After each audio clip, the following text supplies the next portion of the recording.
As the day's work came to a close, Xian entered the office of the client department where Roman was stationed, inevitably drawing the attention of numerous distracted male colleagues. Dressed in a white polka dot dress complemented by a vibrant red knitted cardigan, Xuan's ensemble accentuated her already tall stature and delicate features, rendering her even more alluring than in stark contrast. Roman appeared rather ordinary beside this striking beauty. Roman did not consider herself beautiful, standing at a modest height of 1.6 meters and weighing 45 kilograms. Her A-cup figure afforded her little confidence. The only commendable aspect of her appearance was her fair skin and delicate facial features. Thus, any attributes Roman possessed were mirrored in Xian, while Xian also possessed qualities Roman lacked. Despite this, the two young women swiftly forged an inseparable bond, indulging in their leisure activities together almost every evening after work. With a subtle smile, Roman quickly shut down her computer and tidied her cluttered desk, and the two of them exited the office in unison, leaving behind a myriad of envious gazes, tinged with romantic intrigue, of course. These glances were predominantly directed at Xian. Should any stray eyes inadvertently catch a glimpse of Roman's silhouette, they would immediately lose their luster. This was not due to Roman's looks being particularly inadequate, but rather because many within the company harbored negative opinions about the close relationship between these two women. Such sentiments began to surface when it was confirmed that Xian was the biological daughter of the general manager, Xuan. Consequently, Roman's earnest intentions became as conspicuous as an open secret, leading people to perceive an inflated ambition lurking within her unassuming frame. Dressed in a blue floral long tunic, black denim trousers, and flat leather shoes, Roman walked alongside Xian, her stature falling half a head shorter. Yet, she bore no shame, comfortably joining Xian as they hailed a taxi together. Xuan's eye-catching red Beetle was in for repairs and was not available for today's outing. On their way to the glamorous ladies' club, Xian glanced at Roman with a hint of curiosity and remarked, "Xuan, you seem a bit off today." Indeed, at this hour, Roman would typically regale Xian with vivid tales of her dealings with clients.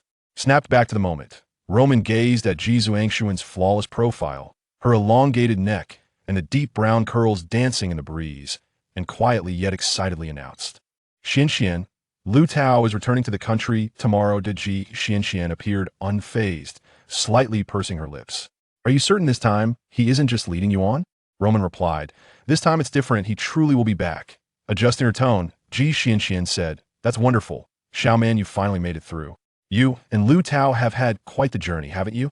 How many years has he been abroad?" "2 or 3. For years," Roman responded with a calm demeanor, though only she knew the depths of the hardships and sorrows entwined in that period. In a cheerful tone, Xian exclaimed, "Xuan, let's unwind tonight. After tonight, you'll have nightly rendezvous with your beau." Roman's tone brightened as she replied, "Absolutely. I won't abandon you. Do you think you could cast me aside? You'd better find yourself a boyfriend. Soon it will be much more fun with 4 of us." Xian said with a sense of assurance, "Isn't that easy? If I wanted to, I could easily find a worthy partner." Roman muttered, "I'm just afraid you might not want to." Just as the vehicle reached its destination, the beautiful women's club is located on the basement level of the Palais building. Despite its modest size, it is well equipped, offering a blend of beauty, aromatherapy, fitness, and dance. Xian and Roman visit the club once or twice a week for both exercise and leisure. The two changed into their workout attire and joined a group for aerobics. They would engage in over an hour of vigorous exercise, followed by a shower, and finally, a beauty treatment. After leaving the club, they would enjoy a nutritious late-night snack that wouldn't contribute to weight gain. Roman thought to herself how wonderful it would be to return home for a restful sleep, awakening at dawn just as Liu Tao's flight landed. She planned to rise early to meet him, a moment she had eagerly anticipated and dreamed of for 4 years. To prepare for Liu Tao's arrival, Roman had taken a 3-day leave from work. The fact that a man as exceptional as Liu Tao remained faithful while abroad for 4 years was, in Roman's view, a testament to her own patience. She once asked Liu Tao why he loved someone as ordinary as herself, to which he replied that it was due to her independence. Because of this, Roman rarely revealed her vulnerabilities in front of him. If her 4 years of forbearance could bring Liu Tao back and ensure they would be together forever, she deemed it worthwhile. But what is fate? Fate is a life trajectory that cannot be swayed by others and is often beyond predictability. After completing their aerobics, they exited the gym, drenched in sweat, and headed to the shower room to cleanse themselves, then proceeded to the nearby changing room. The men at the company had only seen the contrast of Ji Xianxian and Roman when they were dressed, never having the privilege of witnessing their figures in the nude. As Roman would put it, Ji Xuanxuan's beauty was even more pronounced without clothing. Many women wear clothes to conceal perceived flaws, yet Ji Xianxian seemed to enhance her perfect figure regardless of what she wore. However, Ji Xianxian never mocked Roman for her petite and flat physique. She would say, "Little man, being like you is just fine. Being too perfect can be a burden." When Roman inquired about this, Ji Xianxian would wink and say, "You'll understand once you reach my level." How typical, Roman thought, realizing this was a case of the well-fed, not knowing the hunger of the starving. As she diverted her gaze from Ji Xuanxuan's voluptuous form and finished putting on her clothes, a sudden, deafening cry pierced the air. Simultaneously, a burnt odor reached her nostrils, and darkness enveloped her. Roman was still trying to comprehend the situation when Ji Xianxian shouted, "Fire! Little man, run!" Roman's ears buzzed as if struck by thunder. In her panic, she felt Ji Xianxian grasp her arm fiercely, pulling her from the changing room. They stumbled out, finding themselves amidst a greater chaos. The power outage rendered visibility non-existent, making it difficult to discern direction amid the choking smoke, acrid odors, and frantic cries surrounding them. Roman coughed until tears streamed down her face. Her airways and lungs felt as if they had been filled with scalding cotton. It was in this moment of fear and confusion that Liu Tao's handsome face suddenly flashed in her mind. Tomorrow marks the day of Liu Tao's return. How could I possibly succumb to the flames at such a moment? Driven by this conviction, Roman sought an escape route. Although the basement was sealed, the layout was not overly intricate, with exits located at the ends of the surrounding corridors. Just as Roman steadied herself, crouching low and feeling the now scorching walls while deftly avoiding the panicked crowd, she suddenly realized in horror that the hand of Ji Xianxian, which had been tightly grasping hers, had slipped away. "Xianxian," Roman called out, but her voice was drowned out by the cacophony of cries, much like a solitary gull's call swallowed by tumultuous waves. Where could Xianxian be at this moment? Should I flee for my life or seek her first? As Roman hesitated, a tall figure collided with her, knocking her over. Before the petite Roman could regain her footing, a large foot came crashing down upon her chest.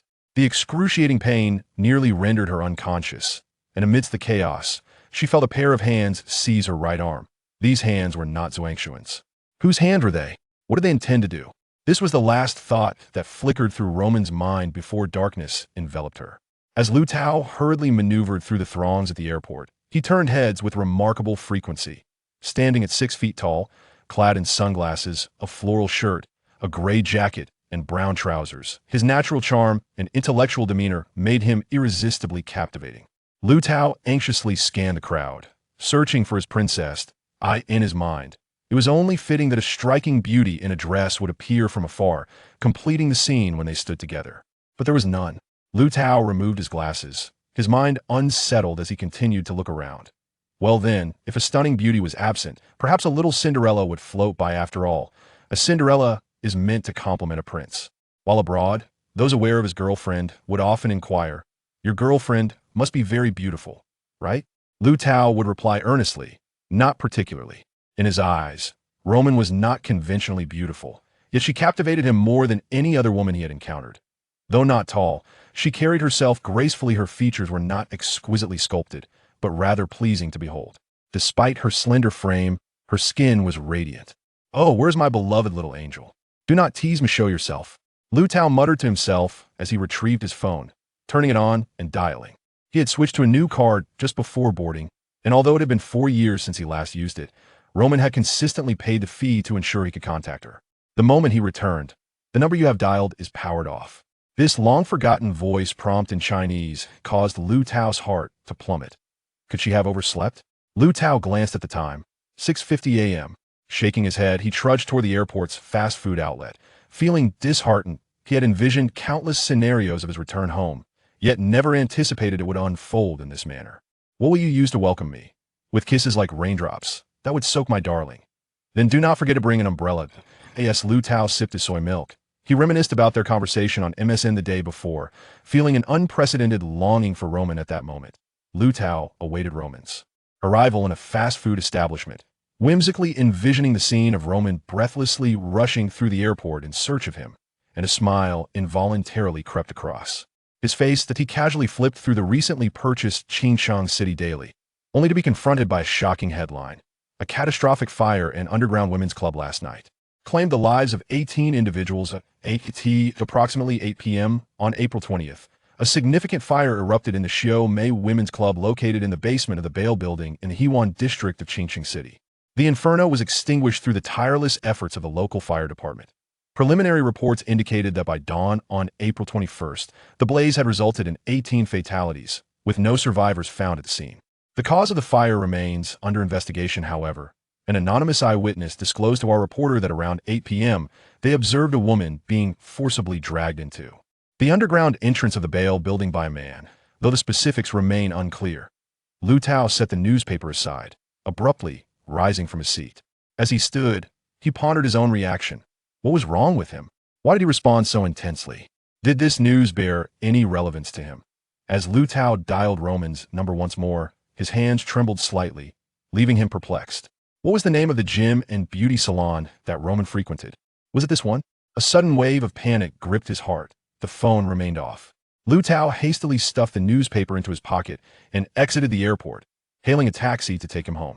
While his girlfriend was undeniably important, he could not neglect his mother. Before locating Roman, he felt compelled to visit his mother first. The reunion of a mother and son after 4 years of separation was met with a torrent of tears. As Liu Tao busily wiped his mother's tears, Meng Hongyun, his mother, suddenly asked, "Tao Tao, where's Xuan?" Liu Tao hesitated, pausing his actions. "Xuan? She's busy with work today and couldn't get away. They'll pick her up after she finishes." Meng Hongyun's expression turned serious. "Tao Tao, Xuan is a good girl. If you have any other intentions, you must first seek my approval." Liu Tao realized his mother, experienced in matters of the heart, had seen through his deception. Yet, he hesitated to explain, merely stating, "Mother, let me assure you in this life, it is Xuan who will let me down, not I her." Meng Hongyun's gaze softened. Coming from a distinguished family, she was a beauty in her twilight years, appearing to be in her 40s despite being 50. With a sigh, she remarked, "Tao Tao, there are some matters you may not yet comprehend. Last year, I fell gravely ill, and during your absence, it was Xuan who devotedly cared for me, day and night, for 3 whole months. Xuan even insisted I keep it from you." Liu Tao pondered this revelation. He recalled how Xuan had been unusually busy during that period, and when he inquired, she remained reticent. Fortunately, although doubts had crossed his mind regarding her loyalty, their bond ultimately weathered that trial. "Mother, what illness did you suffer? Why didn't you inform me?" Meng Hongyun then inquired, "Tao Tao, have you had breakfast? There are your favorite honey date rice dumplings in the kitchen." With a gulp, Liu Tao stepped back. "Mother, I've already eaten breakfast. I need to step out for a while." Meng Hongyun smiled and nodded. "All right, remember to bring Xuan back for dinner." As Liu Tao returned home after a 4-year absence, albeit for merely 5 minutes, he pondered the implications of not finding Xuan. How could he explain to his mother? It seemed that the girl had already secured the favor of her future mother-in-law.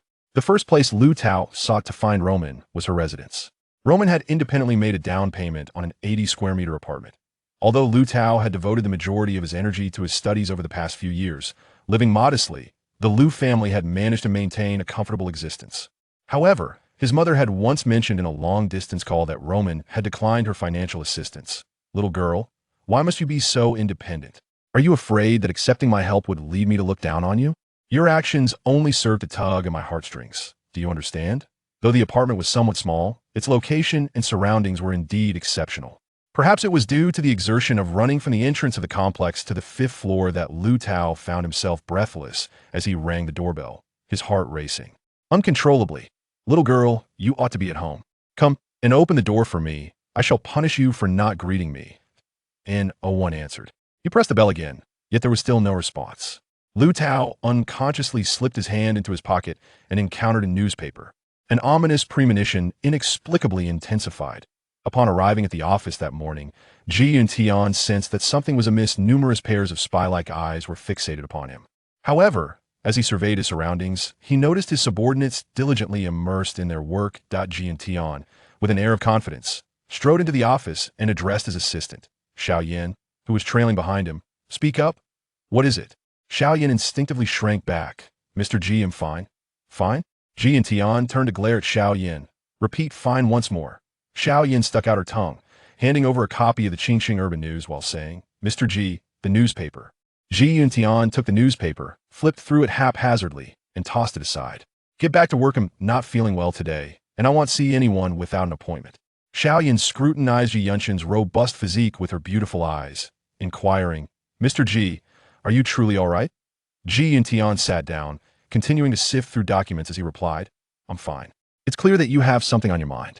Finally convinced that Ji Yuntian was completely unaware, Xiaoyan decided to be straightforward. "Mr. Ji, the newspaper states that a fire broke out last night at the Bale building. As far as I know, Ji Xianxian and Roman frequently visit there, and neither of them has shown up for work this morning, which concerns me that Ji Yunshin's actions gradually ceased. They didn't come to work? I only granted Roman a 3-day leave yesterday. Xianxian didn't come either?" He then snatched up the office phone, dialed a number, and, after a moment, slammed the receiver down heavily. Subsequently, he pulled the newspaper back to scrutinize the news closely. "Xiaoyan, you must immediately ascertain whether Ji Xianxian and Roman were at the fire scene last night," Ji Yuntian commanded, returning to his documents with urgency. Xiaoyan regarded Ji Yuntian with a hint of curiosity, finding his tone reminiscent of instructing her to verify a client's information. She asked a question that seemed superfluous. "Mr. Ji, didn't Xianxian return home last night?"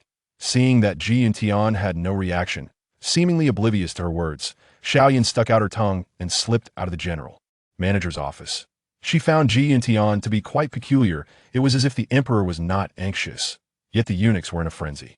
Was she perhaps overstepping her bounds? 5 minutes later, Xiaoyan hurriedly returned to Ji Yunshin's office at Mr. Ji. She gasped, nearly out of breath. Ji Yuntian furrowed his brow, not raising his head. "Don't rush, speak slowly. Have you gotten to the bottom of it?" He thought to himself that Xiaoyan was still too young, lacking the composure required for her tasks, thus needing further refinement. His former assistant, who had been quite adept, had been promoted to the manager of a subsidiary, but that assistant had also undergone considerable training to reach that level. Regaining her composure, Xiaoyan said, "Mr. Ji, there is a gentleman outside who wishes to see you." Ji Yuntian, suppressing his impatience, replied, "I believe I instructed you earlier that I do not meet anyone without an appointment." Xiaoyan pressed on, "Mr. Ji, this person is Roman's boyfriend. He just returned from England this morning, but he cannot find Roman, so he came here." Ji Yuntian lifted his gaze to Xiaoyan. "Are you implying that Roman is also missing?" Xiaoyan nodded vigorously. Ji Yuntian pondered for a moment before saying, "Let him in." When Liu Tao entered, Ji Yuntian was somewhat taken aback. He had not anticipated that the seemingly ordinary Roman would have such a handsome boyfriend. He suddenly recalled that he, too, was once a striking young man, yet he had chosen to marry the plain-looking Lan Ying instead of any of the numerous beautiful women available to him. Thus, the normally stern Ji Yuntian surprisingly smiled at Liu Tao. "Hello, please take a seat."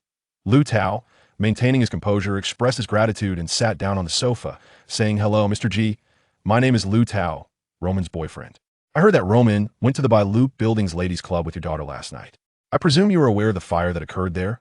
Ji Yuntian set aside his work and seated himself nearby, responding with a probing question.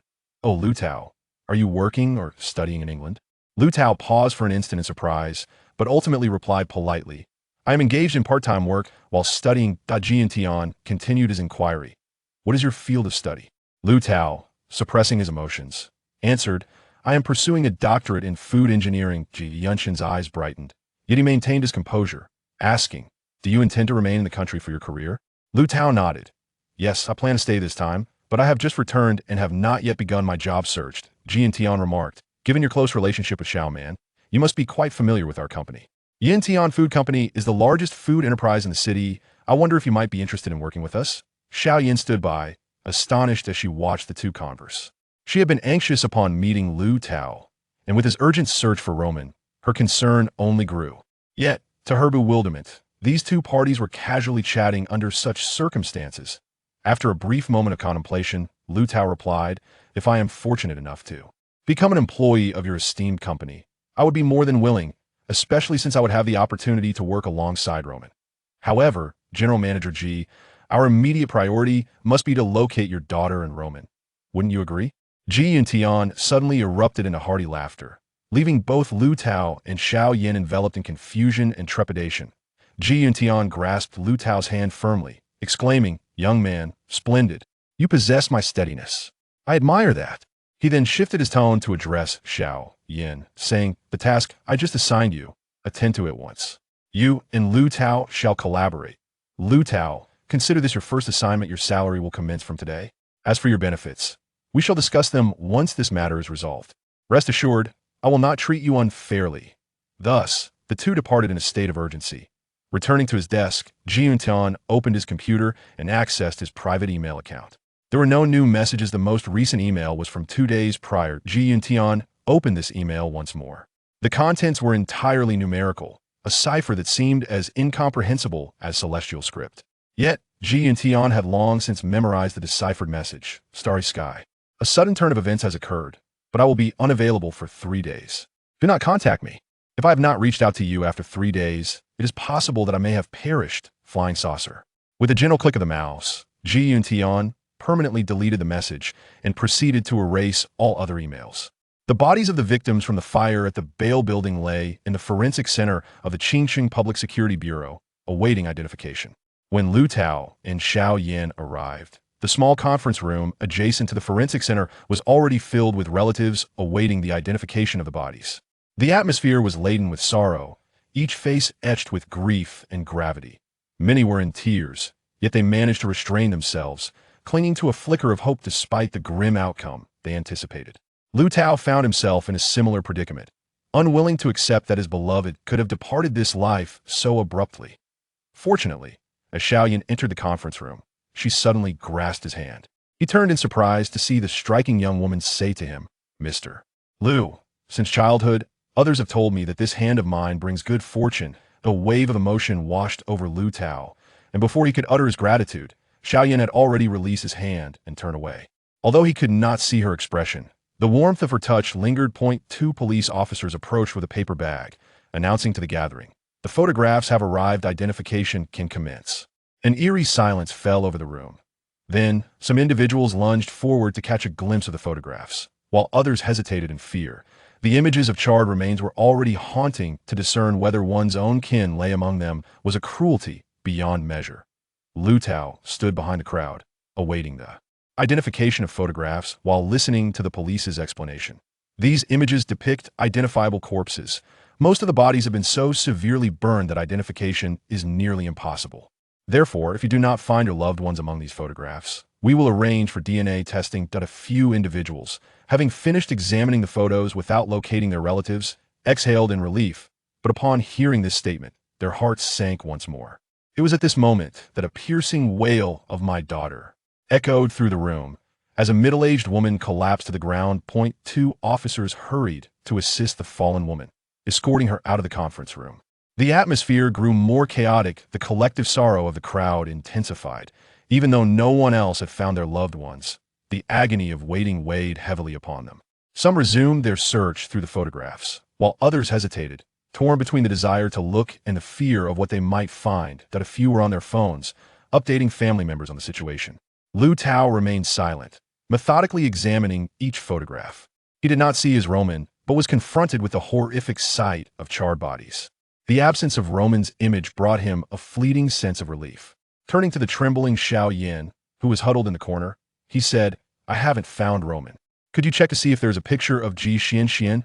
The frightened young woman, her face pale, glanced at the handsome Liu Tao, drawing courage from his gaze, and stepped forward. Upon viewing the first photograph, Xuan instinctively covered her mouth. Although that image was relatively less disturbing, as the individual had not been burned extensively and likely succumbed to asphyxiation, the victim's face was grotesquely contorted, revealing the agony experienced at the time of death. Liu Tao furrowed his brow slightly and instinctively wrapped his arm around Xuan's shoulders in a comforting gesture. Feeling the warmth of Liu Tao's body, Xuan found solace and, somewhat awkwardly, murmured, I'm sorry, this is not her. Liu Tao breathed a sigh of relief and gently reassured her, do not fear, take your time. Xuan, trembling, took the next photograph, glanced at it hurriedly, and shook her head. Liu Tao then presented another image. Finally, upon reaching the last photograph, Xuan did not shake her head. Instead, she stared intently at it.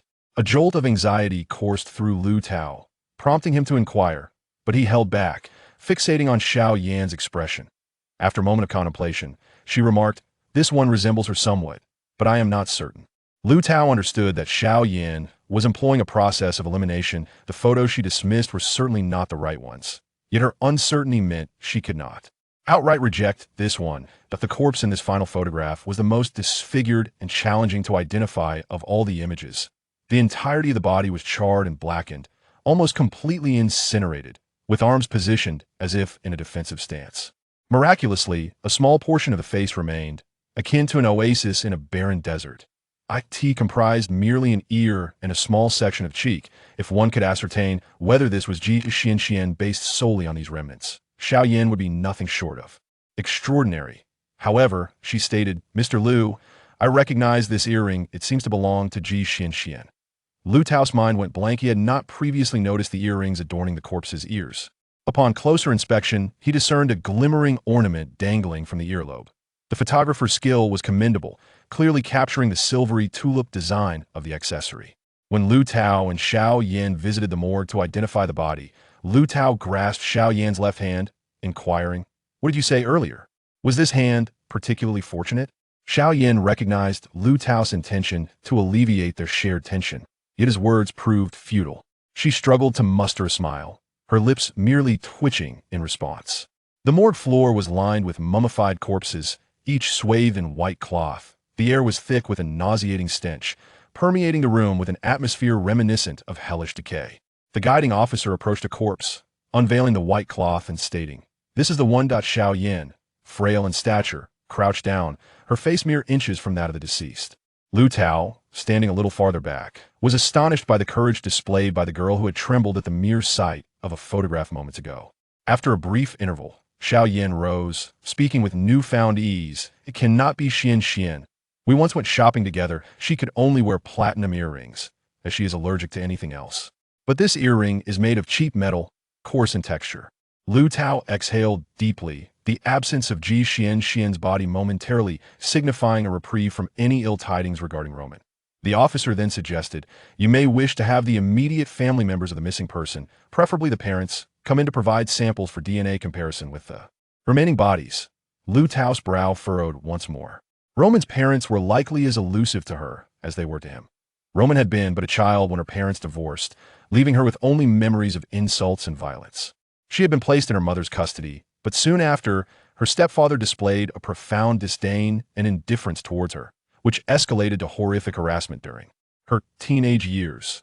Roman's mother wept privately, urging, Xuan, you must leave, otherwise your innocence will inevitably be tarnished by this beast. With the scant funds her mother had provided, Roman sought her father, only to find herself subjected to the same brutality her mother had endured a decade prior.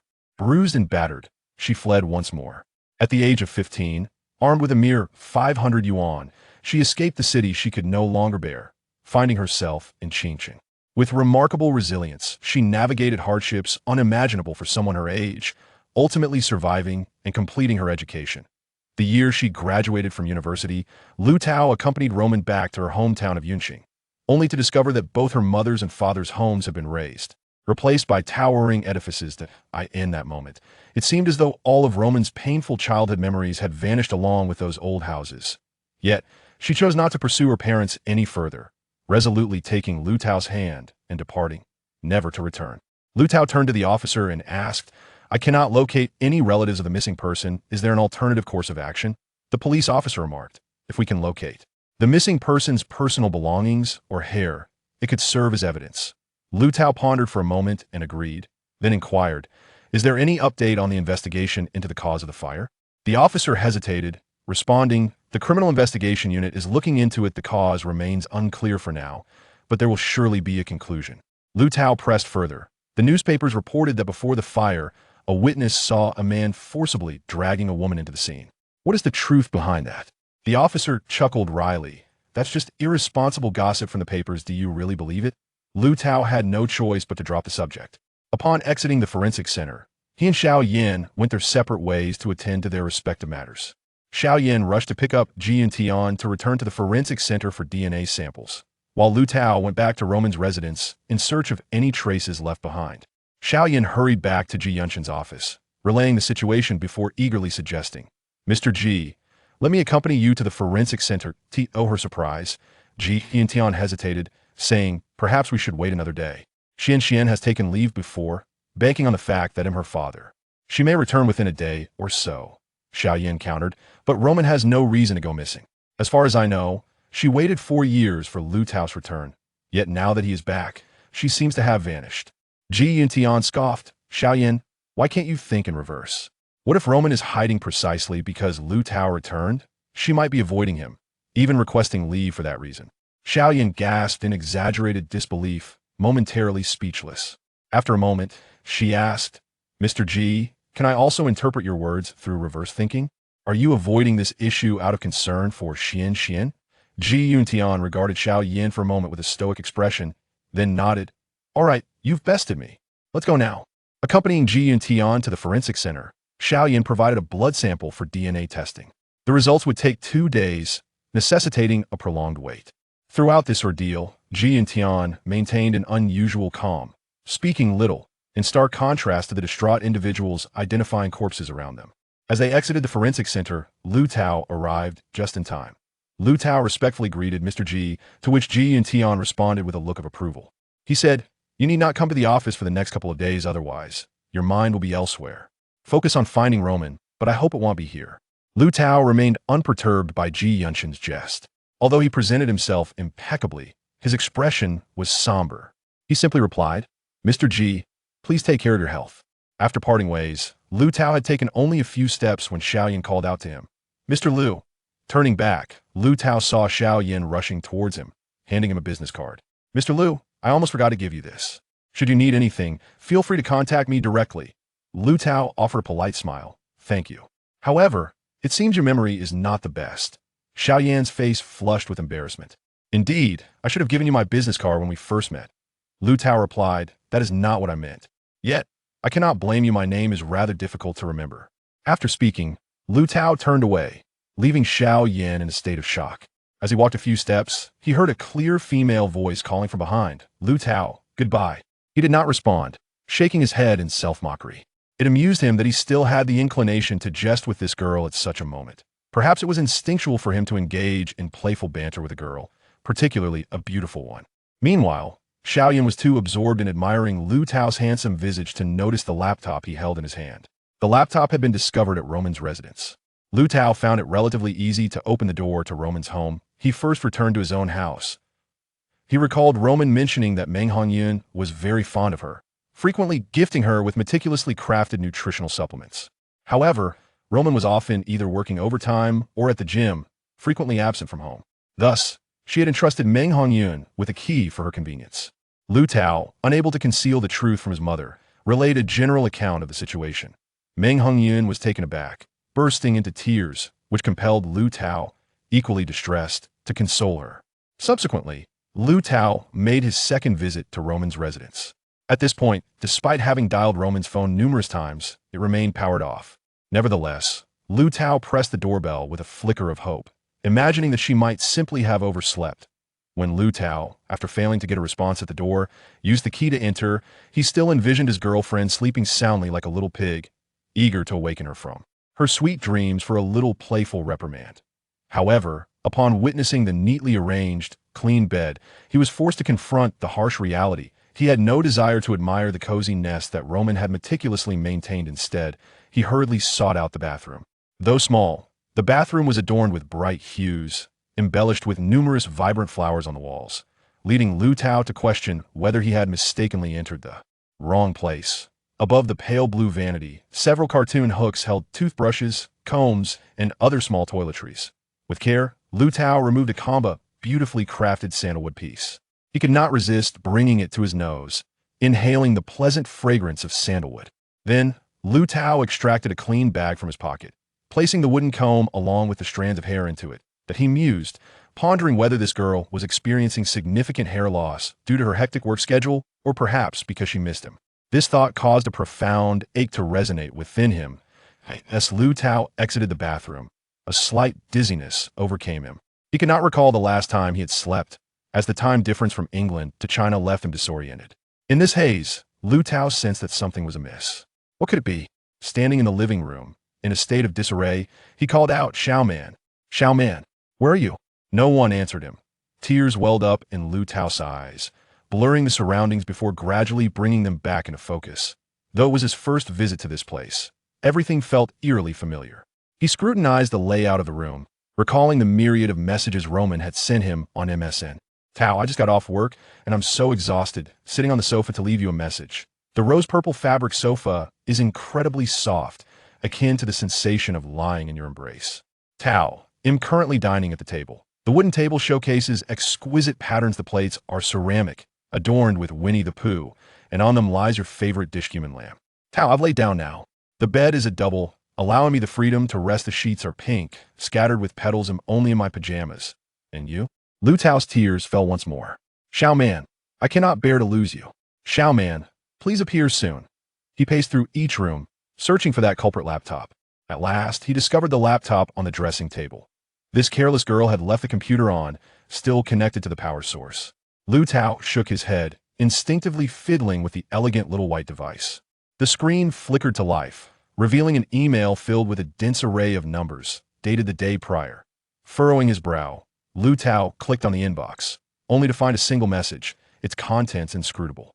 He paused for a moment, then re-entered this enigmatic missive, copying its contents into a notepad before shutting down the computer. As the workday drew to a close, Xuan entered the office of the client department where Roman was situated, effortlessly capturing the attention of numerous distracted male colleagues. Adorned in a white polka dot dress layered with a striking red cardigan, Xuan, with her tall stature and exquisite features, exuded an undeniable charm. In stark contrast, Roman appeared rather ordinary beside this stunning beauty. Roman, standing at a modest height of 1.6 meters and weighing 45 kilograms, lacked any self-assurance, compounded by her A-cup figure that offered little in terms of conventional beauty. While her fair skin and delicate features were commendable, she found herself overshadowed by Xuan's myriad of advantages. Surprisingly, despite their contrasting appearances, the two young women quickly forged an inseparable bond, indulging in shared leisure activities after work almost daily. With a gentle smile directed at Xuan, Roman swiftly shut down her computer and tidied her disheveled desk. The two departed the office in harmonious silence, leaving behind a myriad of curious gazes, all of which were fixated on Xuan. If anyone inadvertently glimpsed Roman's back, their interest would swiftly diminish. This was not due to Roman's lack of attractiveness, rather, it stemmed from the negative perceptions surrounding their close relationship, particularly after the revelation that Xuan was the biological daughter of the general manager, Jian. Consequently, Roman's intentions were perceived as blatant ambition, evident to all. Dressed in a blue floral tunic, black jeans, and flat leather shoes, Roman walked alongside Xuan, her height falling short by a noticeable margin. Yet, she bore no shame, naturally stepping into a taxi beside her friend. Xuan's eye-catching red Beetle was in for repairs today, leaving them without it. On their way to a beauty salon, Xuan glanced at Roman, observing that something seemed amiss. "Xuan, you don't seem quite yourself today," she remarked. Typically, Roman would regale Xuan with colorful tales of her encounters with clients at this time. Snapping back to reality, Roman gazed at Xuan's flawless profile, her long neck, and the wind-tousled dark curls. In a hushed yet excited tone, she revealed, "Xuan, Liu Tao is returning to the country tomorrow." Xuan appeared unfazed, slightly pouting. "Are you sure he isn't just stringing you along this time?" Roman replied earnestly, "This time, he really will be back." Shifting her tone, Xuan responded, "That's wonderful, Xuan. You finally made it through. You and Liu Tao have truly endured a lot together. How long has he been abroad? 2 years? 3? For years," Roman stated calmly, though only she knew the depths of the struggles and heartaches entwined with that duration. With a cheerful tone, Xuan exclaimed, "Xuan, let's unwind tonight. After this evening, you'll have nightly rendezvous with the charming Liu Tao." Roman's spirits lifted as she replied, "Of course. I wouldn't abandon you. Do you think you'd abandon me? You should hurry and find a boyfriend too. It would be much more fun with 4 of us together." "Isn't this easy?" Xuan declared with confidence. "If I wished, I could easily find a suitor," Roman murmured. "I fear you might not want to." Just as the vehicle arrived at their destination, the Xiaomei Women's Club is located on the basement floor of the Bailu building. Though modest in size, it is fully equipped, offering a blend of beauty treatments, aromatherapy, fitness, and dance. Xuan and Roman visit the club once or twice a week for both exercise and leisure. The two quickly donned their workout attire and joined the aerobics class. They would engage in more than an hour of vigorous exercise, followed by a refreshing shower and beauty treatments. After leaving the club, they would indulge in a nutritious late-night snack that wouldn't contribute to weight gain. Roman thought to herself how wonderful it would be to return home, sleep, and awaken just as Liu Tao's flight lands. She would rise early to greet him, a moment she had anticipated and dreamed of for 4 long years. In preparation for Liu Tao's return, Roman had taken a 3-day leave from work.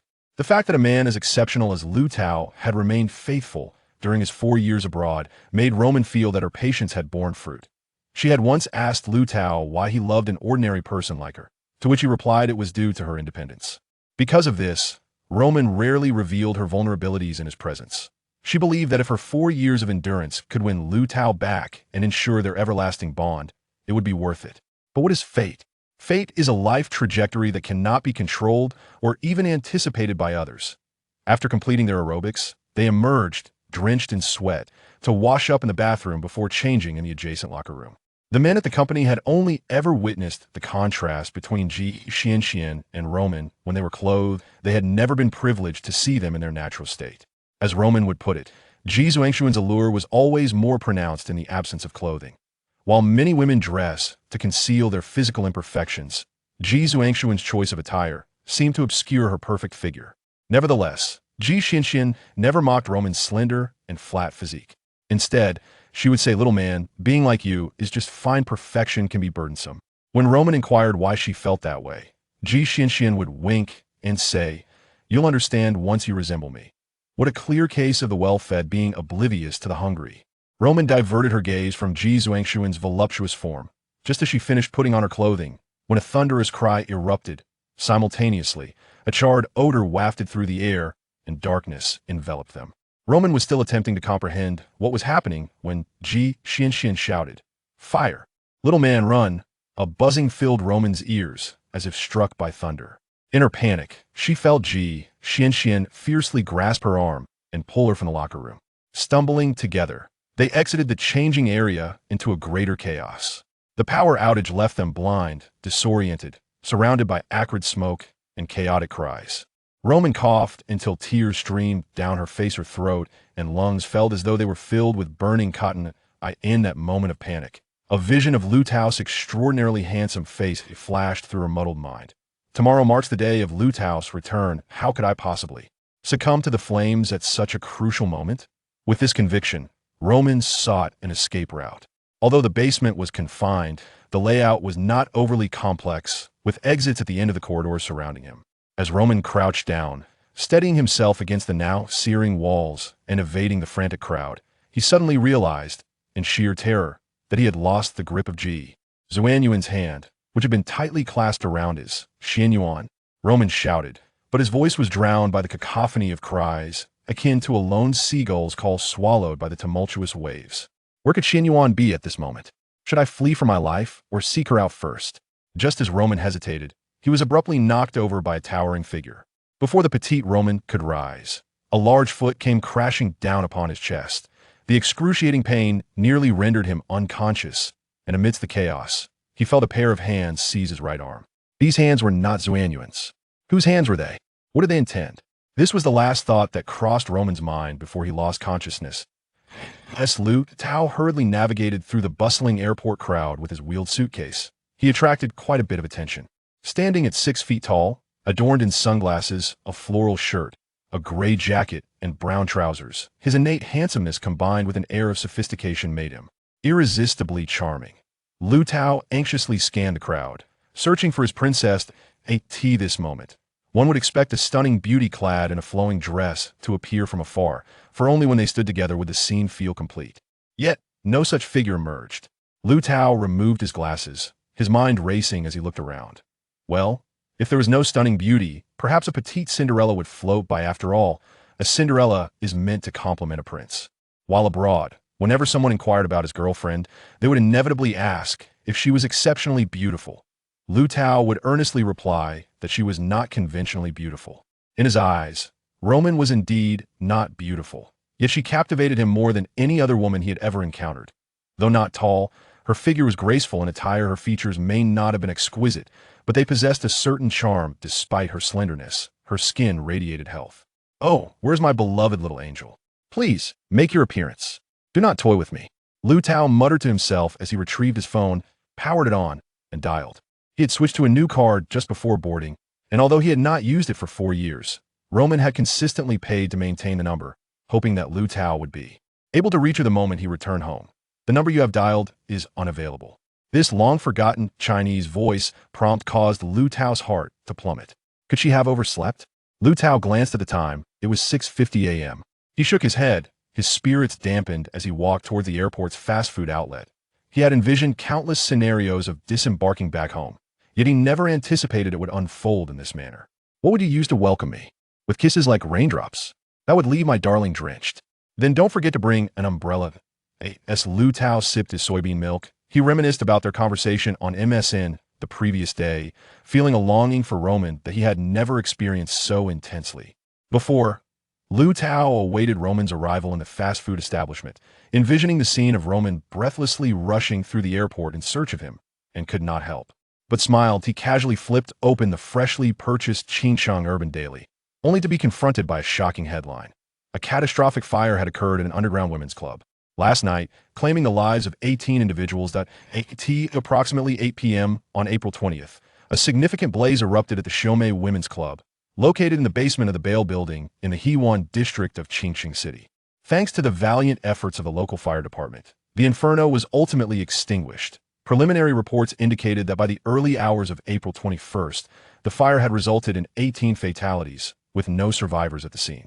The cause of the fire remains under investigation, though an anonymous eyewitness disclosed to our reporter that around 8 p.m., they observe a woman being forcibly dragged into the underground entrance of the Bale Building by a man, although further details remain unknown. Liu Tao set the newspaper aside before fully absorbing the news, suddenly rising to his feet in alarm. As he stood, a wave of confusion washed over him. What was the source of his intense reaction? How was this news even relevant to him? When he dialed Roman's number once more, his hands trembled slightly, leaving him bewildered. What was the name of the gym and beauty salon that Roman frequented? Was it this one? A sense of panic overtook Liu Tao, rendering him restless. The line was still dead. Hastily, he stuffed the newspaper into his pocket and exited the airport, hailing a taxi that sped him homeward. While his girlfriend was undeniably important, he could not overlook the significance of his mother. Before seeking out Roman, he felt compelled to visit his mother. The reunion of mother and son after 4 long years was met with an outpouring of tears. As Liu Tao busily wiped away his mother's tears, Meng Hongyun, his mother, suddenly inquired, Tao, where's Xuan? Liu Tao hesitated, his hands faltering. Xuan? She's busy with work today and couldn't get away.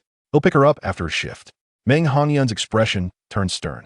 Tao, Xuan is a good girl. If you have any other intentions, you must first consult with me, your mother. Liu Tao understood that his mother had seen through his deception, yet he struggled to offer an explanation. Mother, let me put it this way. In this lifetime, Xuan will be the only one to hurt me. I would never betray her.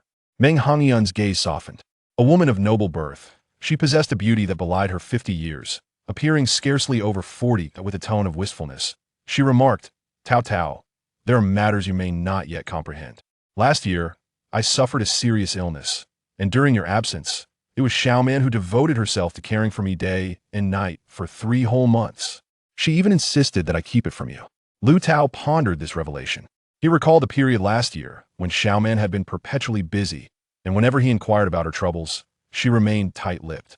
Thankfully, although he had briefly doubted Xuan's fidelity, their bond had ultimately weathered that trial. Mother, what illness did you have? Why didn't you tell me? Meng Hongyun countered with a question of her own. Tao, have you had breakfast yet? There are your favorite sweet date rice dumplings in the kitchen. Liu Tao swallowed hard and took a step back. Mother, I've already had breakfast. I need to step out for a moment. Meng Hongyun smiled and nodded. Very well. Remember to bring Xuan back for dinner. As Liu Tao returned to his home after a 4-year absence, only to stay for a mere 5 minutes, he pondered the consequences of failing to locate Xuan. It seemed that this girl had already captured the heart of his future mother-in-law.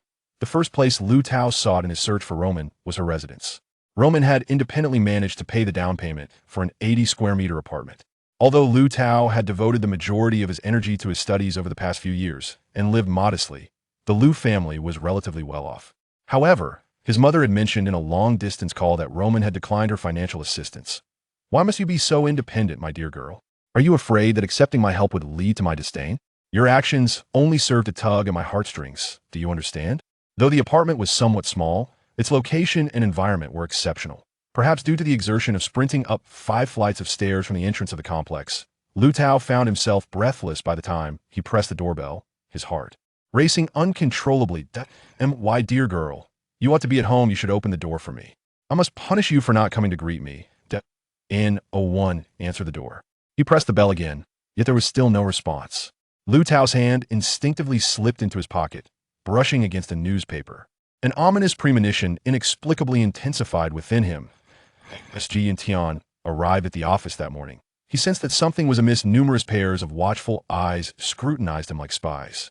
However, upon surveying his surroundings, he noticed that his subordinates were diligently immersed in their work. Ji and Tian, with an air of confidence, strode into his office and turned to his assistant, Xuan, who was following closely behind. Speak, what is it? Xuan instinctively recoiled slightly. President Ji, I am fine. Fine? Ji and Tian turned back, fixing Xuan with a piercing gaze. Say fine to me once more. Xuan stuck out her tongue and handed over a copy of the Qingshang Urban Daily, saying, President Ji.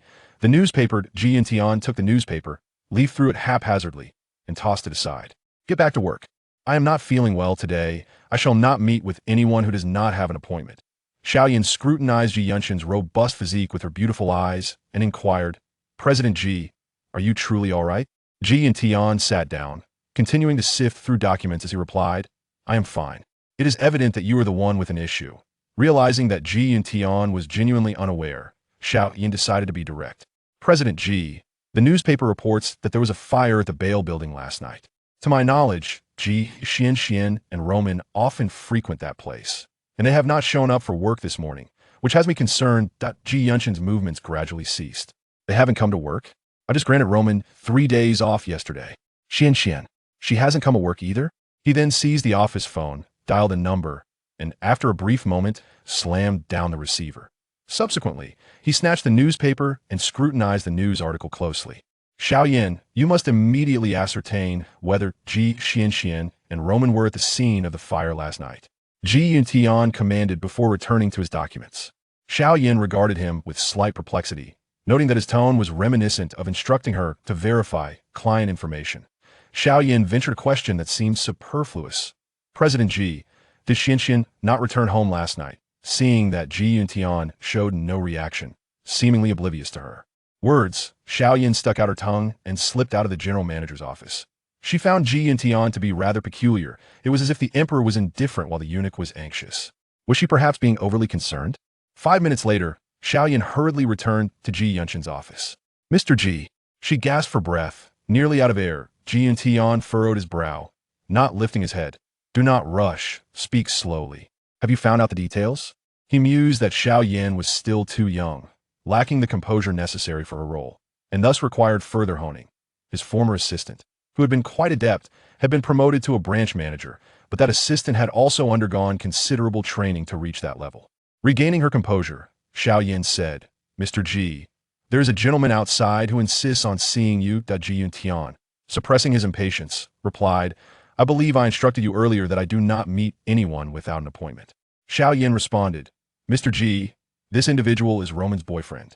He just returned from England this morning, but he cannot locate Roman, so he came here. Ji and Tian lifted his gaze to Xuan. Are you implying that Roman is also missing? Xuan nodded vigorously. After a moment of contemplation, Ji and Tian said, let him in. When Liu Tao entered, Ji and Tian was somewhat taken aback. He had not anticipated that the seemingly ordinary Roman would have such a handsome boyfriend. He suddenly recalled his own youth, when he too had been a handsome man, yet chose to marry the plain-looking Lan Ying instead of one of the many beautiful women who had pursued him. Thus, the usually stern Ji and Tian unexpectedly smiled at Liu Tao. Hello, please take a seat. Liu Tao expressed his gratitude with a polite demeanor, sitting down on the sofa. Hello, Mr. Ji. My name is Liu Tao, and I am Roman's boyfriend. I heard that Roman went to the women's club at the Bell Hotel with your daughter last night. I assume you are aware of the fire that occurred there? Ji and Tian set aside his work and positioned himself a short distance away, countering with a question. Oh, Liu Tao, are you working or studying in the UK? Liu Tao paused in surprise, but ultimately responded politely. I am pursuing both work and study. Ji Yuntian continued. What is your field of study? Liu Tao restrained his emotions and replied. I am specializing in food engineering, pursuing my doctorate. Ji Yunshin's eyes brightened, yet he maintained his composure while asking, do you intend to remain in the country to develop your career after returning? Liu Tao nodded. Yes, I plan to stay this time, but I have just returned and have not yet begun my job search, Ji Yuntian remarked. Given your close relationship with Xuan, you must be quite familiar with our company. Yuntian Food Company is the largest food company in the city. I wonder if you might be interested in working with us? Xiao Yin stood to the side, astonished as she observed the interaction between the two. She had initially felt urgency upon meeting Liu Tao, compounded by his own anxious search for Roman. Yet, witnessing these two individuals engage in conversation under such circumstances left her utterly bewildered. After a brief moment of contemplation, Liu Tao replied, if I am fortunate enough to become an employee of your esteemed company, I would certainly be delighted, especially since I would have the opportunity to work alongside Roman. However, General G, our immediate priority must be to locate your daughter and Roman. Don't you agree? Suddenly, Ji Yuntan erupted in a hearty laughter, leaving Liu Tao and Xiao Yin feeling as though they were lost in a thick fog, both bewildered and unnerved. Ji Yuntian grasped Liu Tao's hand firmly. Young man, splendid. You possess my calm demeanor. I admire that. He then shifted his tone toward Xiao Yin, instructing, the matter I just assigned to you must be addressed immediately. You and Liu Tao shall collaborate on this. Liu Tao, consider this your first task on the job. Your salary will commence from today, and we can discuss your compensation further once this matter is resolved. Rest assured, I will not shortchange you. With that, the two departed in a state of anxious urgency. Returning to his desk, Ji Yuntian opened his computer and accessed his personal email account. There were no new messages. The most recent email dated back 2 days. He opened the email once more, reviewing its contents. The message was comprised entirely of numbers and encrypted code that, if left unbroken, would be as inscrutable as celestial scripture. Yet, Ji Yuntian had long since memorized its decryption, Starlight. A sudden turn of events has arisen, but I will be out of contact for 3 days. Please do not attempt to reach me. If I have not contacted you after 3 days, it is possible that I may have perished. UFO. Ji Yuntian gently clicked the mouse to delete the message entirely, then proceeded to erase all emails in his inbox. The bodies of the victims from the fire at the Bull building lay in the forensic center of the Qingqing Public Security Bureau, awaiting identification. When Liu Tao and Xiao Yin arrived, the small conference room adjacent to the forensic center was already filled with relatives awaiting the grim task of identifying the bodies. The atmosphere was thick with sorrow, each face marked by grief and solemnity. Many wept quietly, their emotions restrained, clinging to a sliver of hope despite the anticipated outcome. Liu Tao shared this sentiment. He was unwilling to accept that the love of his life could be gone. Fortunately, as Xiao Yin entered the conference room, she suddenly grasped his hand. He turned in surprise to look at her, hearing the beautiful girl say, Mr. Liu, people have always told me that this hand brings good fortune. Moved, Liu Tao was about to express his gratitude when Xiao Yin released her grip and turned away. Though her expression was hidden from view, the warmth of her touch lingered. 2 police officers approached, holding a paper bag, and announced, the photographs are ready for identification. Silence enveloped the room. Some rushed forward to seize a glimpse of the photographs, while others hesitated, daunted by what they might find. The images of the charred bodies were horrifying enough to discern whether one's loved one was among them was a cruelty beyond measure. Liu Tao stood behind the group, awaiting the identification of photographs while listening to the police's explanation. These images depict several identifiable corpses. Most of the bodies have been so severely burned that they are unrecognizable. Therefore, if you do not find your loved ones among these photographs, we will arrange for DNA testing. A few individuals, having just finished reviewing the images without finding their relatives, sighed in relief. However, upon hearing this announcement, their hearts sank once more. That moment, a heart-wrenching cry of my daughter pierced through the air as a middle-aged woman collapsed to the ground. 2 police officers hurried to assist the woman, lifting her from the meeting room. The atmosphere grew more chaotic as the crowd was affected by the woman's profound sorrow. Although no one else had located their loved ones, everyone was enduring the torment of waiting. Some returned to sift through the photographs, while others hesitated, torn between the desire to look and the fear of what they might find. Meanwhile, several individuals were on the phone, updating their families on the situation. Liu Tao remained silent, methodically examining one photograph after another. He did not see his Roman, but instead encountered the grotesque remains of bodies, charred beyond recognition. The absence of Roman's image provided him with a temporary sense of relief. He turned to the trembling Xuan, who was huddled nearby, and said, "I haven't found Roman. Could you check if there's a picture of Ji Xianxian?" The frightened girl, her face pale, glanced at the handsome Liu Tao, feeling bolstered by his gaze, and mustered the courage to approach. Upon seeing the first photograph, Xuan instinctively covered her mouth. This image was relatively less horrific. The individual had not been burned extensively, likely succumbing to asphyxiation. However, the contortion of the deceased's face was so severe that it was evident they had endured immense suffering in their final moments. Liu Tao furrowed his brow slightly and instinctively wrapped his arm around Xuan's shoulder. As Xuan felt the warmth of Liu Tao's body, she was momentarily comforted and glanced at him, awkwardly saying, "I'm sorry, this isn't her." Liu Tao exhaled in relief, gently encouraging her, "Don't be afraid, take your time." Shakily, Xuan accepted the next photograph, glanced hurriedly, and shook her head. Liu Tao then presented another image. Finally, when she reached the last photograph, Xuan did not shake her head. Instead, she gazed intently at the image. Liu Tao's heart skipped a beat. He wanted to inquire, but restrained himself, focusing intently on Xuan's expression. After a moment of contemplation, she said, "This one looks somewhat familiar, but I can't be certain." Liu Tao understood that Xuan was employing a process of elimination. The photographs she dismissed were certainly not the ones, yet her uncertainty meant she could not rule this one out. This particular image depicted the most severely damaged body among all the photographs, rendering it nearly unrecognizable.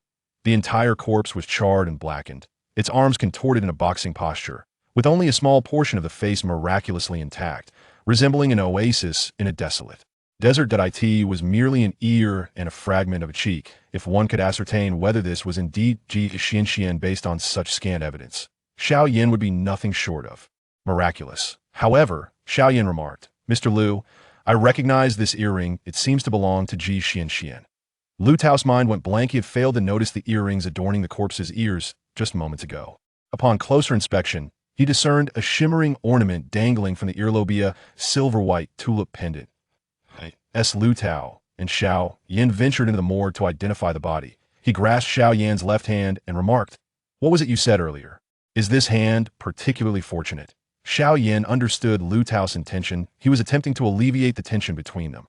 However, his words had no effect, and she found herself unable to muster a smile, her lips merely twitching in discomfort. Lying on the morgue's floor was a row of mummified bodies, swathed in white cloth.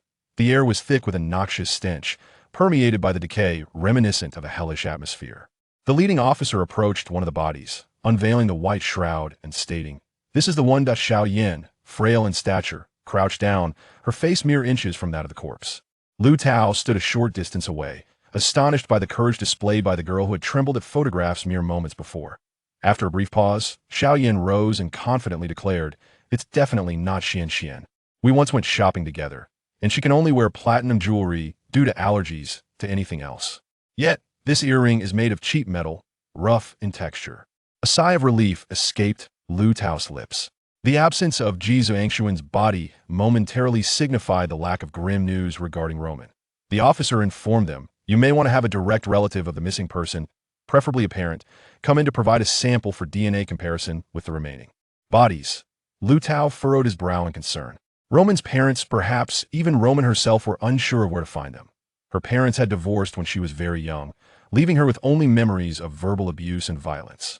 Roman was placed in her mother's custody, yet her stepfather grew to despise and neglect her. As she entered her teenage years, she faced harrowing harassment. Her mother, in tears, implored, "Man, you must leave, otherwise your innocence will surely be destroyed by this beast." With the meager funds her mother had given her, Roman sought her father, only to be met with the same brutality he had once shown her mother.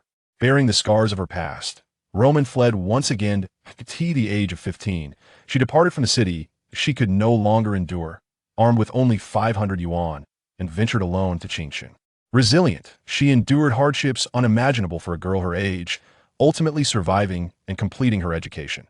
The year she graduated from university, Liu Tao accompanied Roman back to her hometown, Yin City, but found that both her mother's and father's homes had been razed, replaced by towering buildings in that moment, it seemed as though all her childhood's painful memories had vanished, much like those old houses. Nevertheless, Roman chose not to pursue her parents any further resolutely. She grasped Liu Tao's hand and left, never to return. Liu Tao inquired of the officer, "I have been unable to locate any relatives of the missing person. Is there an alternative course of action?"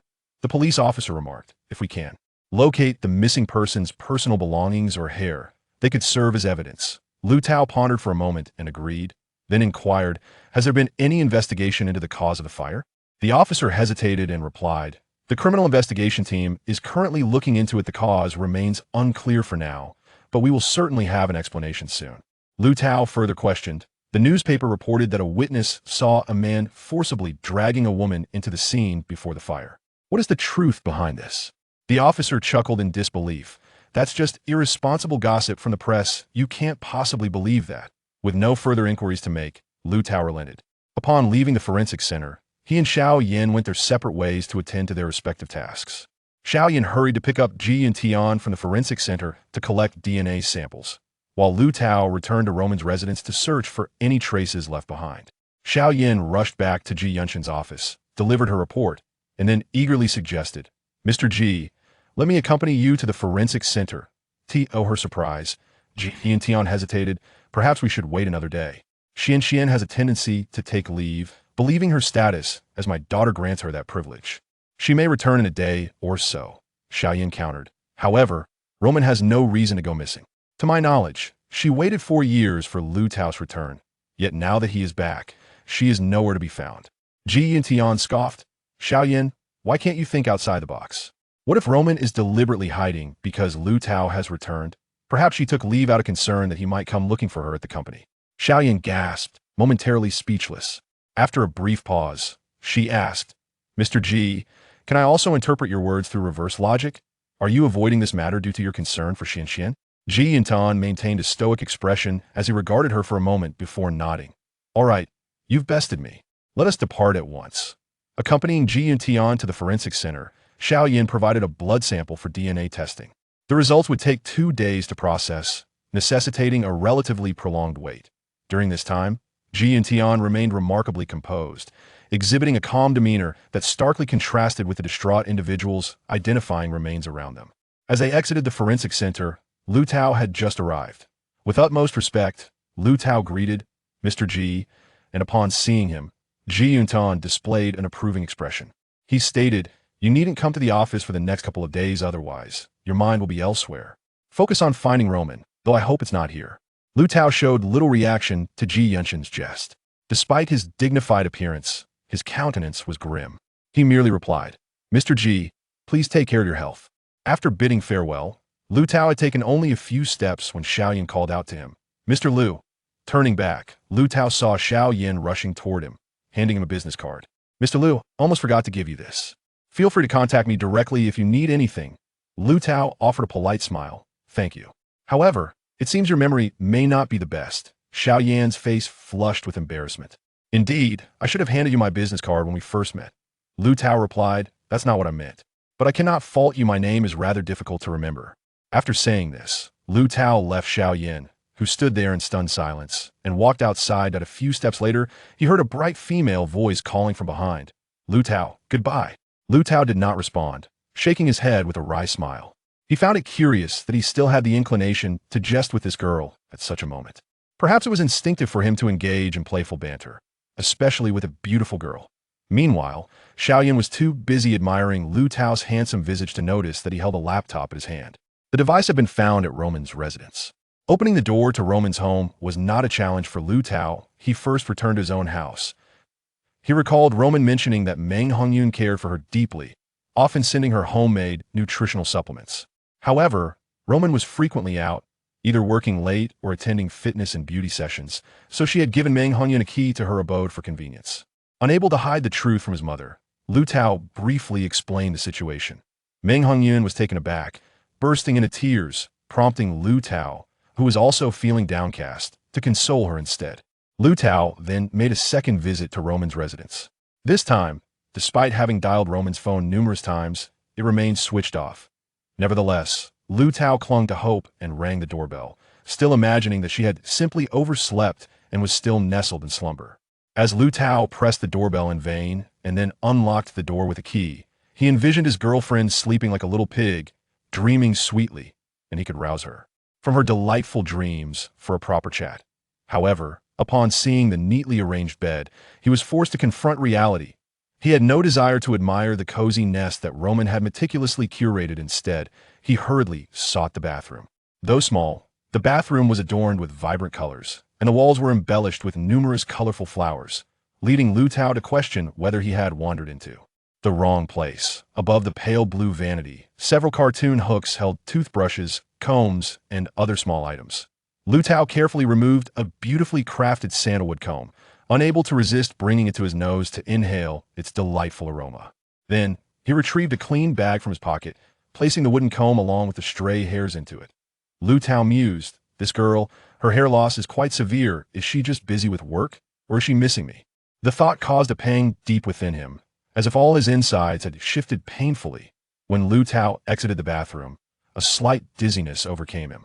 He could not recall how long it had been since he last slept. The time difference from England to China left him feeling disoriented.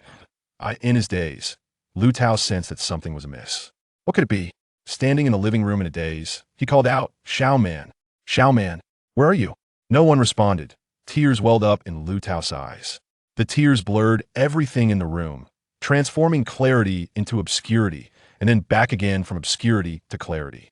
Although it was his first visit to this place, Liu Tao felt an uncanny familiarity with his surroundings. He scrutinized the room's layout, reminiscing about the words Roman had once droned on about during their conversations on MSN.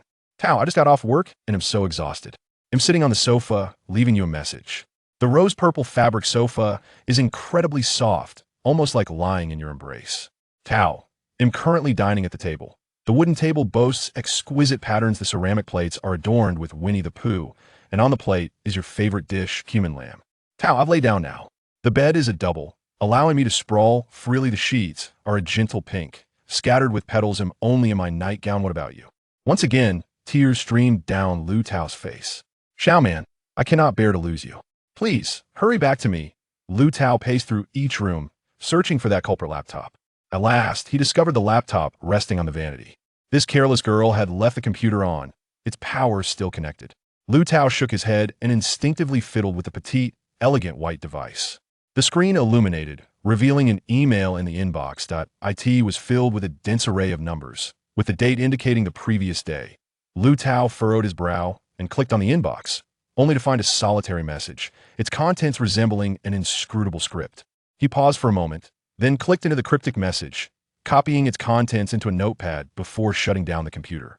The protracted wait of 2 days weighed heavily upon Liu Tao, a torment he had never before experienced. Throughout this period, every indication seemed to affirm the grim reality that Roman had indeed perished in the inferno. The first distressing fact was that Roman was unequivocally missing, as if he had evaporated into thin air, leaving no trace behind. The second revelation came when Liu Tao learned that on the fateful night, an eyewitness had seen Roman departing the company in the company of Xuan, purportedly heading to the Xuan Women's Club for a workout. The witness, Eli, an accountant from the finance department of Yutian Food Company, was a delicate and demure young woman who regarded Liu Tao with a sympathetic gaze. She spoke hesitantly. "I had intended to invite Xuan to go shopping that day, but she mentioned she had plans to work out with Roman. When I inquired about the location, she told me it was the Xuan Women's Club at Bale Building, and she even suggested that I should consider becoming a member there myself." Later, Liu Tao would come to realize that the reticent Eli held a significant position within Yutian Food Company, but that was a tale for another time. The third piece of news struck Liu Tao with devastating force. While investigating the fire incident, the Qingqing police had obtained a list of members from the Xuan Women's Club, which had been posted online, from a staff member who had been off duty that night. The list contained over 100 names, including those of Roman and Xuan. Thus, aside from awaiting the forensic center's findings, Liu Tao found himself at a loss for what further actions he could take. All he could do was hope for a miracle to unfold. On the morning of the third day, having endured a sleepless night, Liu Tao stepped out of his home in a daze, only to hear someone calling his name. "Liu Tao?" The voice sounded vaguely familiar. Could it be Roman? Surely not. He could never mistake Roman's voice. It must be a figment of his imagination. "Liu Tao?" Came the call again, this time unmistakable. Turning around, he was astonished to see a white Chevrolet parked in the community lot, where a beautiful woman was waving at him from within the car. Xuan. Regaining his composure, Liu Tao graciously entered Xiaoyan's vehicle. As she started the engine, she casually remarked, "I had originally intended to take General Manager G to the forensic center, but he decided against it last minute, so I'm here to collect the results on his behalf. I thought I might as well pick you up along the way." Xuan's tone was lighthearted, as if they were embarking on a leisurely outing. Liu Tao, however, was not convinced by her words. It was still before working hours. Xuan had surely resolved not to go to the forensic center the day before, and Xuan must have decided to pick him up then as well. The notion of it being a mere coincidence seemed far-fetched. Nevertheless, Liu Tao sincerely expressed his gratitude, saying, "Thank you." Xuan fell silent, concentrating on the road ahead. The two shared a tacit understanding as they traveled. Upon arrival, they found they were not the earliest attendees. Several others were already present, waiting in the stillness that hung in the air, akin to the calm before a storm, where some would face the dire consequences, while others might miraculously escape. This time, the forensic center staff called individuals in order from the membership list to a separate room to receive their results. Liu Tao and Xuan sat quietly, occasionally hearing the heart-wrenching cries of despair echoing from the corridor. The sound of weeping tugged at their hearts, intensifying their torment. Finally, it was time to call out Xuan's name. Liu Tao silently watched as Xuan's silhouette vanished at the doorway, suddenly overwhelmed by a profound sense of palpitations. This sensation bore a resemblance to what he felt upon reading that news at the airport, yet it was even more intense. Liu Tao felt as if his body was fracturing from the heart and spreading throughout him. The reason he had not yet crumbled was the absence of the final straw pressing upon him. Thus, when Liu Tao saw Xuan's face reappear at the door, that straw materialized. Liu Tao broke down. Xuan rushed over in tears, embracing Liu Tao's body as it fell to the ground, exerting great effort to help him back onto a chair. She shouted in his ear, "Liu Tao, among the victims is Xian. But that does not necessarily mean Roman is among them as well. Perhaps she escaped in time?" Such flimsy consolation had no effect. Once Liu Tao regained his senses, he slowly stood up, saying, "Xuan, wait for me." Then, like a puppet, he walked out into the adjacent room, mechanically accepting the identification report. As expected, the report clearly stated that the hair provided by Liu Tao matched the DNA of corpse number 10. Corpse number 10, corpse number 10. How could such an unfamiliar term possibly refer to the name he cherished most deeply? Was there a mistake? It had to be a mistake. This must be a dream. It had to be a dream. A few minutes later, the same police officer who had previously taken them to identify the bodies led them to the morgue. Although the corpse was charred, it was preserved in the cold storage. Liu Tao could not believe that the blackened, deformed body, covered in a layer of frost, belonged to the beloved he yearned for day and night. He did not scream, cry, or shed a single tear, for he could not believe it. Nor could he accept it. It was only when Xuan arrived after receiving Xuan's call and embraced the wooden Liu Tao that his body and mind began to function once more. At that moment, Liu Tao felt the simultaneous pain of his shattered body and spirit. He could not help but weep uncontrollably in Xuan's embrace. It was then Liu Tao learned that corpse 13 was Xuan's. That body, like Roman's, had long since lost its original form. Amidst his sorrow, Xuan was concerned with the cause of the devastating fire. The whispers from the police suggested arson, yet the details were still under investigation. Meanwhile, various versions circulated in the media, making it difficult to discern truth from fiction.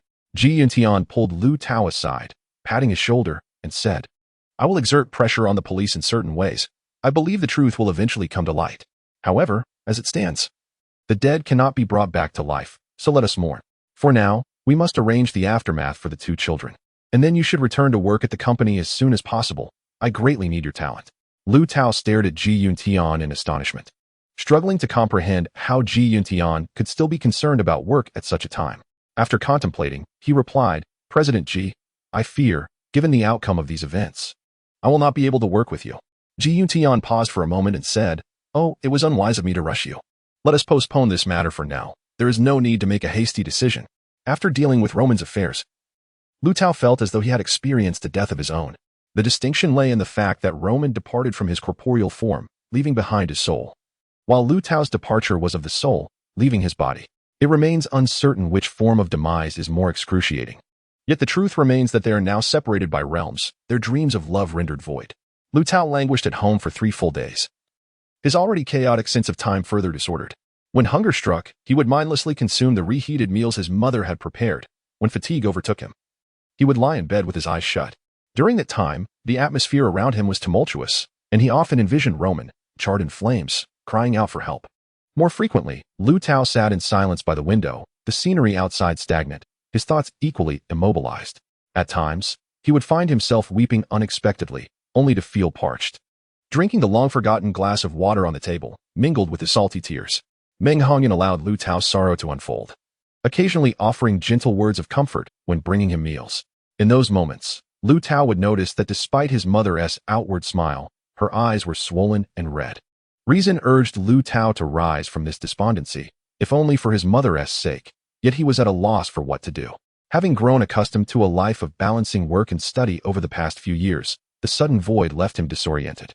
The busyness he had cultivated was, on one hand, for his mother, and on the other, for Roman. He had hoped to return home and, with the knowledge and wealth he had amassed, provide a carefree life for the two women. Yet Roman did not live to see that day. However, there was still his mother.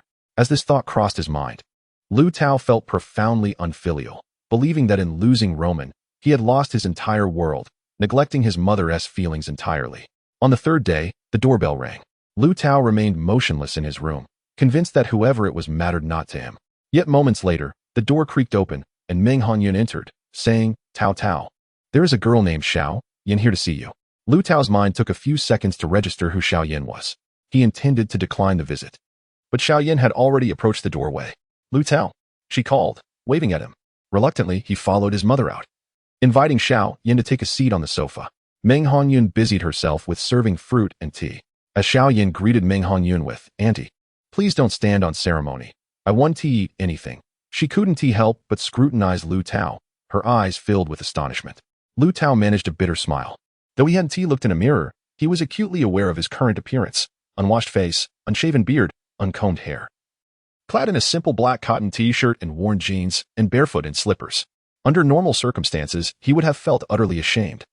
Yet now he merely offered a wry smile. To mask her own embarrassment, Xiao Yin picked up the steaming tea and took a sip, only to be met with the scalding liquid, leaving her flustered. "I'm sorry," she quickly set down the cup, her face flushed. Meng Hongyan gazed at the impetuous young lady before her, feeling a twinge of compassion. In the days when Liu Tao had not ventured abroad, she had grown accustomed to the presence of numerous beauties in her home. However, upon Liu Tao's return, the only guest was this unfamiliar girl. Liu Tao had not informed any of his friends about Roman's situation, thus it could be surmised that the bond between Liu Tao and this girl was somewhat significant. Upon observing the girl more closely, Meng Hongyan noted her docility and striking beauty, surpassing even that of Roman. The mere thought of Roman caused her previously uplifted spirits to plummet once more. With a sigh, she lamented to herself that no matter how lovely this girl was, she could never compare to Roman. Without uttering a word, Meng Hongyan turned and walked away. The two fell into a momentary silence until it was Liu Tao who broke the stillness. "Xiao Yin, have you come to seek me for something?" Xiao Yin had already adjusted her demeanor and replied fluently, "Liu Tao, I am here at the behest of General Ji.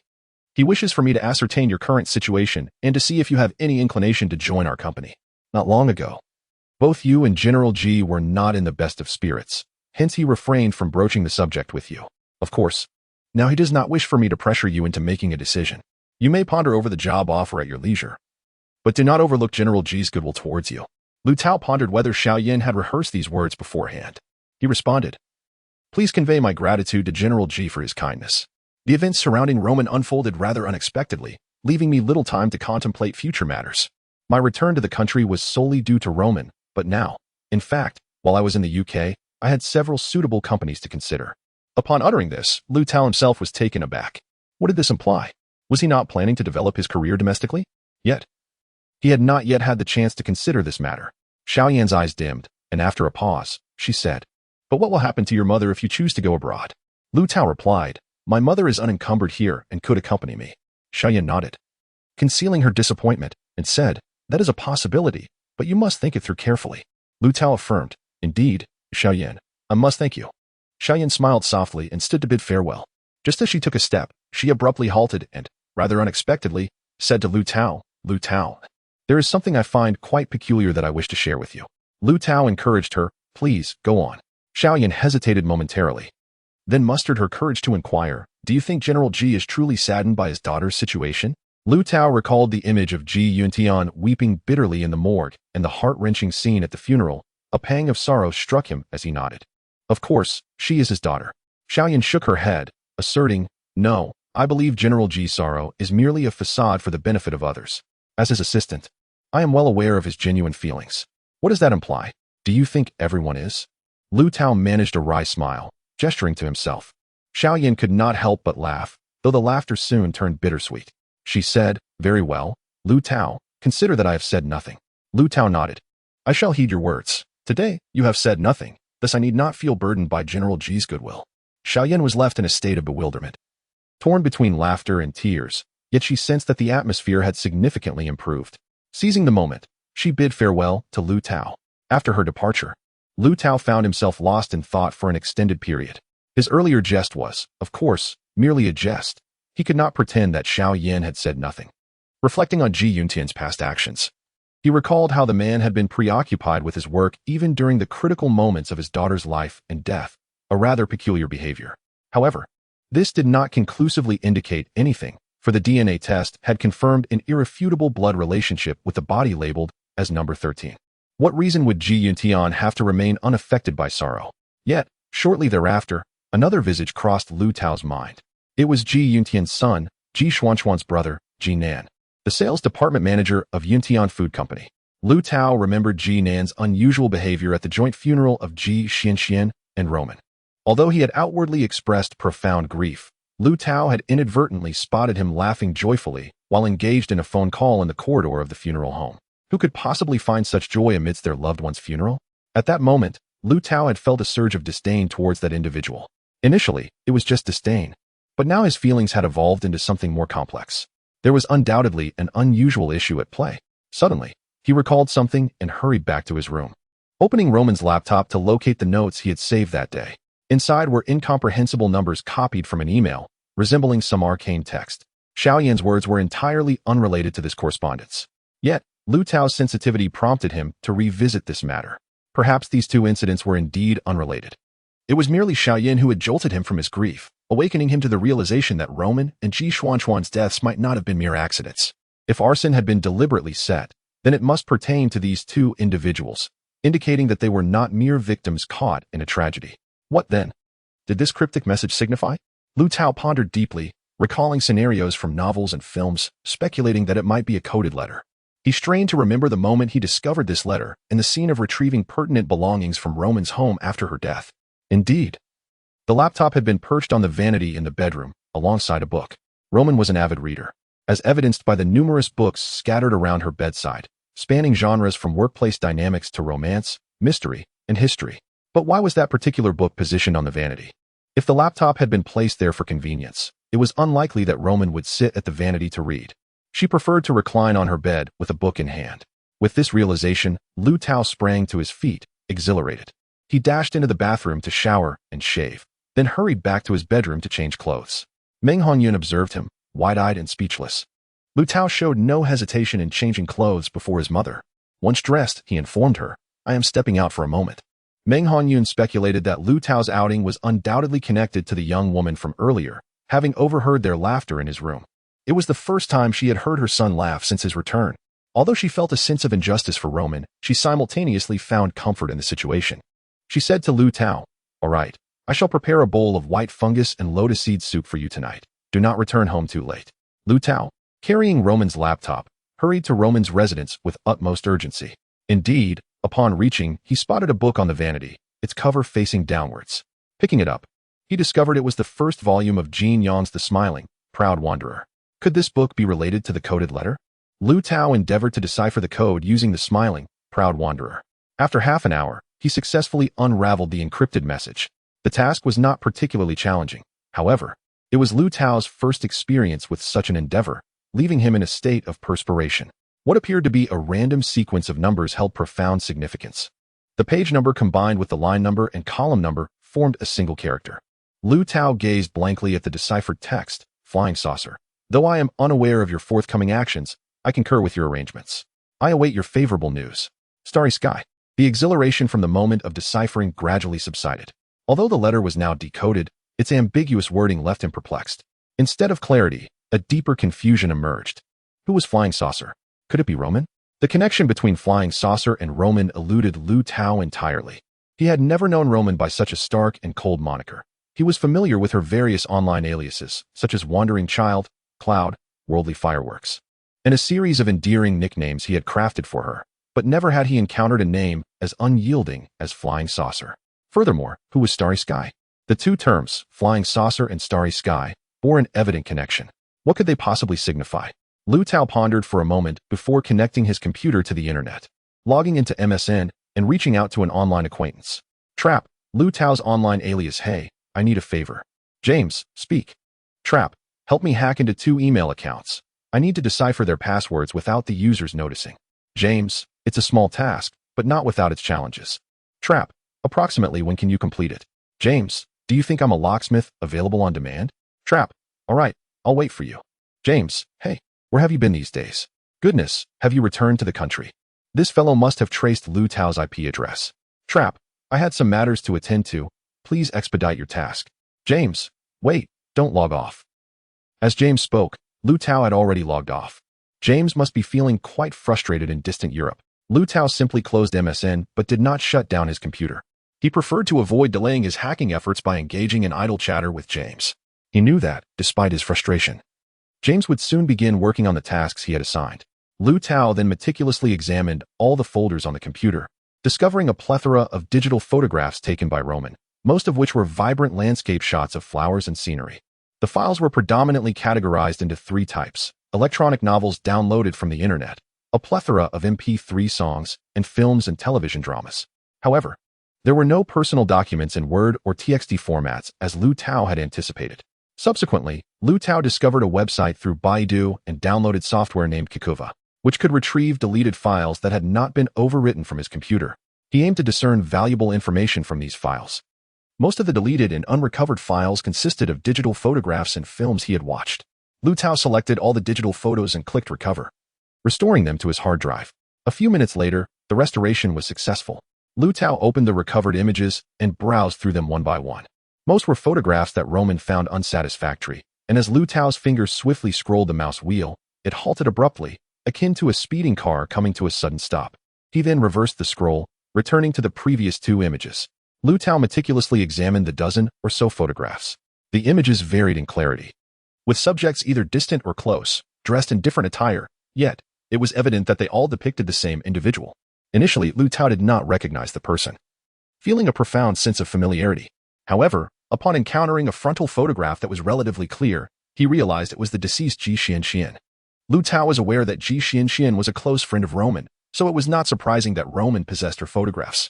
What was peculiar, however, was that these images were evidently captured without the subject's knowledge. Roman had been covertly tracking Ji Xianxian and had taken numerous photographs. Furthermore, in most of the images, Ji Xianxian was not alone. There was another man present. There were scenes of the two dining together in a restaurant, moments captured inside a car, and instances of them conversing closely on a street. The man's face was obscured, as he always wore oversized sunglasses and loose clothing. The only discernible feature was his notably short stature, approximately 1.6 meters tall. This height was referenced against Ji Xianxian, whom Liu Tao knew to be quite tall. At least 1.7 meters. Liu Tao repeatedly scrutinized these photographs, his mind flooded with 2 reflections. The first being, when did Roman become a spy? What was her motive for secretly photographing Ji Xianxian? Was it personal or under external instruction? The thought of external manipulation led Liu Tao to consider the coded letter, solidifying this conclusion and confirming that Roman's demise was not an accident, but rather a conspiracy. Liu Tao could no longer remain still. The sorrow he had endured over recent days swiftly transformed into outrage. The murderer of Roman must undoubtedly be that entity, Shinkong. Liu Tao believed in Roman's character. She had certainly been exploited by someone. The second reflection was that Ji Xianxian was indeed a rare beauty. The first time Liu Tao was struck by Ji Xuan's beauty was at her funeral, where she smiled in her portrait, outshining all others. This made it impossible for Liu Tao to associate such exquisite beauty with the charred and distorted corpse numbered 13. Thus, it can be confidently asserted that this diminutive man is certainly not in a romantic relationship with Ji Xianxian. Their connection must be shrouded in secrecy and is likely directly linked to Roman's demise.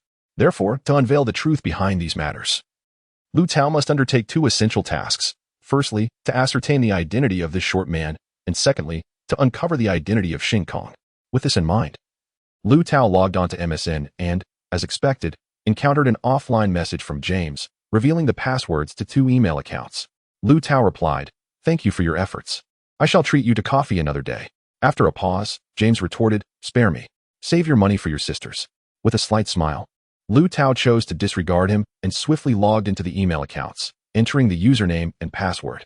Moments later, the inbox opened, revealing, in addition to the previous message, a new unopened email. Liu Tao admired James's professionalism while contemplating whether to open this email. After a brief moment, he decided it was indeed necessary to do so. Otherwise, it would be a waste of James's efforts.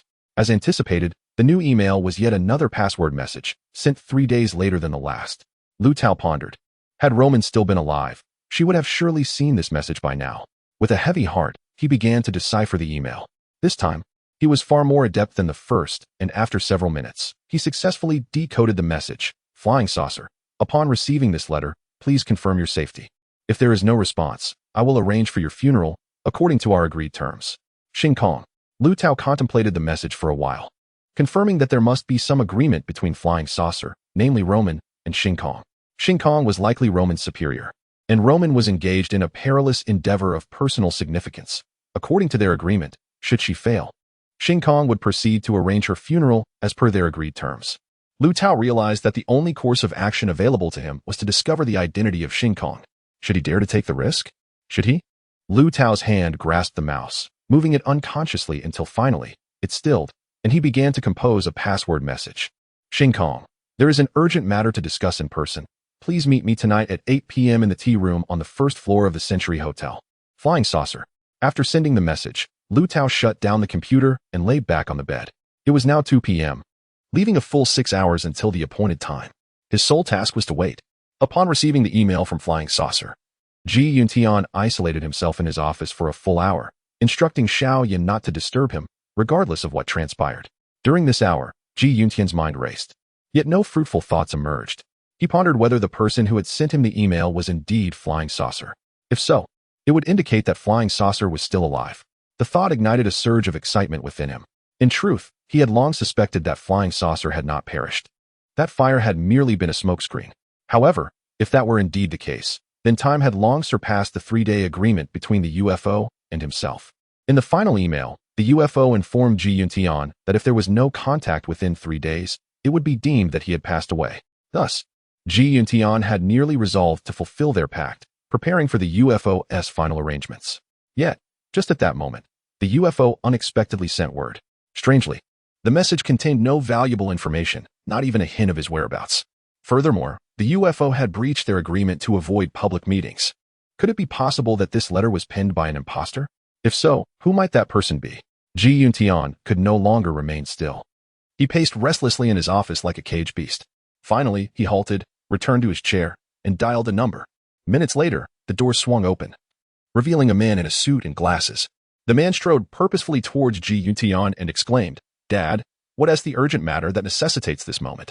"I'm quite busy over there." Ji Yuntian pointed to the chair opposite him. "Xuan, have a seat." After a moment of hesitation, Jinan replied, "Dad." The owner of Jaka department store, Mr. Chang, just arrived. As he spoke, he noticed the stormy expression on Ji Yuntian's face and immediately took a seat. Ji Yuntian stated with deliberate clarity, "Tonight at 8 p.m., in the tea room on the first floor of Century Hotel, you will go." Jinan blinked in confusion. "For what purpose?"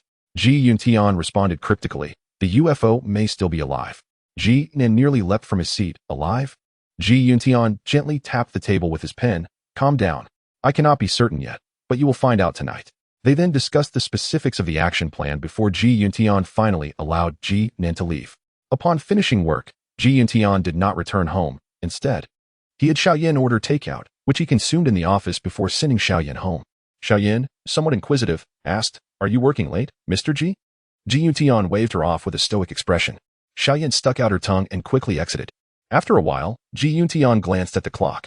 7:20 p.m. He tidied his belongings and stepped out of the office building, heading to the parking lot to retrieve his Audi A8.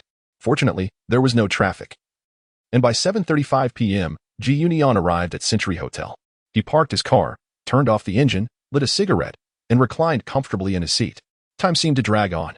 After finishing one cigarette, then another, it was only halfway through the third when he spotted Jinan's car approaching. Yet, Jinan appeared oblivious to Ji Yuntian, parking his vehicle and walking towards the corner of the hotel's first floor. By this time, darkness had fallen. But the square was illuminated as if it were daylight, allowing Ji Yuntian to see clearly that Jinan was heading directly into the tea room. Ji Yuntian extinguished his cigarette, but, intently observing every individual approaching the tea room. However, he saw neither the UFO nor any suspicious figures. As time ticked away, Yuntian felt his patience wearing thin. He checked the time, 8:20 p.m. Was it possible the UFO would not arrive? Or was this all a trap? Yuntian picked up his phone and sent a text to Xuan. Has the client arrived? Xuan quickly replied, not yet. Should we withdraw? Yuntian responded, you withdraw first. I'll follow shortly. Before long, he saw Xuan exiting the tea room and driving away. Yuntian decided to wait another 10 minutes. By the 9th minute, he had already started his car. However, his foot on the accelerator suddenly halted, and he found himself frozen in place. He noticed a figure emerge from the convenience store across from the tea room, though the person was clad in black and wearing sunglasses. Yuntian instantly recognized him by his physique and gait. It was Liu Tao. To his astonishment, it was indeed Liu Tao. Yuntian's gaze followed Liu Tao as his mind raced. His fingers lightly tapped the steering wheel, growing heavier until a slight pain set in. Liu Tao quickly disappeared from Yuntian's sight. Glancing at his watch, Yuntian resumed driving after the 10 minutes had elapsed. Although he could not decipher Liu Tao's intention behind masquerading as a UFO, he had already surmised his next move. Sure enough, the following morning, as soon as he arrived at work, Yuntian received a call from Liu Tao. Liu Tao began with polite greetings, followed by an apology, and ultimately expressed his desire to work at Yutian Food Company, both to repay Yuntian's kindness and to feel the lingering presence of the departed Roman. Yuntian cheerfully replied, that's splendid. I have been eagerly awaiting your call. You know, the doors of Yutian Food Company are always open to you. In truth, I find your 2 reasons rather inconsequential. What truly matters is that you will receive everything you desire here. After hanging up, Yuntian thought to himself that his words were indeed brilliant, a veritable double entendre. Liu Tao's decision to work the next day greatly surprised Meng Hongyun. She had not anticipated such a significant transformation in Liu Tao, as if he had suddenly liberated himself from profound despondency without any transition. After Xiaoyan's visit, Liu Tao had seemingly transformed into a different person. Meng Hongyun inquired, what about that girl named Xiaoyan who came yesterday? Where does she work? Liu Tao replied, oh, she is a colleague of Roman's, the assistant to the general manager at Yuntian Food Company. Meng Hongyun's expression shifted as she remarked, so, you will be her colleague from now on. Liu Tao appeared oblivious to his mother's unusual demeanor and casually responded, yes, she's quite nice, and their boss treats me well. Meng Hongyun fell silent for a moment before saying, since you have made your decision, I will support you. The weather is lovely today.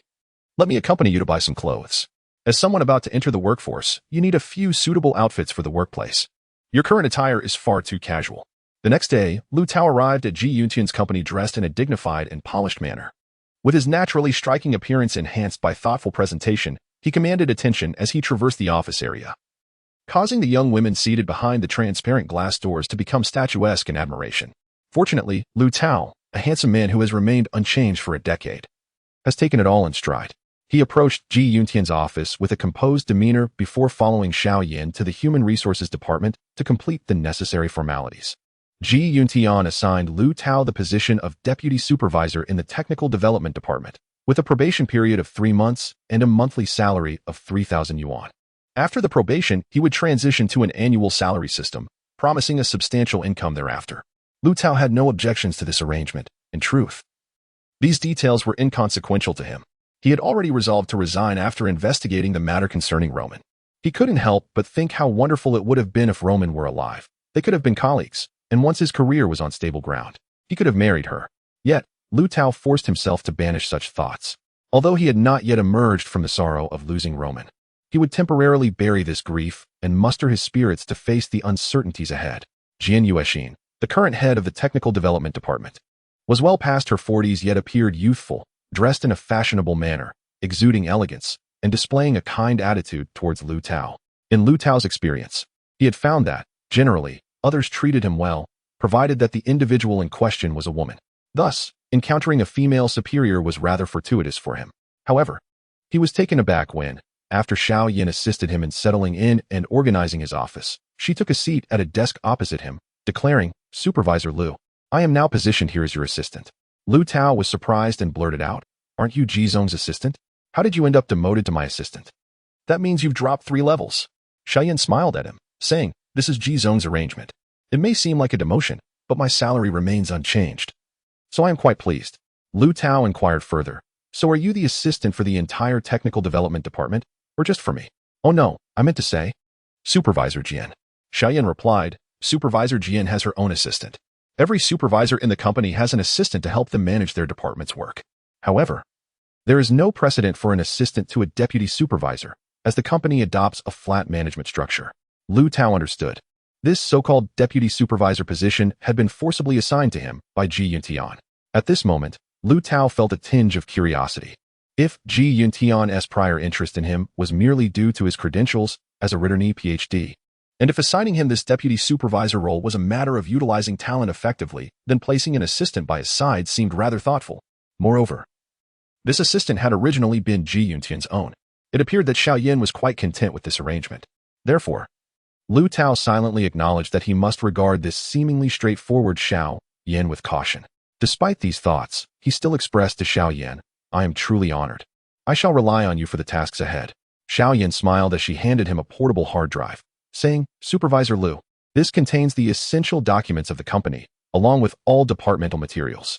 Please familiarize yourself with the various aspects of the company, and do not hesitate to ask me any questions you may have." Liu Tao nodded, accepting the hard drive and inserting it into the laptop provided by the company, slowly browsing through its contents. On the surface, he needed to present himself with utmost professionalism. Ji Yuntian had advised him earlier that he should take his time to understand the company's operations before diving into specific tasks, ensuring he was well prepared to showcase his abilities. The information within the drive was meticulously organized, categorized into 3 levels: ordinary, important, and top secret. Each file bore a label indicating its classification, with the top secret category further divided into 3 tiers: level 1, level 2, and level 3. It appeared that the new assistant to the deputy supervisor had done her homework thoroughly. Liu Tao felt an overwhelming curiosity stirring within him. Instead of following the order, he began by opening only the files marked as level 1 top secret. Although categorized as top secret, the documents seemed somewhat ambiguous and lacked substantial value, merely outlining the company's strategic plans and technical data regarding products. As Liu Tao scanned the documents rapidly, Xuan sat quietly across from him, engrossed in her own computer, her expression inscrutable, making it difficult to discern whether she was genuinely working or merely browsing the internet. Suddenly, one document seemed to leap into his field of vision, igniting a thrill within him, though he kept this excitement hidden. The document was filled entirely with numbers, reminiscent of the password letter in Roman's mailbox. What thrilled Liu Tao further was the title of the document: Third Quarter Sales Forecast, sourced from the sales department, which was overseen by Ji Nan. That evening, Liu Tao had concealed himself in a convenience store opposite the Century Hotel tea room, where he observed Ji Nan arriving alone at the agreed time, lingering for nearly half an hour before departing. Coupled with Ji Nan's unusual behavior at the funeral, Liu Tao was certain that Ji Nan was the mysterious figure known as Shinkong, establishing him as his primary target. At this moment, Liu Tao found it increasingly difficult to remain seated. He longed to grasp the book The Smiling, Proud Wanderer and decode the document immediately. He glanced at Xuan, who continued to type expressionlessly on her computer. Checking the time, he noted that there was still a considerable duration until the end of the workday. Before Xuan could leave, Ji Yuntian summoned her to the general manager's office. Ji Yuntian inquired about Liu Tao's progress that day. Xuan reported that Liu Tao was diligently studying the documents and had shared some innovative ideas for improving the technical data. Ji Yuntian nodded thoughtfully and instructed Xuan, "From now on, please come to my office at this time every day to provide a detailed report on Liu Tao's activities over the past 24 hours. Xuan questioned whether she had misheard Ji Yuntian. 24 hours? Ji Yuntian affirmed, "Yes, precisely 24 hours. You are tasked with escorting Liu Tao home daily, remaining outside his residence until he falls asleep.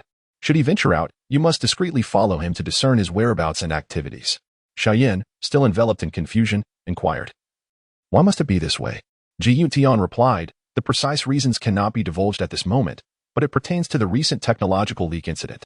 Xuan pondered Ji Yuntian's words, yet remained perplexed. However, what connection does the technological leak have with Liu Tao? Ji Yuntian responded solemnly, "Do not inquire too deeply for now. Suffice it to say that this matter bears significant implications for the company's interests and its very fate." Before finishing work, Liu Tao received a call from a real estate agency regarding the property bequeathed by Roman. After careful consideration, he resolved to sell it and divide the proceeds equally between Roman's parents. In managing Roman's affairs, Liu Tao faced numerous challenges but ultimately managed to contact Roman's father. He recalled Roman mentioning that her father worked for a state-owned enterprise in Yun City, and through acquaintances there, he obtained the contact number of Roman's father, Luo Man. Surprisingly, Upon hearing the news of Roman's passing, Luo Beifong's demeanor was disturbingly indifferent.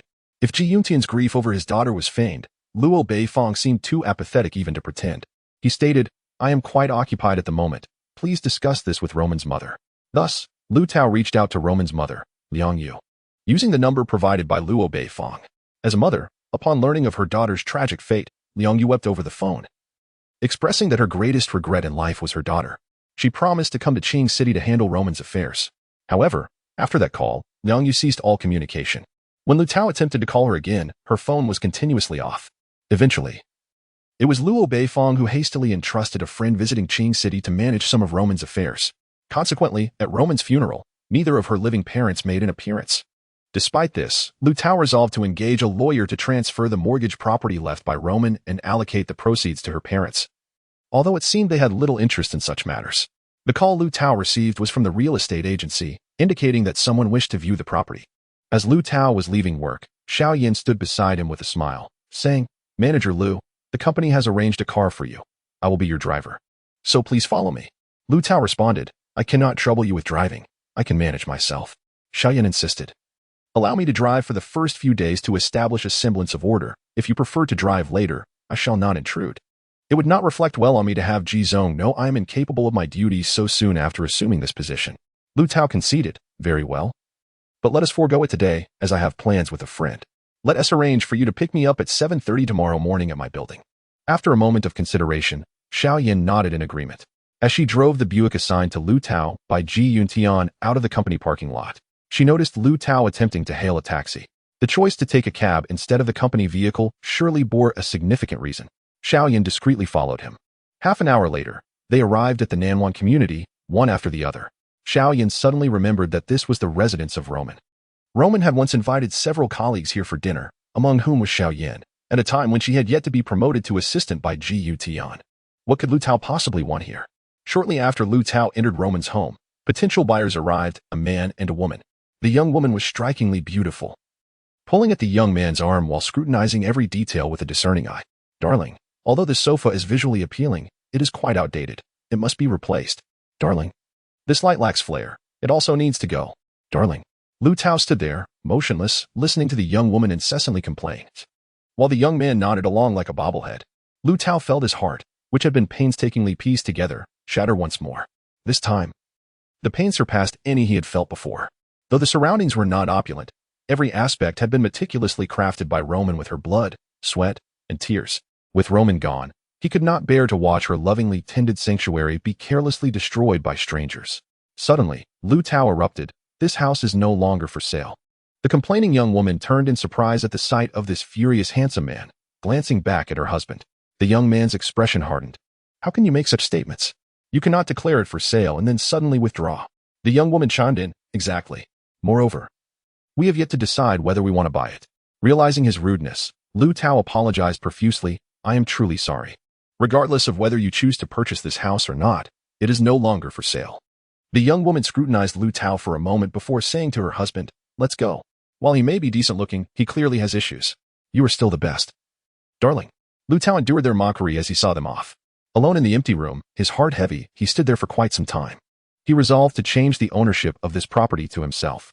Now that he had the means to earn, he would diligently pay for the house, ultimately making it his own. For after Roman's departure, Liu Tao had always believed that her spirit lingered in this world. If this home were to vanish, where would Roman's soul find its repose? Here, it would forever serve as Roman's sanctuary. Only within these walls could Liu Tao truly feel her presence. "Xuan," he murmured to himself in the desolate living room, "I know you are still here, still able to see me. The thought of selling the house was my folly.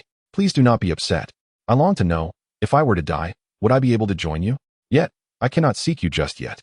Your death was unjust, and I must identify the one who caused your demise." At that moment, Liu Tao seemed to awaken to a realization. He recalled the password file that had been haunting his thoughts throughout the day. Liu Tao hurriedly entered the bedroom, simultaneously opening Roman's laptop and flipping through the pages of the smiling, proud wanderer. Prior to this moment, Roman's laptop had been returned here, along with the book. These items were remnants of Roman and rightfully belonged in their original place. Liu Tao aimed to decode the encrypted file with utmost urgency. However, the pace of his deciphering gradually slowed, ultimately coming to an involuntary halt. This was not due to an inability to decode. but rather because the resulting text was merely a nonsensical arrangement of characters. The hopes Liu Tao had meticulously nurtured throughout the day crumbled in an instant. Was there an issue with the key, or was this file not a cipher at all? If it were the former, might there be a second book containing the key aside from this one? In the vast sea of literature, where could he possibly locate such a volume? Liu Tao approached the bedside, sifting through the books that Roman had left there, trying each one in turn. After dismissing all 8 volumes, his spirits plummeted to an all-time low. While the key was temporarily elusive, it could still be sought after, but what if it simply did not exist? This would imply that the latter was true, that the document was not a cipher but mere gibberish. Disheartened and fatigued, Liu Tao collapsed onto Roman's bed. Closing his eyes and inhaling the lingering scent of Roman while tears streamed down his face. Unbeknownst to Liu Tao, as night deepened, a young woman named Xuan, tasked with monitoring him, lay exhausted in a Buick parked not far from Roman's residence. For several consecutive days, Liu Tao had been perusing the documents Xuan had provided. Yet he had not encountered another file akin to that fateful cipher. On this particular day, fatigued from his reading, he rubbed his temples and, upon raising his gaze, noticed Xuan placing a steaming cup of aromatic coffee on his desk. The fragrance invigorated Liu Tao, prompting him to smile at Xuan and express his gratitude. Xuan, evidently unaware of Liu Tao's inner turmoil, obediently returned to her own seat, refraining from disturbing his work. At that moment, she was so quiet that it felt as though she were non-existent, allowing Liu Tao to believe he was alone in the office.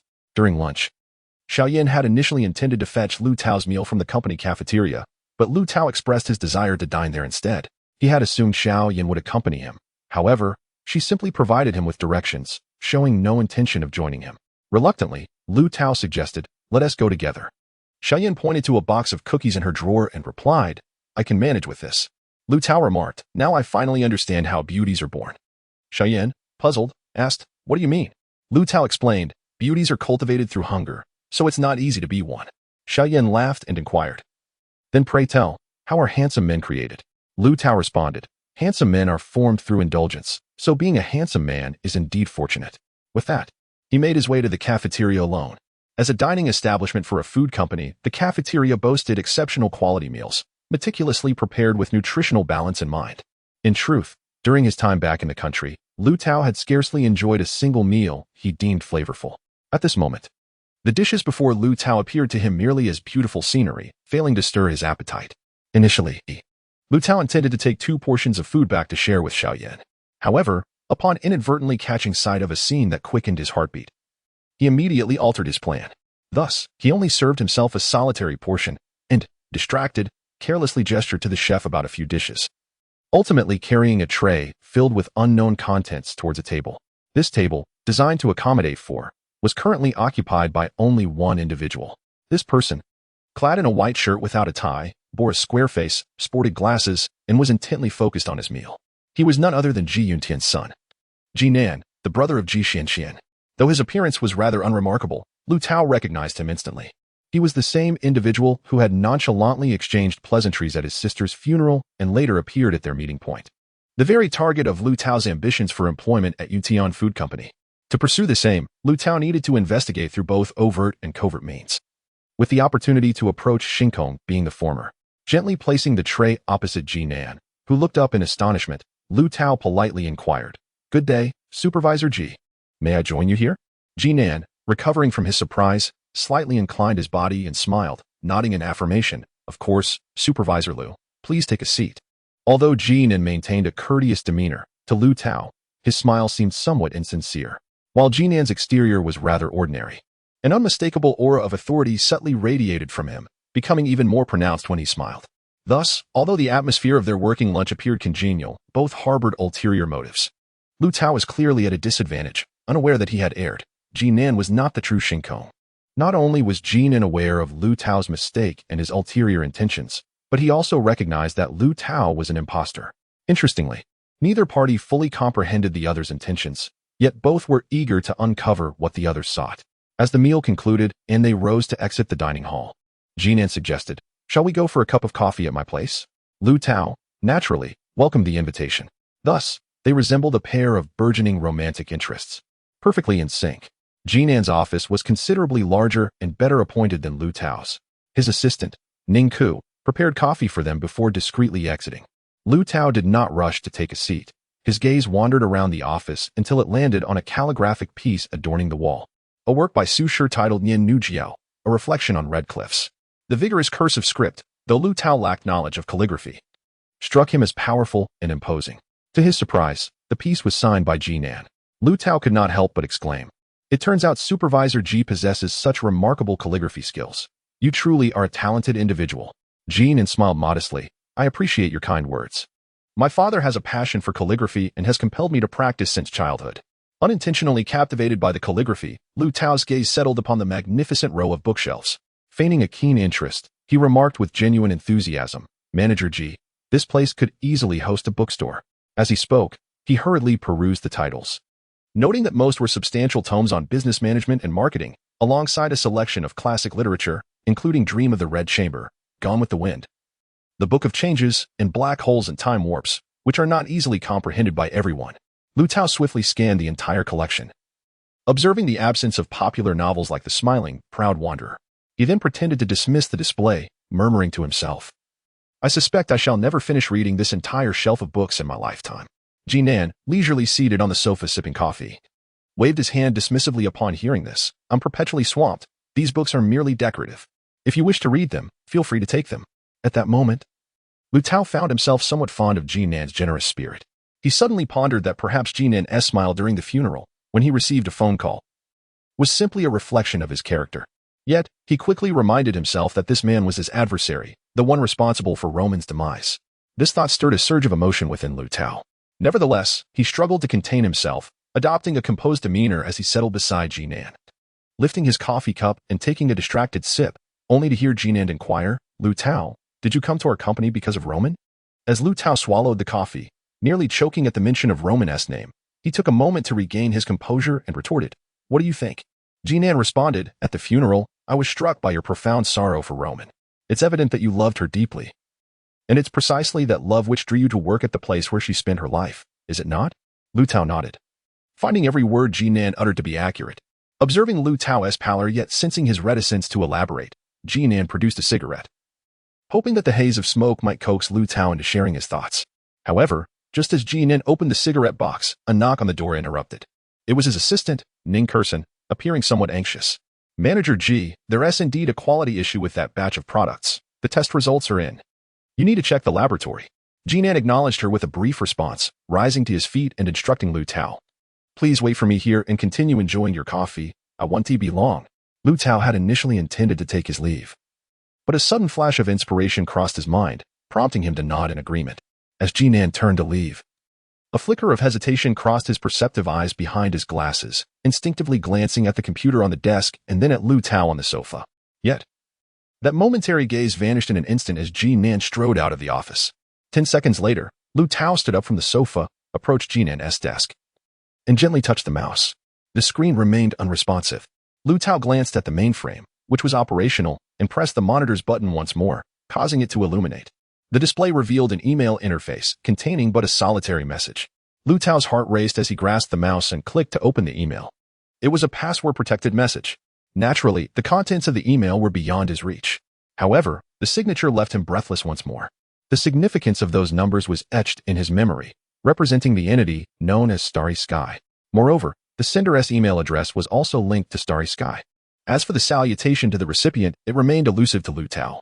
This indicated several points. First, the key to this password-protected email was the smiling, proud wanderer. Second, if Xuan received correspondence from Starry Sky on this computer using that email, it implied that Xuan was not Starry Sky, and that another individual was involved. Xuan's codename could potentially be decrypted using the key. Third, the timestamp of the email was from this very morning, suggesting that the information was fresh. Could it be connected to the aftermath of the flying saucer incident? Fourth, the importance and value of this email were such that Xuan refrained from deleting it immediately. Contemplating this fourth point, Liu Tao felt a surge of urgency. He swiftly opened an unlocked drawer, discovering a copy of the smiling, proud wanderer, identical to the one owned by Roman. Beneath it lay a book titled Lilac, penned by Gao Yang. Why was this book stored alongside the smiling, proud wanderer? One was authored by Jin Yong, while the other was by Gao Yang. Was it mere coincidence that where there was well water, there was Jin Yong, and where there were villages, there was Gao Yang? Could Lilac be the key Liu Tao had been desperately seeking for the password file? Liu Tao thumbed through the book, committing the publisher and publication date to memory before swiftly returning it to the drawer. He then maneuvered the mouse, clicked to forward the email, and entered his own email address in the recipient field, opting not to save it in the sent folder. Just as he clicked send, he heard footsteps approaching from outside the door, followed by Jinan's voice. Had he returned so soon? Caught off guard, Liu Tao felt a rush of panic, clumsily shutting off the monitor. As he turned, the door swung open. Jinan entered while conversing with Ning Curson, instructing her to remain vigilant in the coming days, emphasizing the necessity to eliminate similar errors. This was too close. Had we failed to identify the quality issue before releasing it to the market, we would have been doomed. Ning Curson nodded in agreement, her gaze landing on Liu Tao, prompting a smile. Manager Liu, let me get you another cup of coffee. Her sweet smile had a calming effect on Liu Tao. Ning Curson was the type of girl whose appearance was unremarkable, yet she possessed a flair for self-presentation, exuding confidence and approachability. With his composure restored, Liu Tao thanked her and turned to Jinan with a smile, remarking, "It seems I have mistaken your office for a CAF." Jinan replied, "If you enjoy coffee, feel free to come by often." Yet, Jinan appeared somewhat distracted, his eyes frequently drifting toward the desk. However, Liu Tao's body fortuitously obstructed his line of sight. Ning Curson had already gone to fetch coffee. At that moment, Jinan's phone rang. Jinan excused himself to Liu Tao, then answered the call, speaking softly as he stepped outside, seemingly reluctant to let Liu Tao overhear his conversation. Seizing this rare opportunity, Liu Tao activated the monitor, only to see the screen display sent, and hurriedly switched back to the original state before turning off the monitor. Just as Liu Tao completed these actions, Jinan returned from his call, a smile still lingering on his lips, further convincing Liu Tao that the call must have been from his beloved. In the afternoon, while seated in the office, Liu Tao found himself distracted, not merely inattentive but nearly at his wit's end. His mind was preoccupied with thoughts of if Jinan was not the starry sky, then who truly embodied that celestial expanse? What was Jinan's true identity? And what was the real content of that cryptic letter? Unfortunately, for security reasons, the book serving as the key was left at Roman's house, absent from the office. Despite Liu Tao's internal urgency, he maintained an exterior of focused professionalism. He was fortunate that Xuan quietly attended to her tasks nearby, seemingly oblivious to his fidgeting. Yet, whenever Liu Tao finished his tea, Xuan would silently replace it with a new cup. On MSN, a hacker named James remained perpetually offline. It was nearing midday for James. It seemed that the sloth was still asleep, leaving Liu Tao in uncertainty as to when he might log in to assist in deciphering Jinan's email. Just as Liu Tao felt adrift, a long-forgotten name surfaced on MSN, CC, like a bolt of lightning cleaving through Liu Tao's chaotic thoughts. CC, whose real name was Wu Si, was a high school classmate of Liu Tao, distinguished for both her beauty and intellect. They had reconnected through mutual friends 6 months prior, and Liu Tao recalled that Wu Si was working as a journalist at a certain newspaper in Qingqing. Liu Tao remembered the issue of the Qingqing Urban Daily that featured a report on a fire. If Wu Si indeed worked at that publication, then Liu Tao eagerly initiated a conversation with CC. "Liu Tao, CC, are you busy?" "CC," quickly replied Liu Tao. "What is up?" "Liu Tao, oh, I have a quick question for you. Do you work at the Qingqing Urban Daily?" CC, typing rapidly, "Yes, how can I assist you?" "Liu Tao, could you check the newspaper from April 21st and find out who wrote the fire report? I need to uncover the identity of the anonymous witness mentioned and what that person discussed with the reporter." CC, "Sure. Please hold on."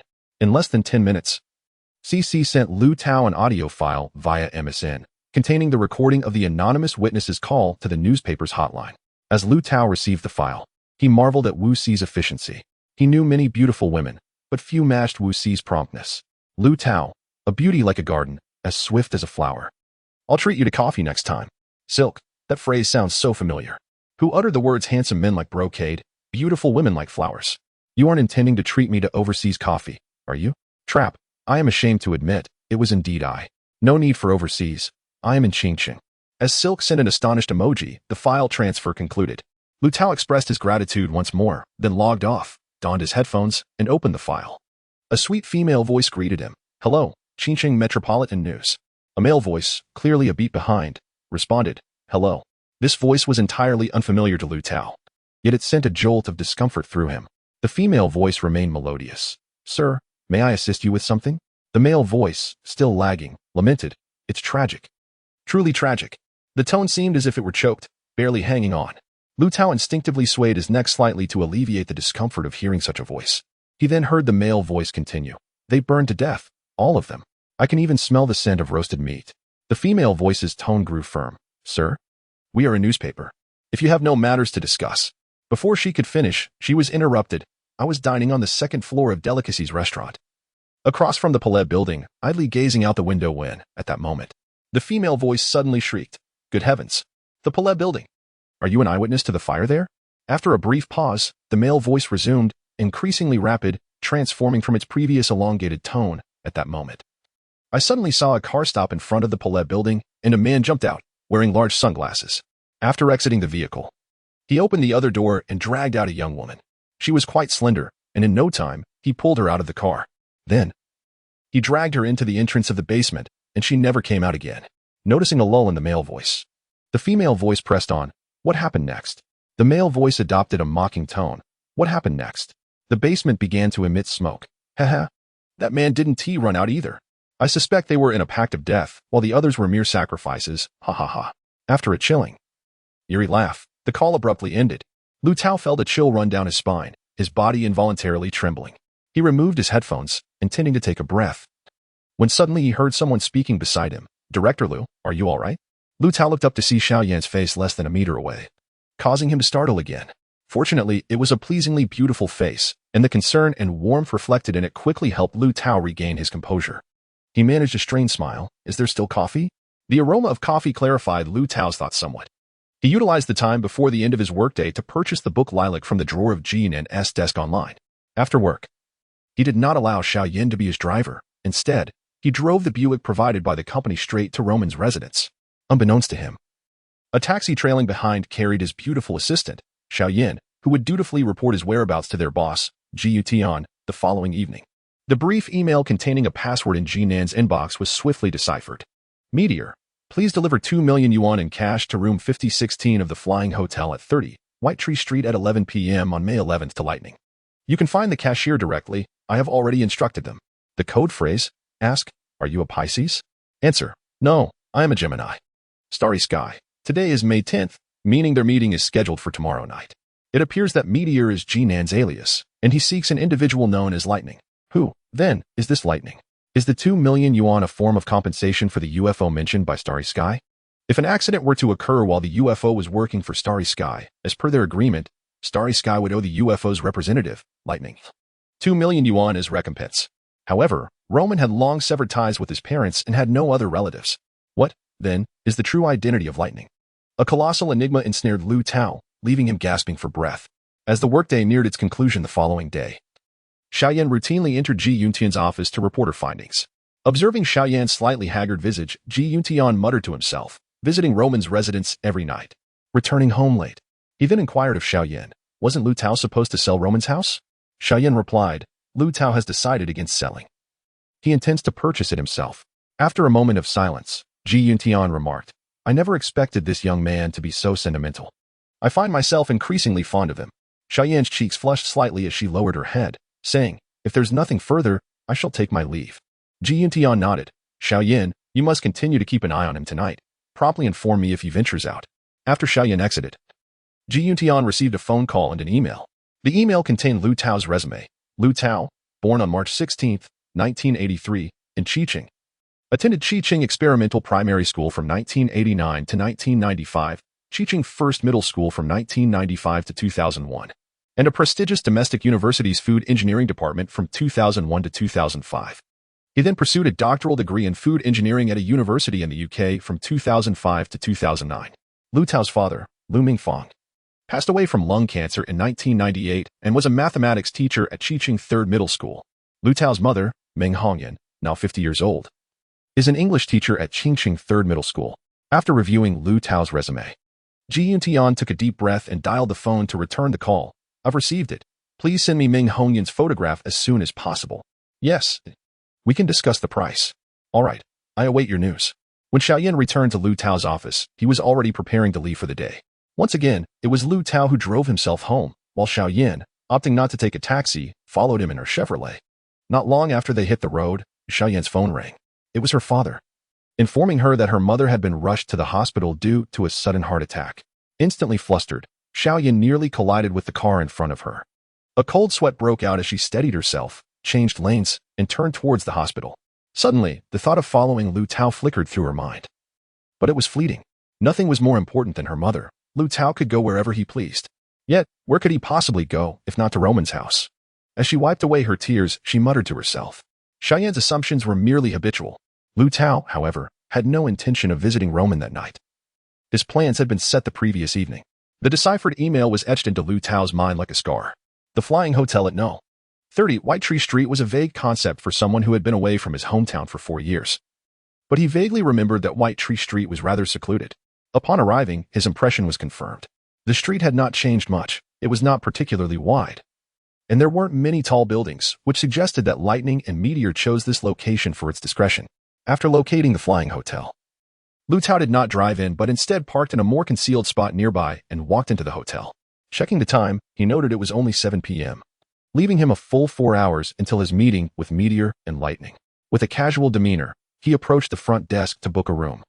Using the excuse of being newly returned to the country and having yet to obtain his new ID, thus avoiding showing any identification and inventing a false name. Fortunately, establishments like the Flying Hotel were easily fooled, and Liu Tao noticed no surveillance cameras in the lobby or elevator. It appeared the adversary was well prepared, though unbeknownst to them. This simplicity worked in Liu Tao's favor. He was assigned room 5014, a number typically associated with vacancy.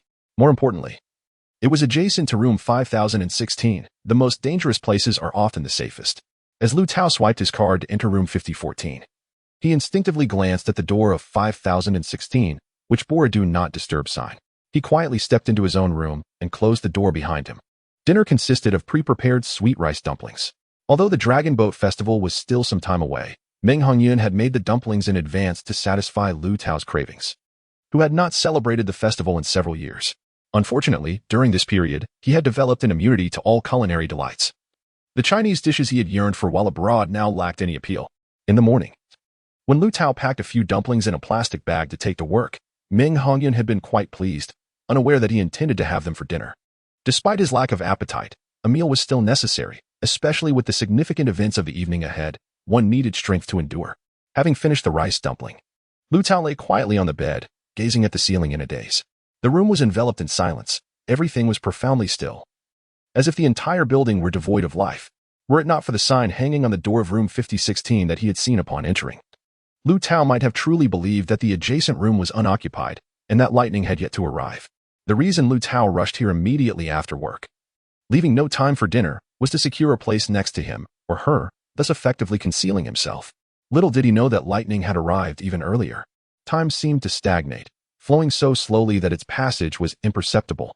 Within those few hours, Liu Tao felt as though he had traversed a vast expanse of 27 years, with many memories that appeared long submerged in the river of time suddenly springing back to life. Particularly vivid were the moments shared with Roman, from their initial acquaintance to their romantic entanglement, and then to their separation. Those myriad details felt startlingly tangible. At this juncture, Liu Tao harbored a deep regret regarding his decision to study abroad for the first time. Had he not left the country, even though Roman's death was irreversible, they could have spent those long 4 years, over 1,000 days and nights, together in close proximity. Indeed, the yearning of the spirit for another spirit pales in comparison to the torment of the flesh yearning for flesh. They could converse endlessly online or speak on the phone.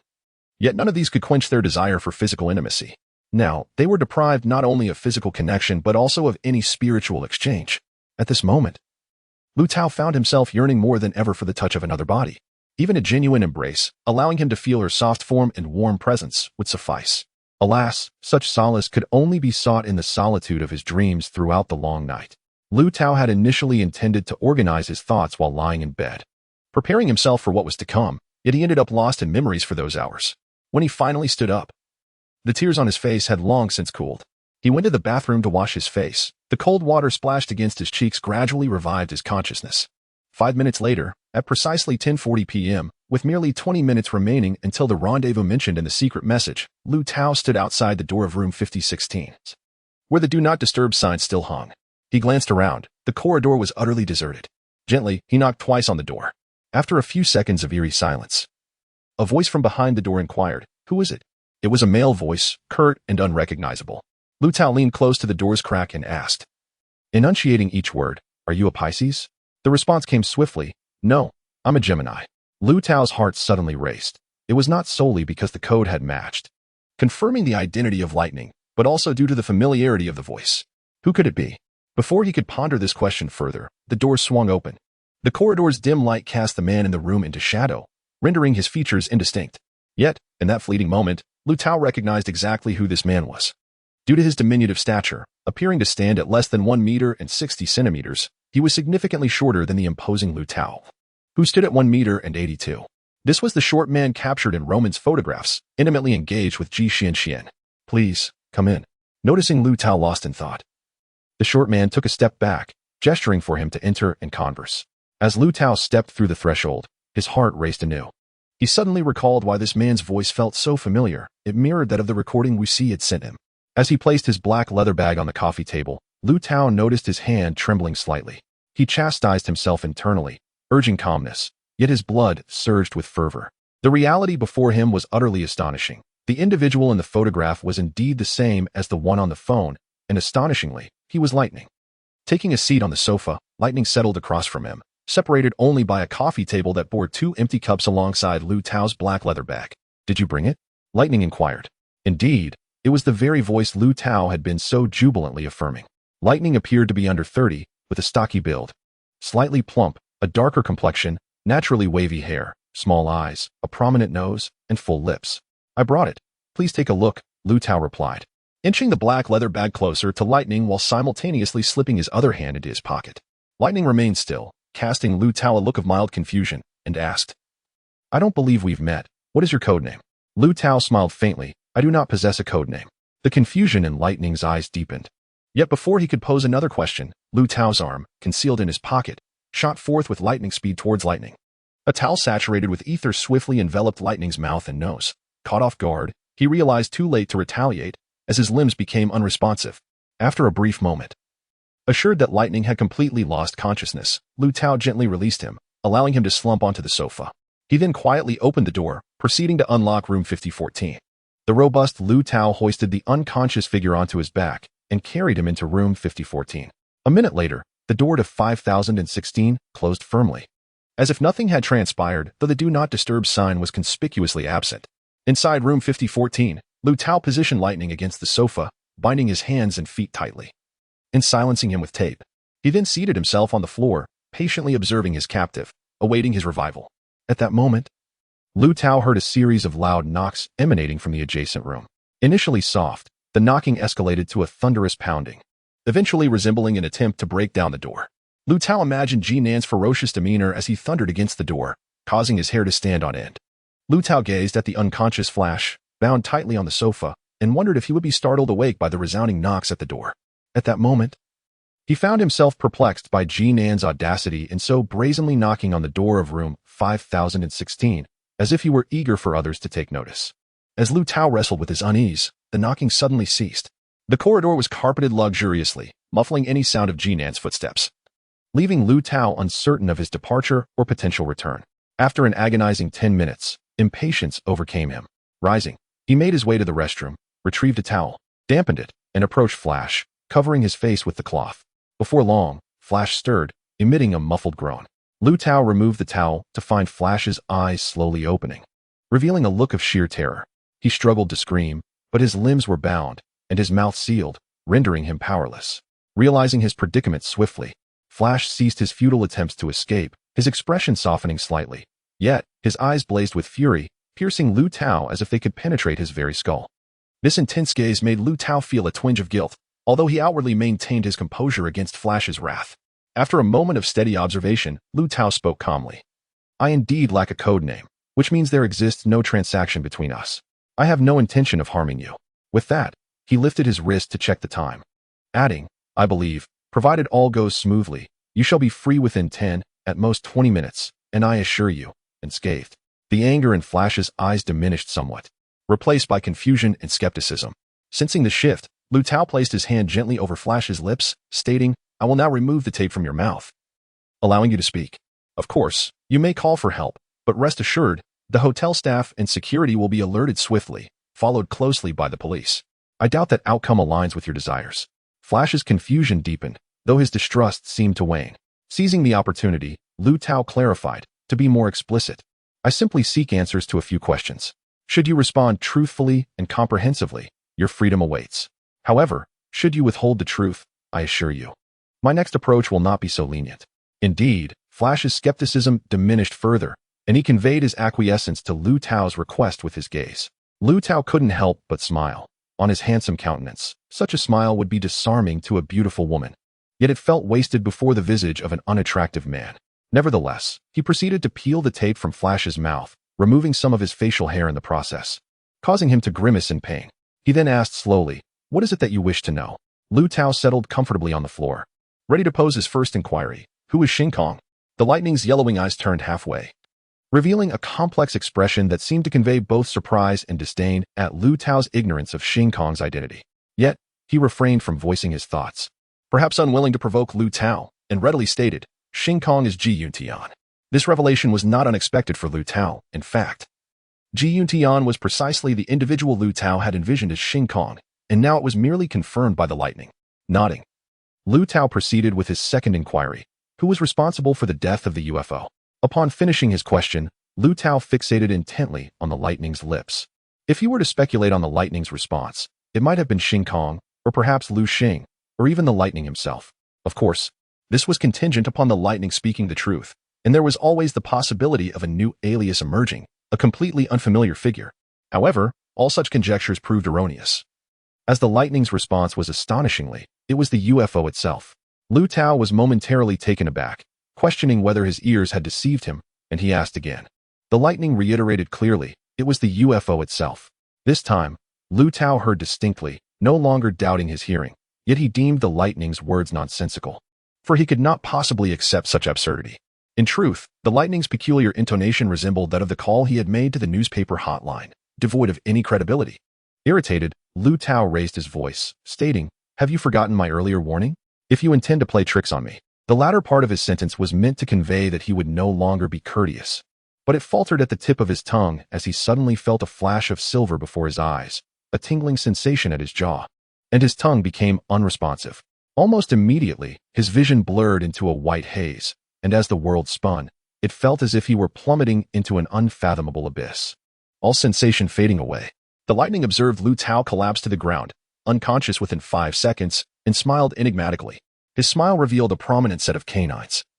Had he smiled like that in front of Liu Tao moments earlier, the latter might have noticed a small cylindrical metallic object lodged between the lightning's molars. When the lightning's well-trained tongue deftly licked it, a mechanism was triggered, and a silver needle shot forth at remarkable speed. Such had been the case just moments prior.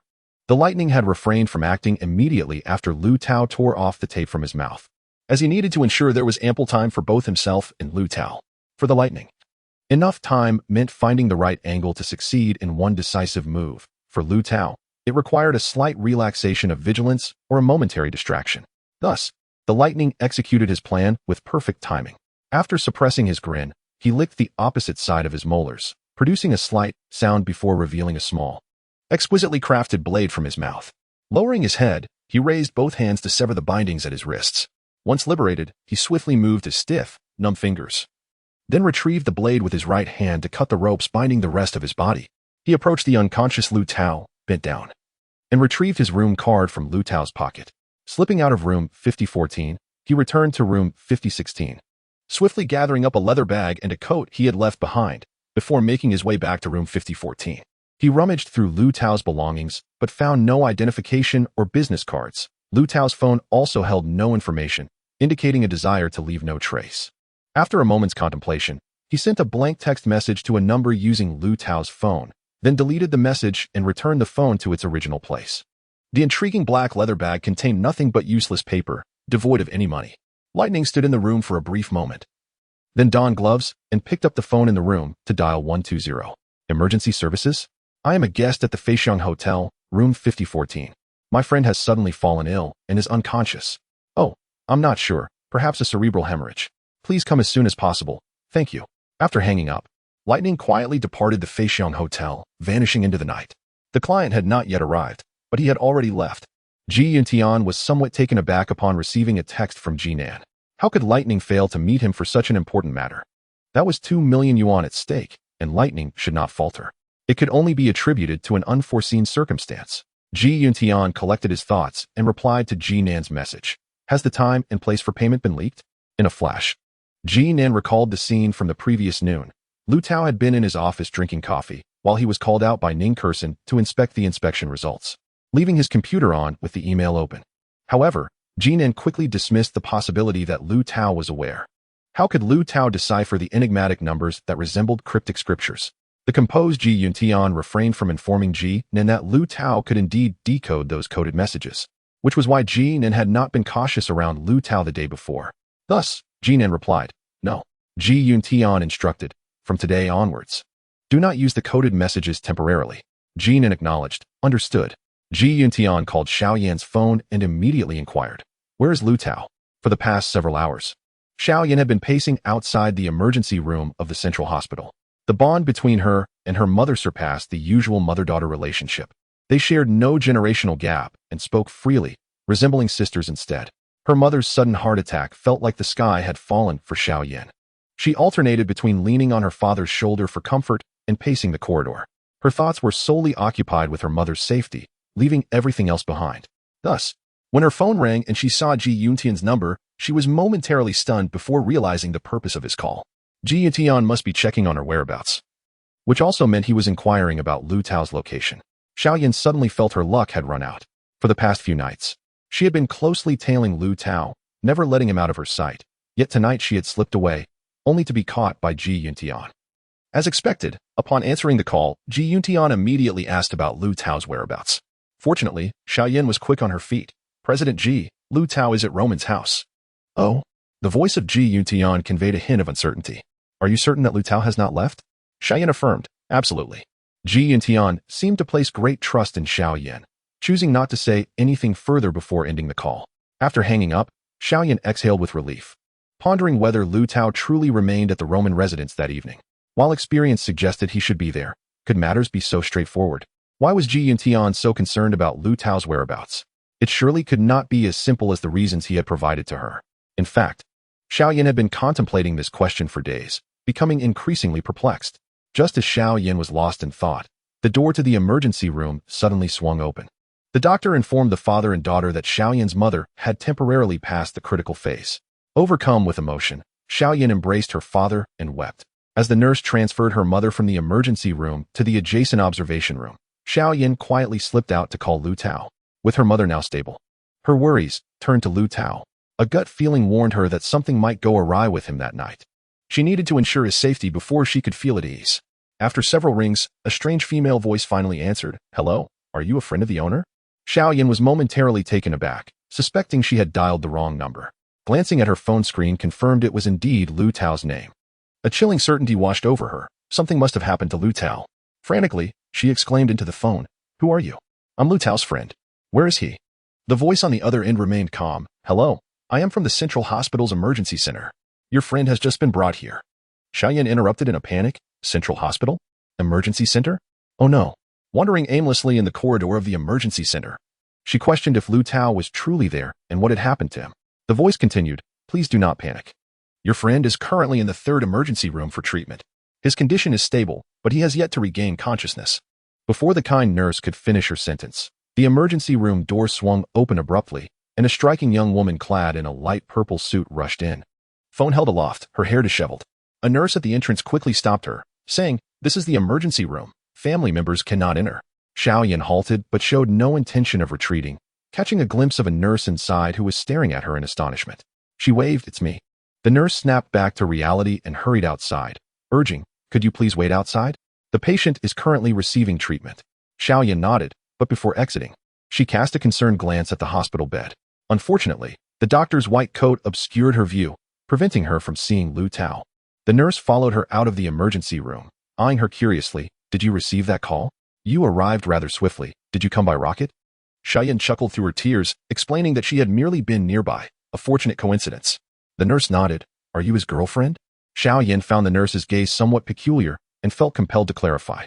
"He is my supervisor, and I am his assistant." "Nurse, may I ask what is wrong with Liu Tao?" Upon hearing that Xiaoyan was not Liu Tao's girlfriend, the nurse's hostility diminished significantly, almost as if she were speaking to herself. "Liu Tao? Oh, he's a supervisor. Well, he was brought in unconscious. The doctor mentioned it seemed like he had been administered some sort of anesthetic.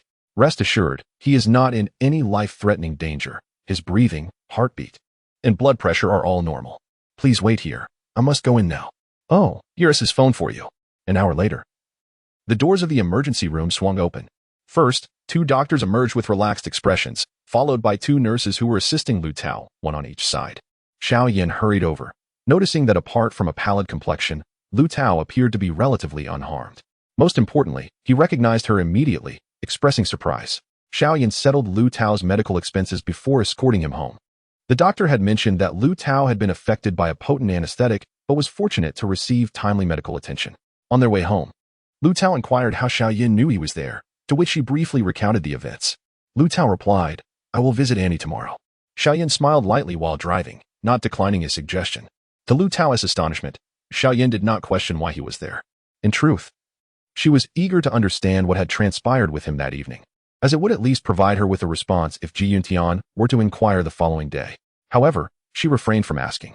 Her silence stemmed from her affection for Liu Tao. She was deeply concerned about his feelings and did not wish to compel him to divulge anything. Yet, Liu Tao misinterpreted her silence. He wondered why Xuan had not asked how he had gotten injured. Did she already know? Was she in league with Lightning and the others? Or perhaps she was allied with the Starry Sky? Yes, if Starry Sky truly was Ji Yuntian. Then regardless of whether Lightning and Starry Sky were adversaries or allies, it was evident that Xuan was associated with Starry Sky. She was a spy planted by Ji Yuntian beside him. The fact that Xuan's mother had suddenly suffered from a heart attack and was brought to the same hospital was undoubtedly a feeble lie. Thus, he felt no obligation to visit the fictitious auntie with heart troubles. Why put Xuan in a position to maintain a ruse? However, he realized that he had completely exposed himself before them. What should he do next? Would an unforeseen danger soon descend upon him? Should he report this immediately? Liu Tao remained oblivious to the fact that the inquisitive and talkative nurse had already deduced that he had been drugged in a hotel and had gossiped about it to Xuan. Xuan mused, surely, Liu Handsome must have been trying to rendezvous with some beauty and fell into their trap. Was he merely robbed of his wealth? Or was it both his wealth and honor that were taken? The following morning, Guidi, a staff member in the administrative department of Yuntian Food Company responsible for handling correspondence, tentatively knocked on Liu Tao's firmly shut office door. Not receiving a response, he turned to leave but spotted Jian Yuexin, the supervisor of the technical development department, exiting her office. Guidi approached her with a smile, saying, "Hello, Supervisor Jian. This is Supervisor Liu's package. Since he is not here, may I leave it with you for now?"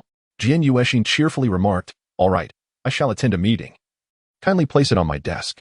An hour later, upon returning to her office, she discovered a package, roughly the size of a book, resting on her desk.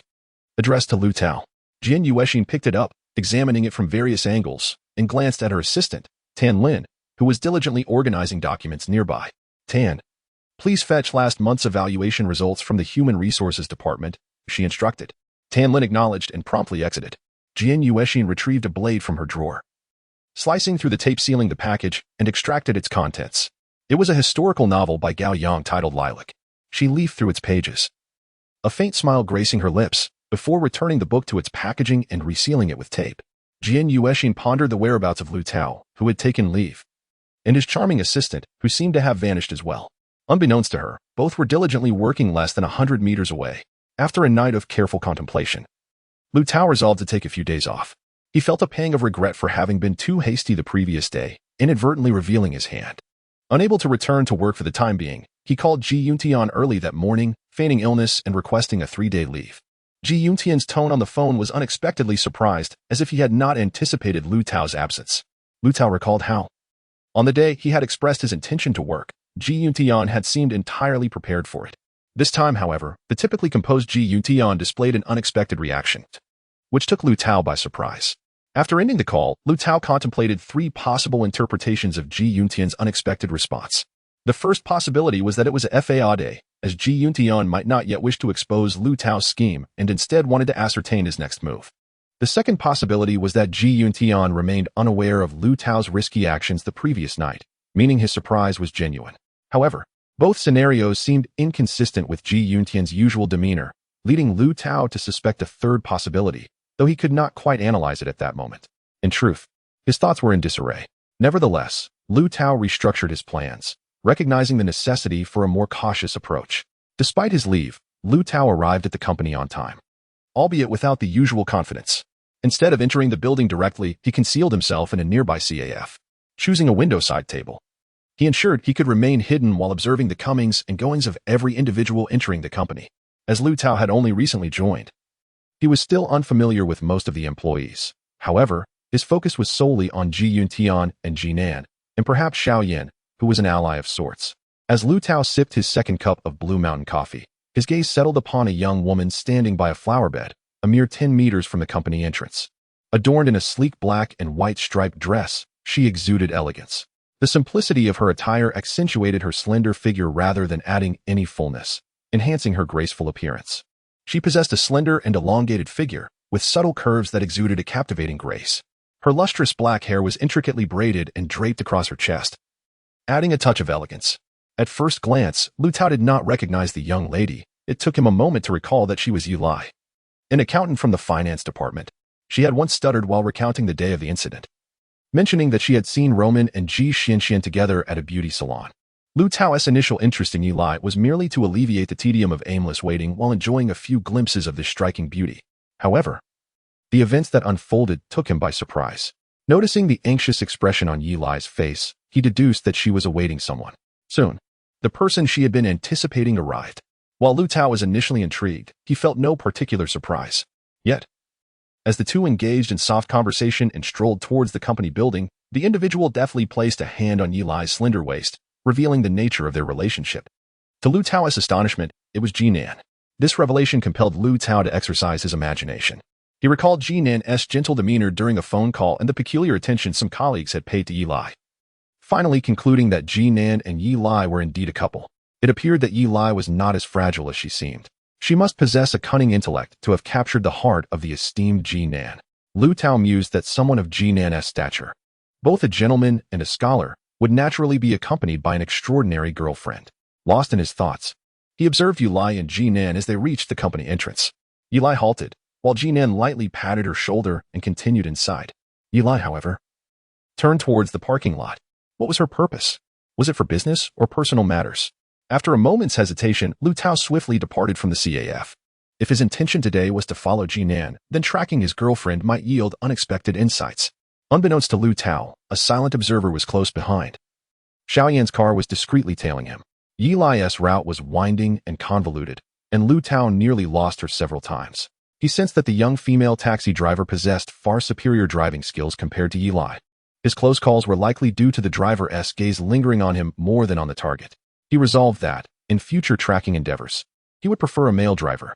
Fortunately, after half an hour, Yu Lai's vehicle came to a stop at the entrance of Nanhu Park. She exited the car and walked directly into the park. Liu Tao was taken aback. He had anticipated that Yu Lai might visit a governmental office, not expecting to uncover any unusual behavior. However, her entrance into the park during work hours piqued his curiosity, prompting him to cautiously follow her. Having learned from yesterday's lesson, Liu Tao admonished himself to remain a mere observer, to approach any situation with calmness, and to avoid recklessly exposing himself. However, he could not have envisioned the scene that awaited him, a scene that would undoubtedly challenge his composure. In early May, the park was at its most enchanting, with roses, peonies, and bauhinia in full bloom, adding an air of surreal romance to Liu Tao's perilous endeavor.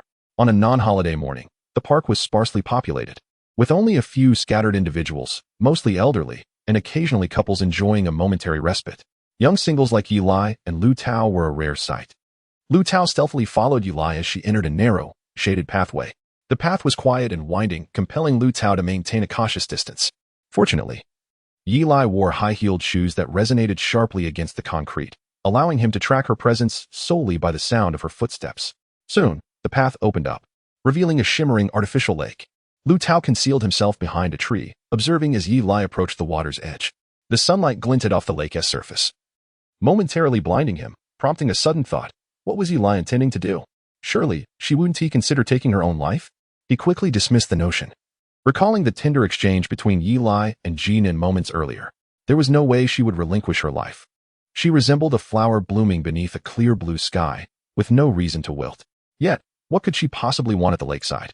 As Yu Lai's figure gradually faded from view along the embankment, Liu Tao hesitated, contemplating whether to follow. He was suddenly reminded of the venomous darts emitted by the little lightning, instinctively touching his still numb chin, immobilized by uncertainty. At that moment, Liu Tao spotted a small boat emerging from the thicket, gliding toward the shore. It was a pedal boat designed for four, complete with a canopy and walls. Its windows wide open. From his distance, Liu Tao could not discern the occupants, nor even how many were aboard. This time, he moved forward without hesitation, skillfully navigating through a dense patch of roses that provided ample cover. Through the gaps in the flowers, he could glimpse the boat edging closer to the lake's shore. At that moment, it seemed as though only Liu Tao, Eli, and the little boat existed in the world. He could hear the wind rustling through the blossoms, carrying a fragrant breeze. Eli and the boat were drawing nearer. She leaned forward, grasping a hand that extended from the vessel, and alternated her legs to step aboard. Her slender form swayed momentarily before vanishing inside the boat. Simultaneously, the boat rocked slightly before drifting away from the shore, leaving a cascade of splashes in its wake. Liu Tao widened his eyes but still could not see the figures within the boat. All he recalled was the hand that had reached out from the vessel, adorned with a deep crimson sleeve, long and undoubtedly belonging to a woman. Initially, he had assumed the occupants might include the diminutive lightning he had encountered the previous day. But he had not anticipated a woman. What was happening? Was another character making an appearance? Or was Eli clandestinely meeting someone here, entirely unrelated to Romanesque affairs? If that is the case, the person in the boat must be a man, right? Otherwise, the meeting of two women in such a manner would be utterly inconceivable. As Liu Tao stood perplexed, the small boat had already vanished from his sight. He straightened his posture and walked along the lakeshore towards the spot where the boat had disappeared. A few steps later, he spotted 2 or 3 identical boats floating on the lake, unable to discern which one belonged to Eli. Liu Tao had no choice but to retreat to the roadside, where he hoped to avoid attracting the attention of those on the boat, as passers-by occasionally appeared. After walking a little farther, he feigned fatigue and took a seat on a wooden bench by the roadside, positioning himself sideways to the lake, stealing glances occasionally. Only one boat remained in his line of sight, leaving him uncertain if Eli's boat had departed. Liu Tao contemplated whether to silently slip away, opting for a long game in pursuit of a greater catch, for the essence of today's endeavor was safety. Just as he stood up, an ear-piercing scream pierced the air. Turning around, Liu Tao beheld the boat violently rocking, and then a woman suddenly fell overboard, plunging into the water. The cry for help escaped her lips just before she was submerged beneath the lake's surface. Yet, that was sufficient. As Liu Tao sprinted towards the small boat, he recognized the black and white striped dress worn by the woman who had fallen into the water. It was Eli. What rendered him utterly astounded was the figure protruding halfway out of the boat, arms raised high, clad in deep crimson sleeves. It was those very hands that had drawn Eli into the boat, only to cast her out again. The owner of those hands leaned forward, her long, wavy hair almost touching the water. Then, glancing around, she suddenly leaped from the boat into the river. In that fleeting moment of her looking left and right, Liu Tao discerned her visage. His immediate reaction upon seeing that face was one of profound shock, so intense that he nearly gasped aloud. As her face submerged beneath the lake's surface, Liu Tao snapped back to reality, his thoughts racing. Was she attempting to rescue Eli or fleeing? When Eli's head resurfaced only to vanish again in the swirling waters, Liu Tao had confirmed that this individual intended to escape, for she did not re-emerge, undoubtedly possessing remarkable diving skills. No longer hesitating, Liu Tao swiftly shed his shoes and outer clothing, plunging into the lake with the speed of a sprinter. The early summer water was still quite cold, causing his pores to constrict sharply. Guided by instinct, he sought out Eli. However, at that moment, it was not Eli's face that filled Liu Tao's mind, but rather the visage of the woman who had just leaped into the water. Yes, it was a face that lingered in Liu Tao's memory, stunningly beautiful, one he had only seen in photographs on Roman's computer at the funerals of Roman and Xuan. In the memorial portrait, her beauty was breathtaking. Yet, this exquisite face had somehow been resurrected in such an extraordinary fashion. It was Xuan. She was alive. In this tumultuous moment, Liu Tao forced himself to regain his composure, setting aside thoughts of Xuan, for his immediate task was to save Eli. Once a champion of the school swimming competition, Liu Tao quickly found his bearings. Guided by instinct, he swam in the direction where Eli had submerged, catching sight of a head surfacing momentarily before it vanished beneath the water again. The lake's depth was not particularly daunting, approximately 2 meters. Yet it appeared that Eli lacked swimming proficiency, rendering this depth potentially fatal for her. Liu Tao's understanding of Eli's capabilities was ample. In that moment, he recalled the life-saving techniques imparted by his swimming coach. One must never approach a drowning person directly, for they might seize onto the rescuer in desperation, creating a perilous situation that could result in the demise of both the rescuer and the rescued. The correct course of action would be for Liu Tao to assess Eli's position, maneuver around to her back, and extend his arms beneath her armpits to elevate her. Minutes later, with every ounce of strength, Liu Tao managed to pull Yulai onto the lakeshore.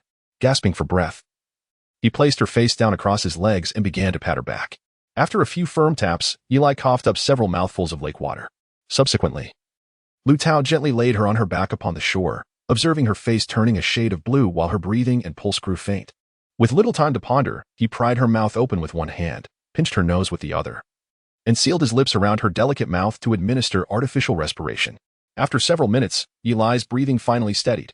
Exhausted, Liu Tao collapsed onto the ground, catching his breath, and then searched for his outer garment on the shore, retrieving his phone from his pocket to call for emergency assistance. "Don't bother. I've already called." A voice suddenly interrupted from behind. Startled, Liu Tao turned to find a crowd had gathered, drawn by the commotion. In the midst of the throng stood Xuan, the ever-present figure. Had she been following him all along? A chill ran down Liu Tao's spine. This woman was truly formidable. After speaking, Xuan cast an awkward glance at Liu Tao before hastily rushing to Yulai's side.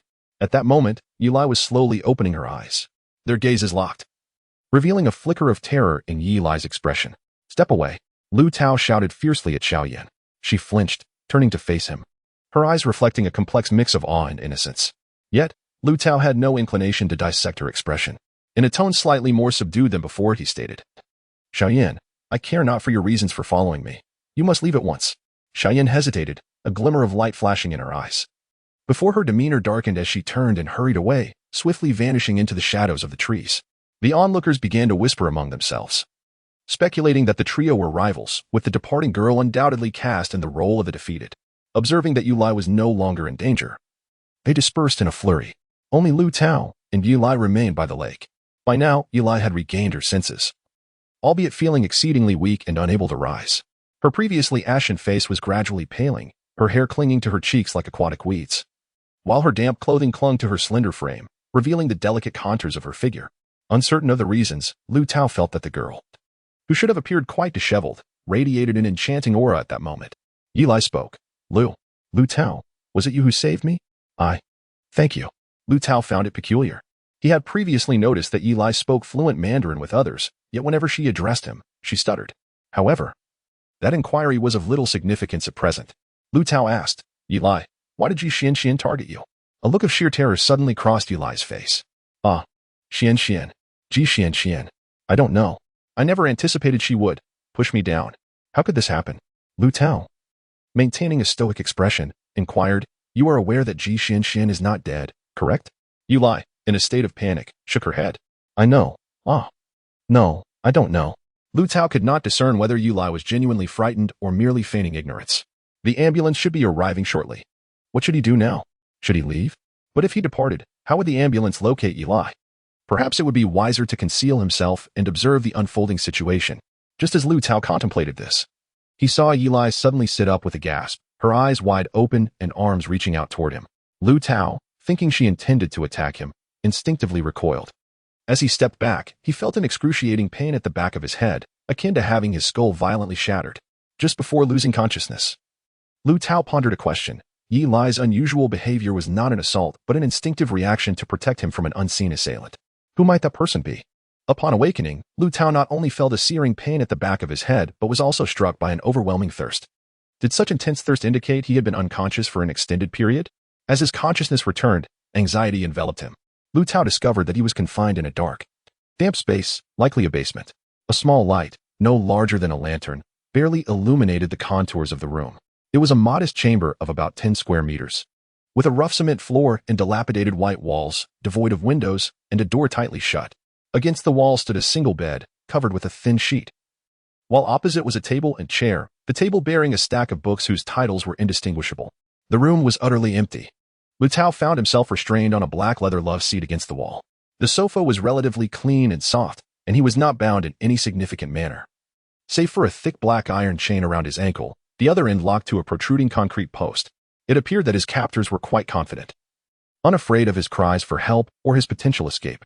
Understanding his predicament, Liu Tao resolved to make the best of it, adjusting his position for greater comfort and even tidying his clothing and hair. He felt that things were not altogether dire, aside from his parched lips and hungry stomach. At that moment, Liu Tao's cognitive faculties were severely impaired, rendering him unable to focus on deducing who had brought him to this place. Xuan? Jinan? Jiyutian? Lightning? Or perhaps Ji Xian? As the thought of Ji Xianxian crossed his mind, cold sweat broke out on Liu Tao's forehead. He was certain of his eyesight. Indeed, it was Ji Xianxian who had boarded the ship and subsequently pushed her into the water. Ji Xianxian was alive. This notion sent a surge of exhilaration coursing through every cell in Liu Tao's body. Particularly, as he recalled Ji Yuntian's series of peculiar behaviors following the incident involving Ji Xianxian, his conviction that she had not perished grew stronger. But what then was the matter with the DNA identification at the forensic center? 3 possibilities emerged.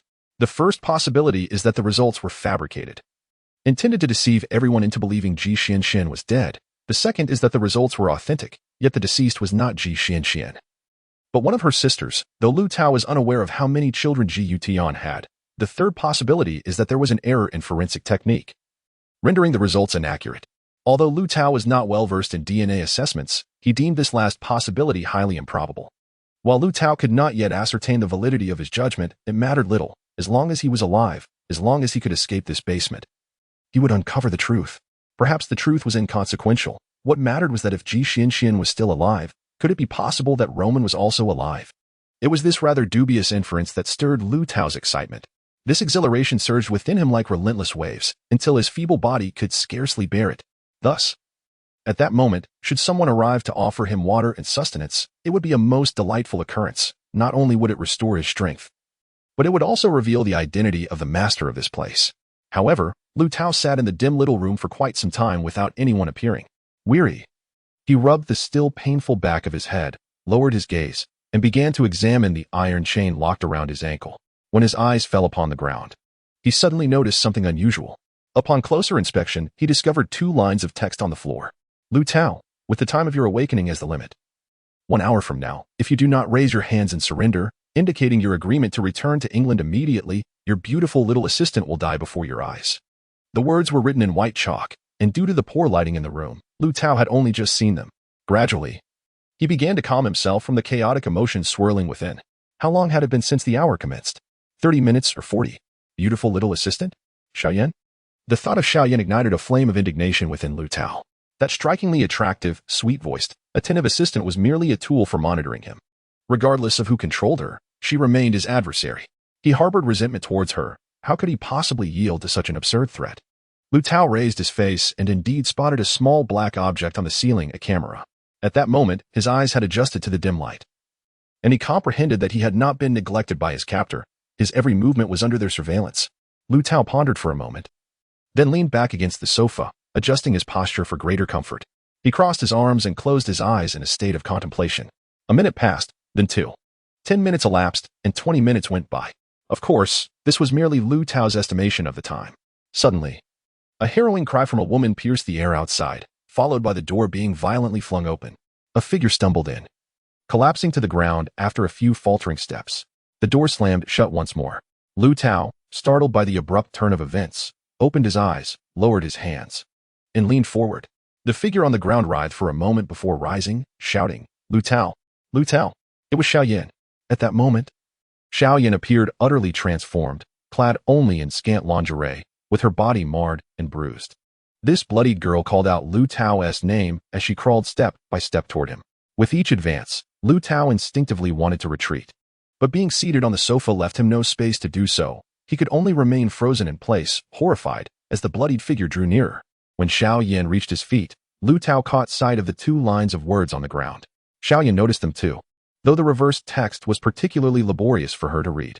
Nevertheless, she painstakingly deciphered each word, even as her blood dripped and stained the white chalk letters crimson. After finishing, she lifted her gaze. Liu Tao observed that her face was the only part of her body untouched by blood, making her pallor all the more chilling. Heaven knows how much blood she had lost. Her hair remained strangely neat, rendering her head and body an unsettlingly surreal montage, as though crafted by Photoshop. Xiaoyan ceased calling Liu Tao's name. Instead, she regarded him with a complex expression, one that seemed to disregard her own life. Liu Tao felt as though his very soul was being bared under her gaze. After taking a few gasping breaths, he finally managed to utter, Xiaoyan. Who is it? His questions were disjointed, yet Xiaoyan understood.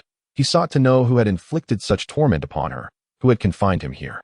Xiaoyan's pale lips trembled slightly before she replied despondently, Ji Xianxian. Liu Tao echoed, Ji Xianxian. Is it Ji Xianxian? But Xiaoyan shook her head. Not Ji Xianxian, but she is not dead. Is she? I do not recognize those who harmed me. They kept my eyes covered until they cast me in here. Thus, it appeared that even Xuan was unaware of the identity of her assailants. Liu Tao sank to the floor, gently embracing Xuan's body. The wounds upon her still oozed blood. They were not fatal, yet they could claim her life. Liu Tao's vision blurred in crimson. He ceased to inquire further, consumed only by the desire for her survival. In that moment, Liu Tao suddenly rose, raising his hands high. Though the gesture signified surrender, it exuded an air of commanding authority. Someone, quickly, someone, I will comply with your demands. I beseech you, save her. Liu Tao repeatedly called out these words. But it was too late, far too late. Xuan's body gradually collapsed to the ground. Xuan, Liu Tao cried out, dropping to one knee and holding her tightly in his embrace. He felt her blood flowing onto him, yet it bore no warmth, chilling him to the bone. Xuan, I am so sorry. Liu Tao wailed, tears streaming down his face. Memories of Xuan flooded his mind, her smiles, a cup of coffee she made for him. Words of encouragement, a glance, yet he had. In Liu Tao's arms, Xuan smiled beautifully, saying, Ji Xian is not dead. Perhaps Roman is still alive. Liu Tao, it is I who have wronged you. I have been monitoring and following you, but all of this was orchestrated by Liu Tao. He is wary of you, and told me. Xuan spoke weakly, her voice a mere whisper near Liu Tao's ear, as if to shield their conversation from prying eyes. He instructed me to watch you to uncover who leaked the company's secrets. Recently, we discovered counterfeit products of our company at various stores, causing significant losses, but Liu Tao has yet to ascertain their origin, as the formulas and packaging are almost identical to ours. As Xuan spoke, her breath suddenly became labored, her mouth agape, gasping for air. Her gaze growing distant.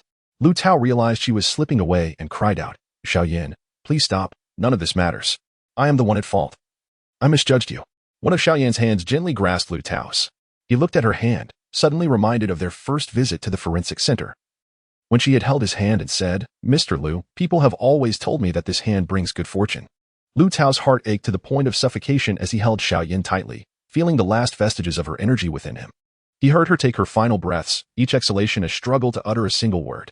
Those words, when combined, formed a poignant confession. Liu Tao, I like you. Chapter 5. A stunning turnaround. On a particular morning, Liu Tao received a phone call from Jian Yuexin as he commenced his workday. Mr. Ji. Liu Tao has yet again failed to report to work. How many days has he taken off? While perusing through documents, Liu Tao responded nonchalantly, 3 days. What is the matter? Jian Yuexin, with her characteristic gentle yet efficient demeanor, replied, Mr. Ji, although Liu Tao is your chosen deputy supervisor, he cannot exploit your support to act with impunity. He has been with our company for several days now, yet I have not laid eyes on him during working hours. I wonder what he and his assistant are occupying themselves within the office. And now, it seems he has entirely ceased to come in, taking his assistant along with him. Upon hearing Jian Yuexin refer to Liu Tao's assistant as simply that little assistant, Liu Tao's brow furrowed slightly. After all, Xuan had been the former assistant to the general manager, yet she was now diminished to a mere diminutive title. However, Liu Tao chose not to address this, stating calmly, Oh, Liu Tao has just joined our company. Naturally, he requires a period of adjustment and learning. He has been familiarizing himself with our operations over the past few days. As for his progress, you may assess it personally. I have a meeting with the owner of Jiaku department store at 10 o'clock. If you have time, feel free to join. With that, Jian Yuexin heard the familiar sound of the line disconnecting. She slowly placed the receiver down with one hand while the other gently caressed Liu Tao's package tucked away in her drawer, her expression clouded with concern. Liu Tao bit his lip, pondering for a moment before ultimately deciding to call Liu Tao's mobile. After all, it was only appropriate for a superior to check on an ailing employee. Off. Liu Tao inhaled deeply, then dialed another number. It's me, Liu Tao. How much longer must I wait for the photographs? Oh, they have arrived? Good. Please send them to my email immediately. Before he could finish his sentence, his hands began to tremble. After hanging up, he hastily turned on his computer, feeling the slow startup was utterly intolerable. At last, the email opened, revealing a captivating woman whose true age was difficult to ascertain. With a balanced physique, softly curled medium-length hair, a fashionable dark green batwing top, and delicate framed glasses, she exuded a gentle elegance. Though the photograph captured her in profile and slightly out of focus, Liu Tao recognized her immediately. The woman was not particularly youthful, certainly older than she had been over 20 years ago. To his astonishment, Meng Hongyan was indeed Meng Ran. At that moment, as Liu Tao set down his mouse to light a cigarette, he nearly burned his hand with the lighter. Just then, there was a knock at the door. Liu Tao took a puff from his freshly lit cigarette, closed the photograph on his computer, and called out, Come in. The door opened, and Ji Yuntian found himself momentarily at a loss as he beheld the visitor. A strikingly handsome young man entered with a relaxed stride, clad in a stylish beige shirt and black trousers, resembling a male model fresh from the runway. Liu Tao, Ji Yuntian exclaimed in astonishment as he rose to his feet. Liu Tao approached Ji Yuntian and said, "Mr. Ji, I have recovered from my illness and have come to work early. Please assign me my duties." Ji Yuntian, being inherently composed, swiftly regained his demeanor after a brief lapse. He spoke with an air of casualness, remarking, "Youth. Ailments come swiftly but depart just as quickly. This is for the best. You should go assist Supervisor Jian with her tasks, and at 10 o'clock, accompany her to meet the owner of Jiaka Department Store." As Liu Tao exited Ji Yuntian's office, his mind was awash with thoughts. Firstly, he noted Ji Yuntian's unmistakable surprise upon his arrival. Secondly, the mention of Jiaka Department Store struck a familiar chord. He recalled that during Xiaoyan's final moments, she had spoken of such matters not long ago. "We discovered counterfeit products bearing our company's name in Jiaka Department Store and other markets, resulting in substantial losses for the firm." Yet, Ji Yuntian had yet to ascertain the origins of these goods, as their formulas and packaging were nearly identical to ours. At that moment, Xiaoyan's voice echoed in Liu Tao's ears, and he felt as if the warmth of her presence still lingered. However, a sharp pang of sorrow pierced his heart. Yet Liu Tao gritted his teeth, holding back tears. Yes, he needed to endure. He had to persevere. Just hours prior, Xiaoyan had breathed her last in his arms. Weakened by hunger and shock, Liu Tao had cradled her lifeless body, succumbing to overwhelming grief and remorse, ultimately losing consciousness. Upon awakening, he found himself sprawled on a bench in an open square. Perhaps it was night or the early hours of dawn. The square was deserted, devoid of moonlight, illuminated only by a few dim street lamps. Though hunger gnawed at him, he discovered he had been clad in a clean, tastefully chosen outfit, his skin imbued with the scent of lavender. Thus, he felt less like a prisoner released and more like someone preparing for a grand soiree. He unsteadily rose to his feet, and at that moment, an inexplicable sense of optimism washed over him. Habitually, he slipped his hand into his trouser pocket, feeling a dead phone and something else, which he retrieved. It was a folded piece of paper. As he unfolded it, he found it inscribed with words. Liu Tao was astonished by the sudden surge of strength coursing through him. In an instant, he dashed towards the street lamp. He recognized the handwriting. But to discern the content fully, he would need the light. The words were few, yet he scrutinized them for an extended period, reading them repeatedly. After absorbing the message, his hand holding the paper slowly lowered, and he stood there, vacant, for a long while. Suddenly, his body swayed, and he fell backward onto the ground. The earth was a soft bed of grass, and as he inhaled the fragrance of the green blades, he wept openly. After the tears subsided, he carefully folded the paper and tucked it back into his pocket, then exited the square to hail a taxi. At that moment, he had transformed into someone entirely different. His steps were light, as if he might take flight, each stride feeling as though he could step into paradise. For Roman was indeed alive. The paper bore Roman's handwriting. "I am truly elated. At last, I can let you know, I am not dead, I am alive. However, I am overwhelmed with sorrow as I cannot see you. Do not inquire about the reasons, for I am unable to divulge them at this moment. If you still wish to meet me, if you still desire a future with me, then everything that has transpired in the past few days must remain within your heart. Do not question the why, nor disclose it to anyone. Your task is to continue your employment at Yutian Food Company, to draw near to Yelai, and to gather evidence of her leaking company secrets. Subsequently, you shall anonymously present this evidence to Ji Yutian, and once the truth is revealed, I shall be able to see you. Tao, remember to incinerate this letter. Know that I love you, always have, regardless of my whereabouts. Yours, Little." When Jian Yuexin saw Liu Tao enter the room, she was not particularly surprised. With a gentle yet serious demeanor, she remarked, "It is good that you are here. This afternoon, our department has a meeting, and you are to speak as the department head, establishing your authority. Do you understand?" Liu Tao nodded. "Director Jian, I comprehend. I just visited General Manager Ji, and he mentioned that at 10 o'clock we are to discuss matters with the owner of Jiaka Department Store, and he requested that I accompany you." Jian Yuexin was taken aback. "You are going to? Did General Manager Ji say so?" Liu Tao appeared somewhat taken aback as well. "That is what General Manager Ji instructed me." Jian Yuexin scrutinized Liu Tao with her bright, clear eyes. Liu Tao felt a bit awkward and could only respond with a smile. He found Jian Yuexin's eyes exceptionally beautiful. It was rare for a woman of her age to possess such clarity. Suddenly, Jian Yuexin recalled something and opened her drawer to retrieve a package. Placing it on the table, "Liu Tao, this is your package. I signed for it yesterday in your absence. By the way, where is your little assistant? You are at work, yet she is still on leave?" Liu Tao's hand, which had grasped the package, froze momentarily. He paused, then countered Jian Yuexin's inquiry.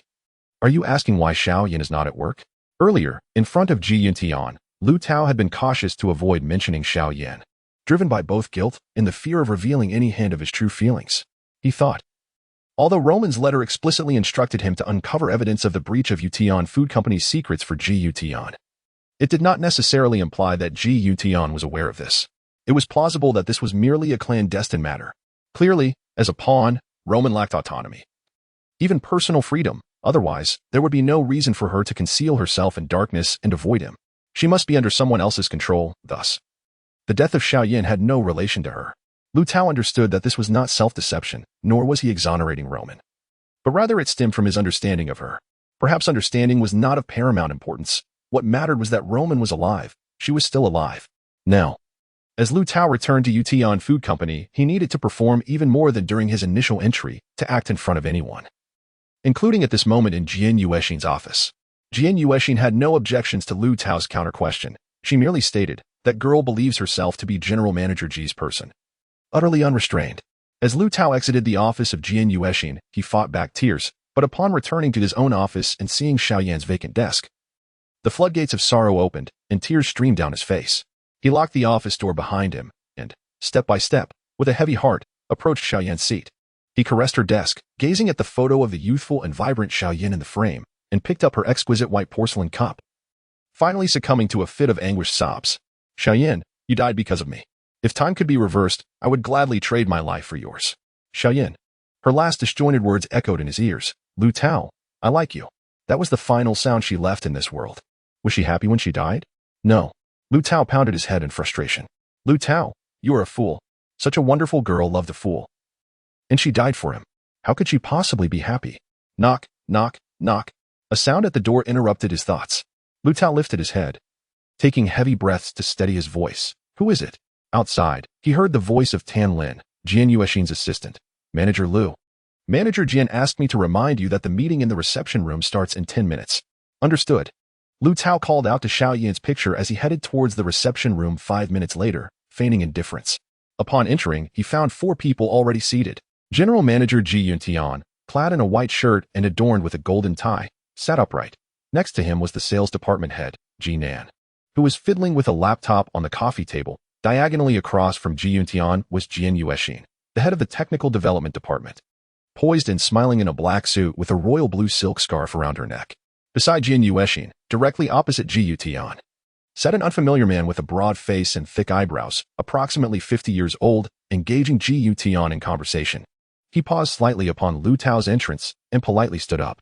Jian Yuexin also rose. Manager Liu, this is General Manager Chung from Jiaka Department Store. General Manager Chung. This is Liu Tao, our department's newly appointed deputy head of technical development. As Liu Tao shook hands with General Manager Ching, an odd sensation washed over him. He felt an uncanny familiarity with this man, yet could not place where he had seen him before. It was rather perplexing, given that Liu Tao had just returned from England not long ago and had encountered very few people. How could he possibly have met this General Manager Chung? Once seated, Liu Tao heard General Manager Chung resume the previous discussion with Ji Yuntian. Overall, last month, your product sales increased, with a year-on-year rise of 2 percentage points and a month-on-month rise of 5 percentage points. Therefore, I believe there are issues with your market forecasting. You should not blindly reduce supply. Ji Yuntian replied, General Manager Ching, while it may appear that sales have increased on the surface, aside from tea beverages, the sales of all other product categories have declined, and significantly so. In particular, the sales of biscuit products have plummeted by 15 percentage points. What does this indicate? Moreover, the tea beverage is a novel product from our company, which has seen substantial investment in advertising during its initial phase. Currently, it is in a growth stage of its product lifecycle, resulting in last month's sales of tea beverages constituting a significant portion of our total sales. General Manager Ching remarked, I consider this a positive development, indicating that your company possesses formidable capabilities in new product development. Perhaps the focus on market expansion for this new product has inadvertently overshadowed other offerings, leading to a decline in sales of dairy beverages, which were impacted by the rise of tea beverages. However, I do not believe your other products have entered a phase of decline. I trust that General Manager Ji is confident in this regard, as I am not privy to the sales performance across other channels. Hearing this, Jinan could not help but interject, General Manager Ching, you are absolutely correct. However, setting aside sales volume, if we consider inventory levels, I believe you may have a clearer understanding than we do. As Jinan spoke, he glanced at the inventory report on his laptop. The report indicated a severe backlog of our products at Drekka department store, with a significant portion nearing its expiration date.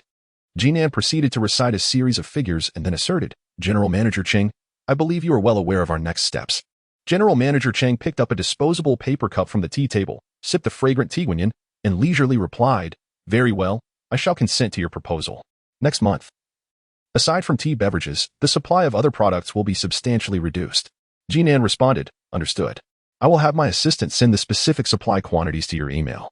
And I kindly ask for your prompt feedback.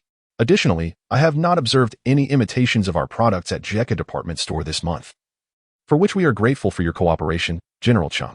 General Manager Chung replied, it is my duty.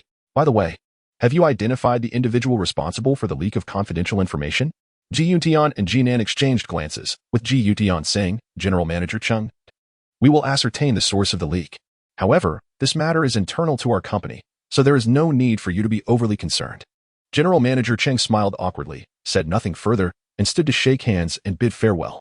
Throughout the entire conversation, Liu Tao remained silent, merely listening as an outsider to the lively exchange. Similarly, beside him, Jian Yuexin also did not utter a word, simply smiling as they conversed. In truth, Liu Tao's thoughts were not on their discussion, but rather fixated on why General Manager Chung appeared so familiar. It was only when Cheng extended his hand to bid farewell that Liu Tao snapped back to reality. This General Manager Chung bore an uncanny resemblance to someone, namely, that short man, Lightning.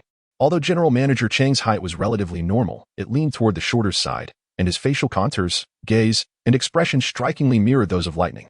What connection does General Manager Chung have with Lightning? Returning to the office, Liu Tao sat in a daze, holding the business card that Cheng Yuengguang had just given him. The card bore the elegant inscription of 3 large characters, Cheng Yuengguang. Liu Tao mused that this Cheng Yuengguang had now become one of his targets. He trusted his instincts, believing that he could uncover traces of Lightning in Cheng Yuengguang. As was his custom, Liu Tao dined at the company cafeteria. Arriving early, he settled into a corner table. His face turned toward the entire dining area. Most of his gaze was fixated on the enormous television screen mounted on the wall, currently broadcasting the midday news. Clearly, Liu Tao's thoughts were not on his lunch, nor on the news. His eyes scanned the room like a hound on the hunt, seeking his targets that had materialized in the form of Jinan and Yilai. Liu Tao felt a flicker of surprise upon seeing Yilai. It was astonishing how swiftly this seemingly frail girl had recovered after her near drowning. He mused that had he not followed her, she would likely be the centerpiece of a funeral at this very moment. Yet, it was precisely because he had saved her that another girl, Xiao Yin, had met a tragic end before his eyes. Equally startling to Liu Tao was the fact that Jinan and Yilai were not seated together at the table. However, this could mean little. Perhaps they were merely indulging in a discreet romance, unwilling to become fodder for gossip amidst prying eyes. The cafeteria was sparsely populated, allowing Jinan, Yilai, and Liu Tao each to occupy a 4-person table alone. Then, Jinan was the first to disrupt this arrangement. A young woman, gracefully balancing a tray, approached Jinan's table and unceremoniously took a seat. Jinan, who had been engrossed in his meal, suddenly looked up, momentarily taken aback. Before happily greeting the girl and engaging her in conversation, they seemed to share a delightful rapport. As Jinan's chopsticks lay idle for nearly 5 minutes without a single dish being touched, the girl, with her back to Liu Tao, was hidden from his view. But her attire and demeanor suggested she was the epitome of a fashionable white-collar worker. Mid-length black hair, a long white shirt, and a beige pencil skirt that accentuated her arms and legs alluringly. Liu Tao was not the only one observing this pair. Their animated exchange attracted the attention of several others in the cafeteria. Yet, the gazes were fleeting, quickly shifting away, with few lingering for a second glance. Though, of course, there was one exception, Yilai. Clearly, Yilai had lost her appetite, tilting her head as she dabbed her mouth with a napkin, then absently stirring her unfinished meal with a gleaming silver spoon. Each glance she cast toward the duo seemed to intensify her grip on the spoon. Ultimately, she discarded the utensil, rising from the table without adhering to the customary practice of returning her tray to the washing area. Liu Tao observed all of this with clarity, pondering that Yilai was undoubtedly feeling envious, and in addition to her jealousy, she was likely upset with Jinan. They might have indeed quarreled. Yilai could not tolerate Jinan's closeness with another woman, prompting her to storm off, a behavior not uncommon among women. However, Liu Tao did not anticipate that Yilai would not exit the cafeteria but instead approach his table. Thus, amidst his restlessness, he was soon joined by his dining companion. Yilai, her expression devoid of emotion, sat across from Liu Tao, and, Addressing the slightly awkward Liu Tao, said, "Handsome, could you, would you mind pouring me a glass of, cola?" Liu Tao initially felt a twinge of unease, but nearly burst into laughter upon hearing Yilai's words. He was curious as to why this young lady stuttered every time she spoke to him. Out of politeness, he transformed his feelings into a smile. "Of course. I would be delighted to assist you." With that, he approached a nearby beverage stand, retrieved a bottle of cola and a cup, poured the cola into the cup, and placed it before Yilai. She lifted the cup and gulped down more than half in one go, setting the cup back on the table. She flashed a smile at Liu Tao. "Thank you. I'm not merely thanking you for the cola, but, for your life-saving grace." Perhaps due to the effects of the cola, a rosy hue spread across Yilai's cheeks. Today, she wore a form-fitting black chiffon dress. Her hair elegantly pinned atop her head, adorned with exquisite shell earrings. Liu Tao thought that despite the simplicity of her attire, it outshone many ostentatiously dressed women, at least surpassing Jinan's dining companion. Liu Tao remained silent, raising his cup to clink with Yilai's, watching as she drained the remaining cola. He reached for the bottle, intending to pour her more, but noticed Yilai had turned her head. Observing Jinan and his dining companion concluding their lunch and exiting the restaurant closely together, the young woman's arm seemingly brushing against Jinan's. Yilai turned back to Liu Tao, waving her hand. "Thank you. I won't have any more." With that, she stood and departed from her seat. Liu Tao offered a wry smile, pouring the last of the cola into his own cup and pondering that with Jinan gone, he had lost the opportunity to be of use. He yearned to seize this moment to converse with Yilai further, as he had long wished to inquire about the identity of the person who had knocked him unconscious by the lake. However, when he set down his cup and looked up, he found Yilai sitting before him once more. She appeared to be in tears, her eyes glistening as she looked at him. "Liu Tao, would you like to join me for coffee this evening?" Liu Tao was momentarily taken aback but nodded, "Sure. You choose the place." Remarkably, this time Yilai spoke without stuttering. 8 p.m., red-eyed CAF. Don't be late." With that, she left.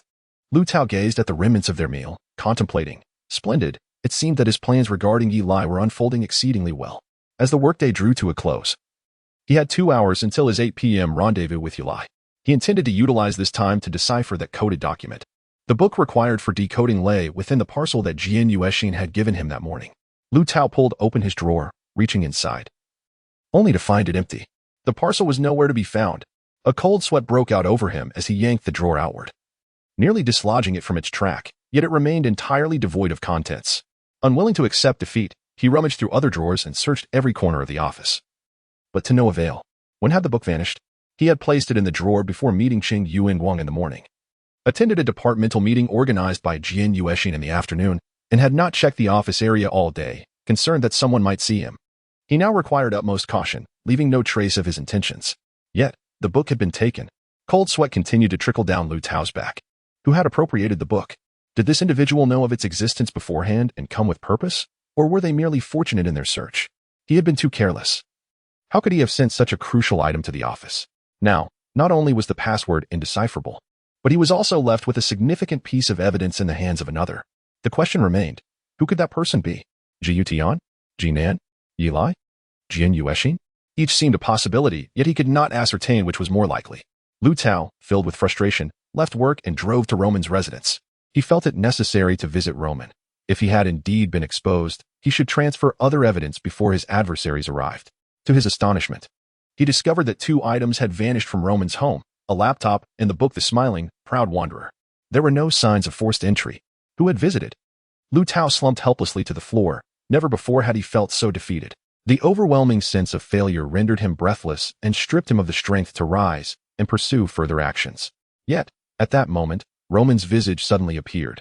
Her expression was one of longing and sorrow, transcending time and space, piercing Liu Tao's very being and awakening him in an instant. "Yes, Xuan, you are alive. No matter where you are or what you have endured, you still exist." This was of utmost importance, even surpassing life itself. Liu Tao felt a renewed vigor. He washed his face in the bathroom, preparing to meet Yilai. He believed Yilai was shrouded in secrets, not only because Roman had targeted her. Gazing into the mirror, Liu Tao noticed his hair was disheveled and sought a comb. Roman's comb. Roman's comb, Roman's comb. In that fleeting moment, Liu Tao's mind raced with thoughts.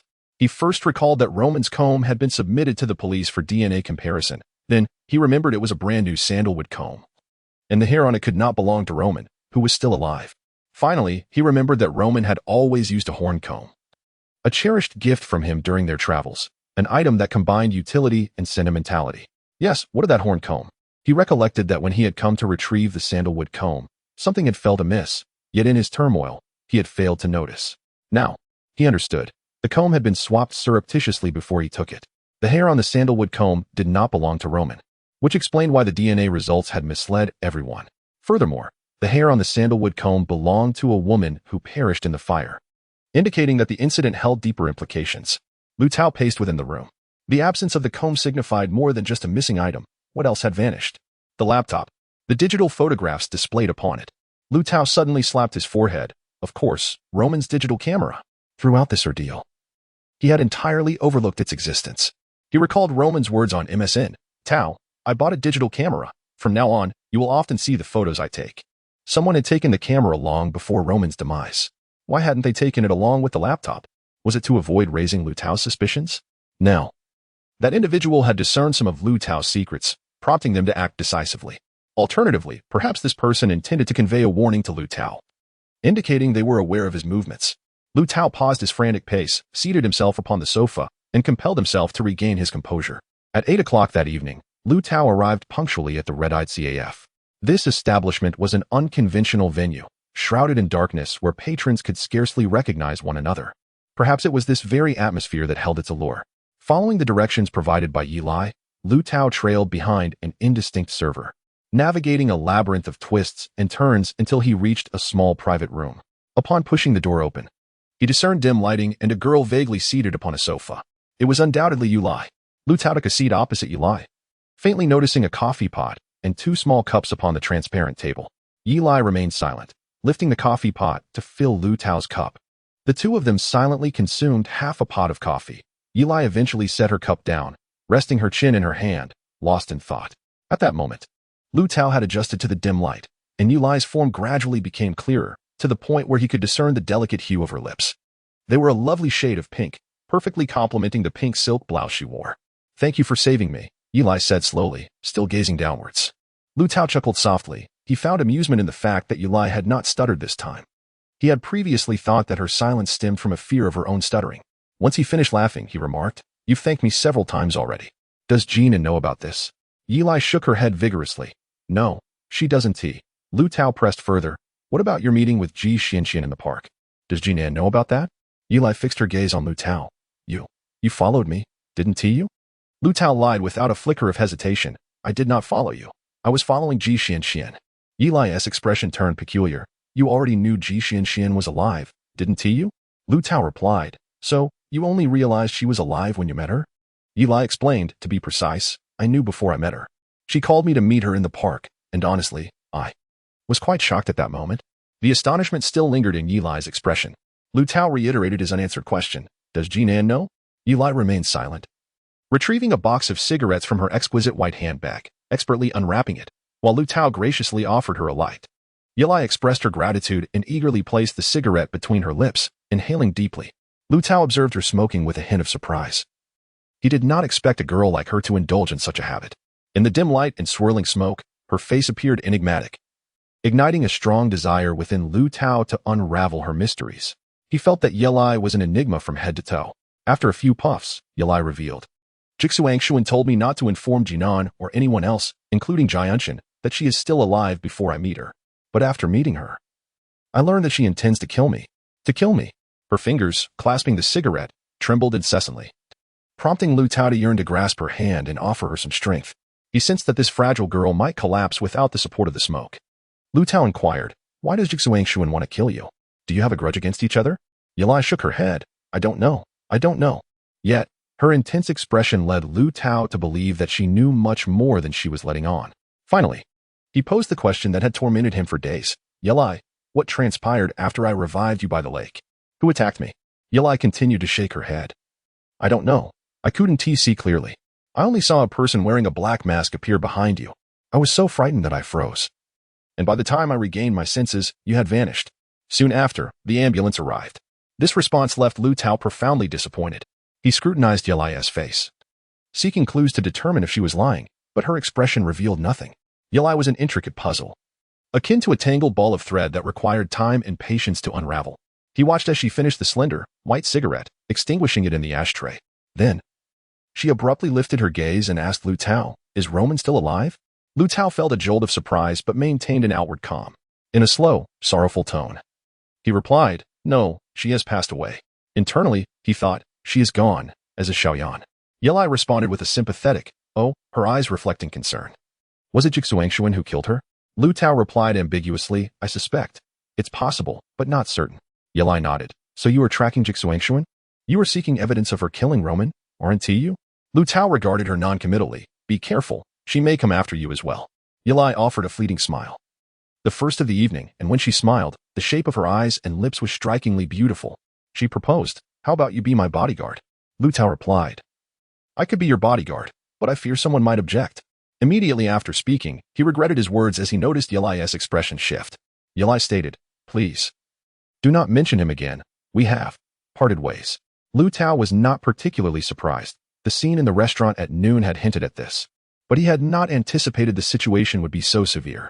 He asked, "Why did you break up?" Yelai gazed at Liu Tao and stammered, "Could you possibly, be my boyfriend?" The words nearly caused Liu Tao to faint.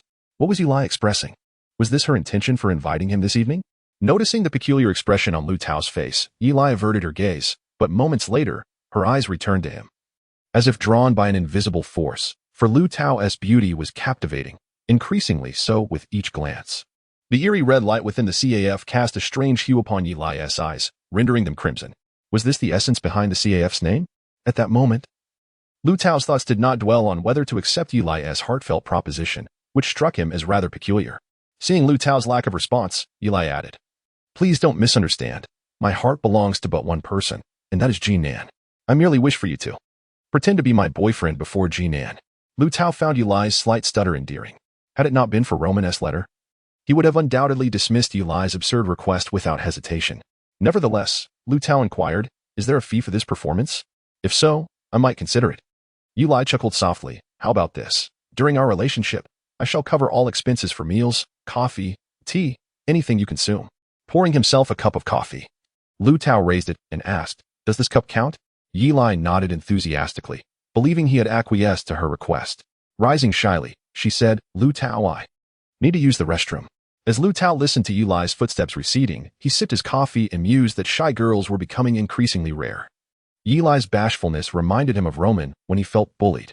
Reflecting on Roman, Liu Tao suppressed his smile. Acting, merely acting. Even Yelai had referred to it as such, and he must not allow himself to be swayed by emotions. With these thoughts, his gaze fell upon Yelai's handbag resting on the opposite sofa. After a brief hesitation, he stood swiftly, hooking the bag towards him.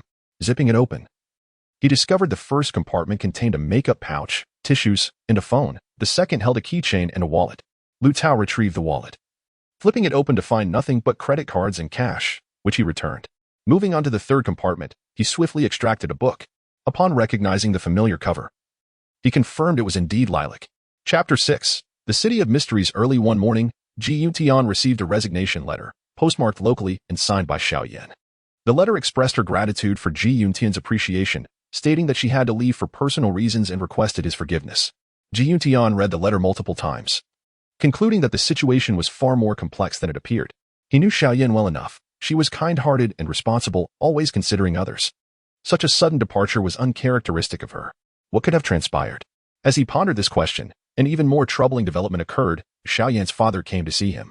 Xuan's mother had not yet been discharged from the hospital due to a sudden heart attack, and after her unexplained absence for 2 days. Her parents initially assumed she was too busy with work to visit. It wasn't until they noticed something amiss that they discovered her phone was unreachable. In a state of urgency, Xuan's father returned home only to find a handwritten note from her, explaining that she needed to attend to some matters and was temporarily leaving her parents. The revelation nearly triggered another hard episode for the father. Not wanting to disturb his ailing wife, he sought Xuan's help in locating her. The elderly man was convinced that his daughter, who lived a simple life, must have run away due to work-related issues. Reluctantly, Xuan produced Xuan's resignation letter. The father scrutinized it intently, and only after confirming it was indeed his daughter's handwriting did he let out a heavy sigh and slowly depart. Xuan also exhaled in relief and promptly called Liu Tao to come over. Placing Xuan's resignation letter before Liu Tao, Xuan demanded an explanation. "Liu Tao, clarify this for me. Have you made things difficult for Xuan? Did she resign because of you?" Liu Tao, fully aware of the implications, understood that this letter was likely coerced from Xiao Yin before something dire occurred.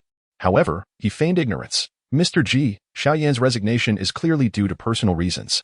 She has only been my assistant for a few days. How could my actions compel her to resign? Ji Yuntian fixed a penetrating gaze on Liu Tao, as if attempting to unearth the secrets hidden in his mind.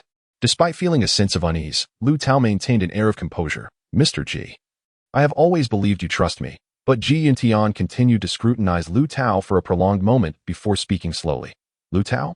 The case of the fire at the Bale building has been resolved. Are you aware of this? Liu Tao could no longer maintain his calm demeanor, abruptly standing. Resolved. When did this happen? Ji Yuntian replied. This is hearsay, but it will soon be made public. The arsonist was the mistress of the owner, who, unwilling to divorce, ended in a tragic demise alongside her. On the night of the incident, the perpetrator dragged the owner into the basement, sealed all exits, and doused the area with gasoline. Both perished in the flames, taking many innocent lives with them. As for the owner of the Xiuxiu beauty salon, he has vanished since the incident.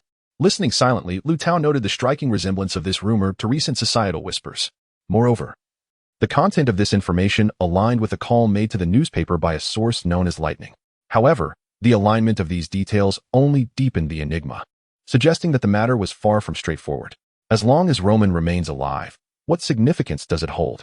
His current task is to follow the instructions laid out in Roman's letter, patiently waiting for the opportune moment to uncover clues until he locates Roman and unravels the entire truth. There is much to be done, yet at this moment, he must don a facade. Liu Tao expressed his profound indignation as he recalled the countless corpses of young women. These people, such beasts, choosing to forsake their own lives while dragging others down with them. Ji Yuntian echoed his sentiments, and together they feigned a performance, resolving to pay their respects at the graves of the two young women soon, offering solace to their spirits. This only intensified Liu Tao's longing for Roman. Upon returning to this city, he had anticipated that Roman would await him here, greeting him with a deluge of tender kisses, the moment he learned of Roman's demise. This city transformed into a desolate wasteland. Yet, upon discovering that Roman was still alive, it felt akin to stepping into a dream, everything so vividly real, yet simultaneously illusory. This city, in light of Roman's presence, morphed into an immense enigma. Liu Tao's objective was to navigate through this mystery to find Roman. After work, he proceeded directly to Jiaka Department Store, situated at the heart of Qing City, a 5-story establishment bustling with patrons, a commercial behemoth of the city. Liu Tao blended into the crowd as he wandered through the mall. The first floor was dedicated to electronics and footwear, the second to women's apparel, and the third to men's clothing. The men's section was noticeably quieter. Liu Tao traversed the floors 3 times, ensuring no one was tailing him. The belt counter had few visitors. As he approached a young saleswoman with fair skin and purple eyeshadow, her previously lackadaisical demeanor brightened. Good day, sir. Welcome, she chirped, tilting her head to regard Liu Tao, her smile genuine and unprofessional. Liu Tao casually picked up a black leather belt, fiddling with it, and inquired, "Is this on sale?" "I'm terribly sorry, sir, but these newly arrived items are not discounted, as they represent the season's most fashionable style. Just look at these patterns and the material of the buckle." "I'll take it," Liu Tao interrupted before she could finish. The young woman, momentarily taken aback, smiled and replied, "Great, that will be 399 yuan. Let me ring that up for you." Liu Tao, still smiling, said, "Hold on." Her smile faltered slightly, and she asked, "Would you like to try it on, sir?" Liu Tao shook his head, assuring her it was unnecessary as he scanned the area for prying eyes. Retrieving a piece of paper from his pocket, unfolding it, and laying it before her. "Do you recognize this person?" This was the longest sentence Liu Tao had uttered in front of the young woman thus far. She glanced at the paper, then lifted her gaze. Her look not that of someone admiring a handsome man, as she remarked, "This person is our boss. Sir, if you're looking for a discount, presenting our boss's image 1T suffice." Liu Tao found her humor quite charming, despite her serious expression, and a flicker of admiration stirred within him. He refrained from responding to her quip, although he had 1,000 more humorous retorts at his disposal. Unfortunately, this was not the time for jest. Liu Tao silently tucked away the self-drawn portrait of Cheng Yuing Wang, only to produce another with a flourish. "What about this one?" The young girl scrutinized it for a considerable time before shaking her head. "I don't recognize him, sir. If you were searching for someone, you might consider visiting our service desk." A tinge of regret washed over Liu Tao as he stored away the image of the lightning. He mused that the young girl, merely a humble sales clerk, had already demonstrated commendable diligence by knowing her own boss, and it was unlikely she would be familiar with his acquaintances. The girl cautiously inquired, "Sir, do you still need your belt?" Liu Tao smiled again. "Yes, indeed. However," he added while observing her wide, innocent eyes, please provide me with a women's belt, the most exquisite one you have. The girl chuckled, albeit with a hint of disappointment, pondering whether this extraordinarily handsome gentleman's beloved was equally a paragon of beauty. Before departing the mall, Liu Tao glanced at the business card Cheng Yuanguang had given him earlier that day. The card bore Cheng's mobile number, office phone number, and email address. How might he leverage this information? As he stepped into the embrace of the city's nocturnal ambience, a sudden idea struck him. Leaning against the roadside phone booth, he gazed at the sign of the Bixiang Tea House across the street and dialed the reservation number displayed. Please reserve 2 adjacent private rooms. Yes. For tonight at 9 p.m. rooms 6 and 7? Very well, under the name Zhang. He then retrieved an unused mobile SIM card he had purchased a few days prior and inserted it into his phone. Following the mobile number on Cheng's business card, he sent a text message. If you wish to exchange information regarding you and Yutian Food Company, let us meet tonight at 9 p.m. in private room 6 of Bixiang Tea House. He concurrently forwarded the same message to Eli. After switching back to his original SIM card, he glanced at the time, 8:35 p.m. After standing by the roadside for 10 minutes, he strolled towards the Bixiang Tea House at 8:45 p.m. Feigning the demeanor of a tea patron, he entered and informed the attendant of his reservation for room 7. Once inside, he ordered a pot of Longjing tea and, upon its arrival, requested the attendant to leave. Moments later, he stood at the door, peering through the slightly ajar door to find the corridor deserted.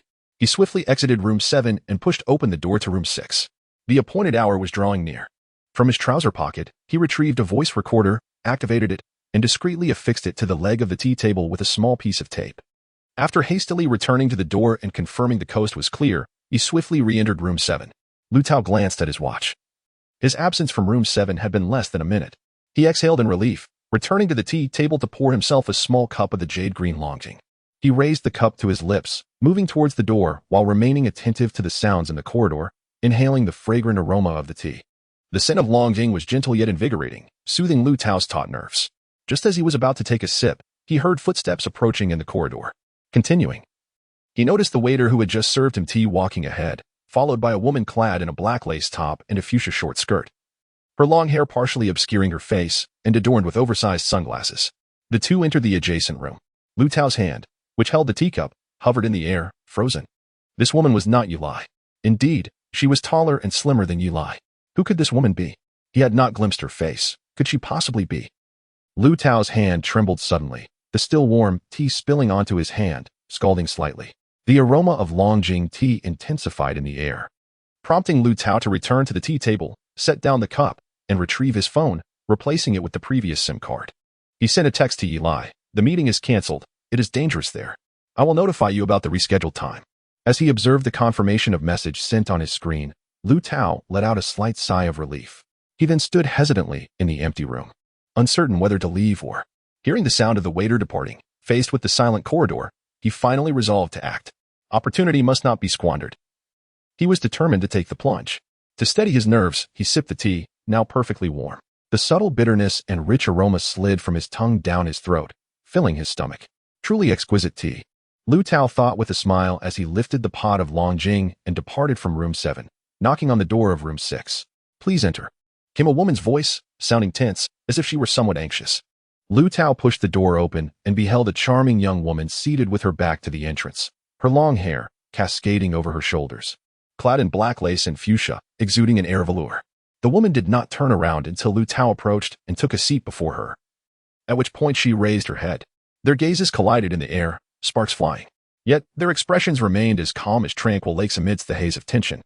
Liu Tao's lake first rippled with a smile. Hello, Ji Xian. Ji Xuan's lake also stirred into a smile. Hello, Liu Tao. However, their smiles were both unconvincing, thus rendering them somewhat awkward. At this moment, Ji Xian had removed her sunglasses, revealing her face, unguarded and vulnerable before Liu Tao. He found Ji Xian even more beautiful in person than in photographs, as her allure was captivating from every angle. Yet, in this moment, Liu Tao had no time to admire her beauty. He was exhilarated to finally confront Ji Xian. Nevertheless, he had to suppress this excitement fiercely, seizing this rare opportunity to unravel the mystery surrounding her. Observing that the tea table remained bare and Ji Xian had not yet requested tea, he took 2 small cups from the tea set and poured the Longjing he had brought from room 7, placing one cup before himself and the other before Ji Xian. Ji Xian did not touch her cup, merely gazing thoughtfully at Liu Tao. He averted his eyes from her enchanting gaze. Lifting the teacup as if savoring the flavor of Longjing, he slowly set down his teacup, murmuring to himself, "The flavor of Longjing tea is truly delightful. It is quite rare to find such exquisite tea abroad." Noticing that Ji Xianxian remained unresponsive, Liu Tao took another sip, adding, "It seems you fear that this tea may be poisoned. Have you considered that poisoning in such a setting would be tantamount to suicide?" Ji Xianxian, struck by Liu Tao's remark, felt a faint blush rise to her cheeks but still refrained from drinking. She watched with keen interest as Liu Tao savored the tea, instinctively moistening her parched lips with the tip of her tongue before summoning a waiter. "Please bring me a pot of tea identical to his." The seemingly demure waiter appeared momentarily bewildered, seemingly perplexed as to why Ji Xianxian would not share a pot of tea with Liu Tao. Nevertheless, demonstrating commendable professionalism, she courteously complied, soon returning with a pot of fragrant, emerald green Longjing tea. The aroma of tea in the room intensified. In this manner, the two appeared genuinely engaged in a tea-drinking ritual. Tempted by the alluring fragrance, Ji Xianxian finally relished the taste of tea, satisfaction evident as she set down her cup and inquired, "Did you send the text message? It seems you are already aware of many things, aren't you?" Liu Tao had regained his composure, responding with a relaxed tone, "If I were privy to sufficient information, would I still be sitting before you?" Ji Xianxian smiled softly, revealing a glimpse of her pearly teeth. "What is it that you wish to know?" Liu Tao felt a slight dizziness. The environment and atmosphere felt akin to a conversation between friends. Thus, he decided to be forthright. "I wish to meet Roman." Ji Xianxian did not seem surprised. "It is not impossible for you to meet her. Did she not already inform you? You just need to find evidence of Yi Lai leaking confidential information about Yuntian Food Company and present it to Ji Yuntian." Liu Tao, without pausing for thought, directly asked, "Why me? Given that you already have a grasp of Yi Lai's situation, you could act directly. Why involve an outsider like me?" Ji Xianxian replied, "Liu Tao, you should understand that acquiring anything comes at a cost." Liu Tao countered, "But Roman is inherently connected to me, is she not? I returned to my homeland to reunite with her, yet I cannot even see her. I even feared she was dead." Ji Xianxian interjected, "Originally, this matter had little to do with you, but regarding Roman, I am only acting out of my friendship with her." Flashes of photographs of Ji Xianxian taken by Roman raced through Liu Tao's mind. He suspected that Ji Xuan's words were in reference to these matters. Nevertheless, Liu Tao maintained a gentle demeanor, asking, "How can I be certain that Roman is still alive? I demand to meet with her as soon as possible, today." Liu Tao indeed harbored concerns. He was certain that the letter was penned by Roman, yet he could not ascertain when it was written or what fate befell her thereafter. The horrifying image of Xiaoyan's tragic demise replayed in his mind like a film. His anxiety compelled him to take risks, racing against time with death itself. "Liu Tao." Ji Xuan's tone was equally soft, even melodious. "You must understand that you currently lack the leverage to negotiate with me. I know that Roman means everything to you." "May I say that?" Liu Tao nodded helplessly. Indeed, Roman was everything to him. Ji Xianxian gazed at Liu Tao intently. Unlike the domineering presence often exuded by beautiful women, her demeanor was notably gentle. Ji Xianxian was a remarkably serene beauty, which took Liu Tao by surprise to some extent. Was she the one who murdered Xiaoyan? Was she the one who pushed Yi Lai into the lake? What secrets lay beneath her gentle exterior? She was yet another enigmatic woman, even more unfathomable than Yi Lai. Ji Xianxian remarked, "You need not be overly distressed. Tomorrow, you must keep a close watch on Yi Lai. Wherever she goes, you shall follow. By doing so, you are sure to glean some insights. I mean following her, not stalking. Do you understand?" Liu Tao nodded. He thought it was a simple task, after all. He was now Yi Lai's boyfriend and thus entitled to such an endeavor. Ji Xianxian continued, "If Yi Lai meets someone, regardless of who that person may be or the purpose of their meeting, you must inform Ji Yuntian before the event concludes. Do you comprehend?" Liu Tao felt a surge of excitement. "Once Ji Yuntian arrives, my mission will be accomplished, right? I will finally meet Roman?" Ji Xianxian replied, "In theory, that should be the case. What you require now is luck. Do you understand?" "However," Liu Tao questioned, "how can I be certain this is not a trap for me?" Ji Xianxian filled her cup with tea and said nonchalantly, "Therefore, you may consider whether the risk is worth taking for your everything. You still have time to ponder its value." Liu Tao felt a surge of anger within, but he restrained himself from reacting. Suddenly, he recalled the recording device he had discreetly placed beneath the table and asked, "Why did you push Yi Lai into the lake? Why did you kill Xiaoyan?" Ji Xianxian replied, "Such matters are not for you to know. Simply fulfill your responsibilities." With that, she ceased speaking, stood from her seat, and gracefully gathered her handbag as she made her way out. Pausing at the door, she turned back to Liu Tao and said, "However, I must advise you not to attempt to follow me, unless you wish to regret it. I recommend you wait 10 minutes before leaving. Otherwise, you may draw unwanted attention. And thank you for the tea. It was truly delightful. Xian suddenly pressed her lips together, seemingly savoring the taste of longing tea, yet her gesture was imbued with allure and provocation. Liu Tao dismissed the scene entirely. As Xian vanished through the door, he felt a rush of excitement. Although she had not directly answered his questions, she had not denied them either. In other words, she had implicitly admitted to killing Xuan. That was sufficient for him. He refrained from pursuing Xian, knowing that the likelihood of successfully following her in such a situation was nearly non-existent and would likely lead to unnecessary trouble. Liu Tao glanced at his watch. 10 minutes had passed. He was confident that Xian would not turn back to ambush him. He then crawled beneath the tea table to retrieve the recording device, which had captured their entire conversation. However, in that instant, Liu Tao felt as if he had plunged into an icy abyss. He stood in stunned silence as he beheld the desk leg, which had moments ago been marked by the tape of a recording device, now completely devoid of anything. Liu Tao inhaled sharply, realizing that in his first direct confrontation with Xian, he had utterly lost. The following day was Saturday, a source of mixed emotions for Liu Tao. On one hand, he was pleased that Yulai could not use work as an excuse to evade his gaze. On the other, he lamented the fact that they were not genuinely in a romantic relationship, leaving him pondering how he could remain close to her. Fortunately, he had a compelling excuse to act as her bodyguard. After the recent incident where Yulai narrowly escaped death at Xuan's hands, she remained in a state of constant apprehension, even though Ji had temporarily spared her. After much deliberation, Liu Tao concluded that watching a film together would be the most suitable option, particularly in a cinema that did not clear out between showings. They could spend ample time in a relatively secure public venue, enjoying a leisurely meal at a delightful little restaurant at noon. If Yulai still craved more after the film, they could continue watching. If she had other suggestions, he would be open to them. Rising early, Liu Tao meticulously prepared himself, donning a smart yet casual outfit. Ming Hongyan was in the kitchen preparing breakfast when she heard the commotion and ventured out to see Liu Tao standing before the bathroom mirror, lathering his face with cleansing foam, the fragrant scent wafting through the air, accompanied by the sound of his singing. Ming Hongyan gazed at him in surprise. Liu Tao was not dressed in formal attire today. He wore a sporty t-shirt in white and sky blue, paired with pure white casual trousers and white sneakers. Tao, are you going out? Ming Hongyan could not help but inquire. Over the past few days, she had observed Liu Tao becoming increasingly engrossed in his work, gradually emerging from the shadows of losing Roman. As a mother, she should have felt a sense of relief at this transformation, yet inexplicably, she felt a pang of sadness. She had never mentioned Roman in front of Liu Tao, fearing it would sadden him, but witnessing him seemingly forget Roman was somewhat unbearable. As Liu Tao dried his face with a towel, he replied, "Yes, I have plans to watch a movie with a friend." Ming Hongyan asked, her tone peculiar. "Is it Xuan?" Liu Tao's motion of drying his face momentarily froze, but he quickly regained his composure.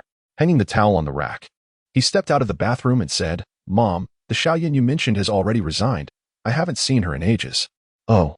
Ming Hongyan's expression softened as she beheld Liu Tao emerge from the bathroom, his originally handsome stature appearing even more vibrant and youthful in his attire, filling her eyes with affection. Tao, who are you going out with today?" "Mom." Liu Tao placed his hands on his mother's shoulders, which were a head shorter than his. "I told you, it's just a friend." Ming Hongyan persisted with her inquiries. "A friend? Is it a male or a female?" Liu Tao replied, "Mom, I'm not lying to you. It's a female, but she is not my girlfriend." Ming Hongyan grasped Liu Tao's hand, pulling it down from her shoulder to hold it firmly. Tao, I do not oppose you having a girlfriend. I am merely still preoccupied with Xuan. Although I once considered her to be the only daughter-in-law I would ever have, I lack that fortune, and so do you. Xuan is gone." Liu Tao reciprocated the grip, his eyes instantly brimming with tears. "Mother, I understand. I comprehend your thoughts. Rest assured, I shall not disappoint you. Xuan lives on, forever in our hearts." Ming Hongyan, tearfully, replied, "I know you won't forget her so swiftly, but eventually, you must let her go. There are many wonderful girls out there, and you are still so young." Alas, how conflicted my heart feels. My words are all jumbled. Liu Tao wiped away Ming Hongyan's tears, and as he stepped out of the house after breakfast, he murmured, "Xuan, you little sprite, if you do not return, my mother and I shall never find happiness in this lifetime. Thus, you must come back. I will scour Qingcheng to find you." Liu Tao sat in a cinema with Yulai, watching a film. Upon seeing Liu Tao today, Yulai felt as though she had been struck by lightning. Typically, he exuded a mature and intellectual aura in his formal attire at work, yet today, he embodied the charm of a handsome young man. Yulai whispered into Liu Tao's ear, "I think having you as my pretend boyfriend is somewhat, well, a waste of talent." Her voice warm and intimate, enveloped Liu Tao, though it lacked fluidity. Liu Tao maintained his gaze on the screen, quietly responding. Pretenders often prove far more effective than the genuine article. Yilai mulled over Liu Tao's words, but could not grasp their true meaning. She fell silent, feigning concentration on the film, yet her mind wandered restlessly. She frequently pulled out her phone to glance at it. Although she feigned indifference, Liu Tao would discreetly steal glances each time. Yilai merely checked her phone without making calls or sending texts, though it was possible she was receiving messages. On the rare occasions she visited the restroom, her bag remained close, preventing Liu Tao from inspecting it as he had done at the red-eyed CAF. As the first film neared its end, Liu Tao quietly asked Yilai, "Hey, do you like fish?" Yilai paused in surprise, then nodded. "Fish? Yes, I do." Liu Tao continued, "I've heard there's a restaurant renowned for its exceptional steamed base. Let me treat you to lunch." Yilai smiled. "That sounds wonderful. But I can't today. I have something to attend to." Liu Tao's heart skipped a beat as he inquired, "Something? Are you saying you plan to abandon your pretend boyfriend for your own pursuits?" After a moment's contemplation, Yilai replied, "Though he is a pretend boyfriend, I am rather reluctant to cast him aside. However, there might be an extra person. Would you mind?" Liu Tao responded, "If the extra is as lovely as you, not only do I not mind, but I would welcome it with open arms." Yilai teased, "Don't get your hopes up. The extra is a man. A friend of mine who has something to give him." Liu Tao's heart skipped a beat once more as he inquired, "What is it?" Yilai replied, "Oh, it's the photos we took the last time we hung out. He has been persistently asking me for them." Liu Tao questioned, "What photos?" "Let me take a look." Yilai explained, "They are digital photos, not printed out yet. They are on my USB drive, but the files are too large and numerous, making it slow to upload online, so I just handed over the USB.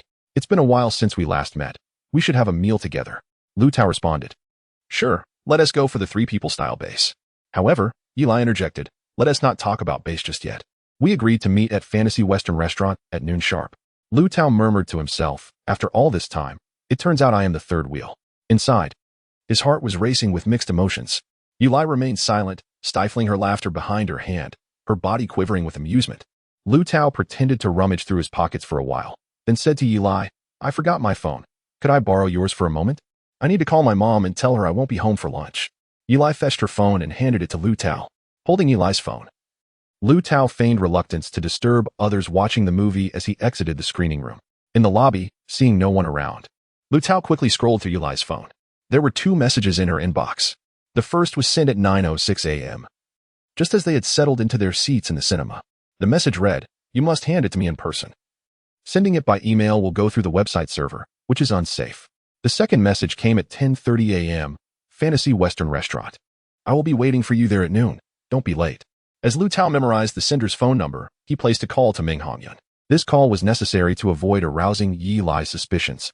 While on the phone, Liu Tao took out his own device, which had been preloaded with a new SIM card. As he conversed with Ming Hongyun, he swiftly typed a message to Xuan on his phone, "At noon today at Fantasy Western Restaurant. Yilai will meet with a mysterious figure and hand over some enigmatic items. If you are interested, you may play the role of the hidden observer." At that moment, Xuan was in his study at home, practicing calligraphy. His weekdays were typically filled with the demands of work, so on weekends, he indulged in sleeping in and savoring the exquisite breakfast prepared by his wife, Lanning. Revitalized, he would retreat to his study to immerse himself in his art. Just as he completed a piece inspired by Su Shi as Shui Jiaogutu and was admiring his work, he heard the ping of a new message on his phone. The number was unfamiliar. Initially thinking it was spam, his expression shifted as he read the content. After a moment of contemplation, he abandoned his unfinished calligraphy and sought out Jinan. Jinan was already awake, nestled in bed playing computer games. Xuan firmly closed Jinan's door and said in a low voice, "Xiaonan, stop playing. Come with me for a moment." Jinan, engrossed in his game, did not look up and replied, "Are we going out to eat? I have no appetite for dining out every day. I want to eat mom's cooking today." Xuan raised his voice. "It's not about going for a meal. There is a situation that requires our attention, and it pertains to Yilai." Jinan halted his hand, lifting his head. "Yilai? I have already broken up with her. Is she seeking you out as a mediator?" Xuan appeared somewhat surprised. "Oh, you've parted ways? When did this happen? How come I was unaware?" Jinan, however, questioned, "If it's not about this matter, then what is it about?" Xuan proceeded to inform Jinan about the message he received from an unknown sender. After listening, Jinan was momentarily speechless. Finally articulating, "Dad, this situation seems rather dubious to me. Although Yilai may not be the brightest, she would certainly not betray the company's secrets." Xuan then inquired, What exactly is your relationship with Eli? Who ended it? Jinan replied, we had a quarrel over a trivial matter, and neither of us was willing to concede. Ji Yuntian furrowed his brow. I do not wish to interfere in your affairs. You may date whomever you choose and bring home whoever you desire. However, we cannot be negligent regarding this matter. Hurry and prepare. We must arrive at the scene before them. Jinan, feeling somewhat reluctant, shut his computer and muttered, all right. 20 minutes later, Ji Yuntian and Jinan exited a taxi at the nearest street corner to Fantasy Western Restaurant. Both were clad in inconspicuous t-shirts and donned oversized sunglasses, making it difficult for anyone to recognize the otherwise ordinary-looking father and son at a glance. Ji Yuntian glanced at his watch, the hour hand pointing to 11:45. Scanning the surroundings, he noticed a China Unicom service center across from the restaurant, prompting him and Jinan to enter. Ji Yuntian instructed Jinan to feign an inquiry at the front desk while he himself posed as a waiting patron in an unobtrusive corner, facing the glass door. This positioning allowed him to observe the entrance of Fantasy Western Restaurant while remaining unseen by those outside. As the clock approached noon, Ji Yuntian witnessed a man and a woman disembarking from a taxi parked at the entrance of the restaurant. As they entered, the woman intimately linked her arm with the man, clearly portraying a couple in the throes of romance. Ji Yuntian's brow furrowed. How could Eli be with Liu Tao?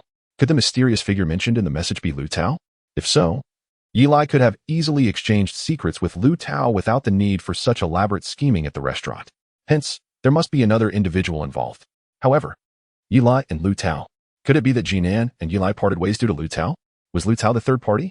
Was it Liu Tao who initiated the separation? Or was it Eli? As Ji Yuntian pondered these questions, he turned to find Jinan approaching him. Ji Yuntian whispered to Jinan, Eli has entered. You should go in as well. It's best if she doesn't TC you, but if she does, it's not a major issue. What is crucial is that you ascertain who Eli is meeting and what she gives that person. Then, send me a message. Jinan appeared somewhat perplexed. Am I really just going to walk in there openly? Ji Yuntian replied, you have nothing to feel guilty about. Why fear being seen? After a moment's hesitation, Jinan refrained from further comment and stepped out of the service center. As Jinan entered the Western restaurant, a waiter promptly approached him. Jinan waved his hand dismissively, stating that he was looking for someone and did not require assistance. The waiter, understanding his cue, retreated. With his head bowed, Jinan meandered slowly through the restaurant until his gaze settled on a booth in the corner. The booth contained two sofas facing each other, separated by a dining table. On one side sat a man and a woman, their backs turned to Liu Tao, while the opposite sofa remained vacant. Jinan circled the area before taking a seat at the nearby empty spot, positioned at an angle that allowed him to catch a clear view of the couple with just a slight turn of his head. He informed the waiter, who brought him red tea, that he was waiting for someone and preferred not to have the food served just yet. Thus, the waiter poured 2 cups of tea and departed. Holding the cup, Jinan sat in a daze, appearing calm on the surface while his mind churned with tumultuous thoughts. He was astonished by the rapid development of the relationship between Eli and Liu Tao, feeling a mix of emotions within. In the booth, Liu Tao and Eli also refrained from ordering food, choosing instead to share a plate of pistachios and sip red tea intermittently. Most of their time was spent whispering to one another, and Jinan could see the rosy flush on Eli's half-visible face, adorned with a smile. At that moment, a man entered the restaurant, glancing around before approaching Eli's table. Jinan observed him briefly. He was a slender figure, fair-skinned, and appeared to be around 30 years old. After greeting Eli, he took a seat opposite her, and the three engaged in conversation. Before long, Eli retrieved a white object from her bag, handing it to the slender man, which appeared to be a USB drive. Jinan pulled out his phone and texted Ji Yuntian, Eli and Liu Tao are together, meeting a man in his 30s, slender and fair, handing him a white USB-like object. Ji Yuntian replied, come out, let us wait for an opportunity. 30 to 40 minutes later, Liu Tao, Eli, and the slender man exited the restaurant together. After bidding farewell, Liu Tao and Eli hailed a taxi and departed, while the slender man casually strolled along the roadside with his hands tucked into his pockets. At that moment, a man wearing sunglasses suddenly seized his arm. The slender man jumped in surprise, exclaiming, hey, what do you want? Another older man, also in sunglasses, appeared and whispered, brother, if you wish to avoid trouble, we have a few questions to ask. Without further ado, the two men flanked him, leading him around the corner and out of sight.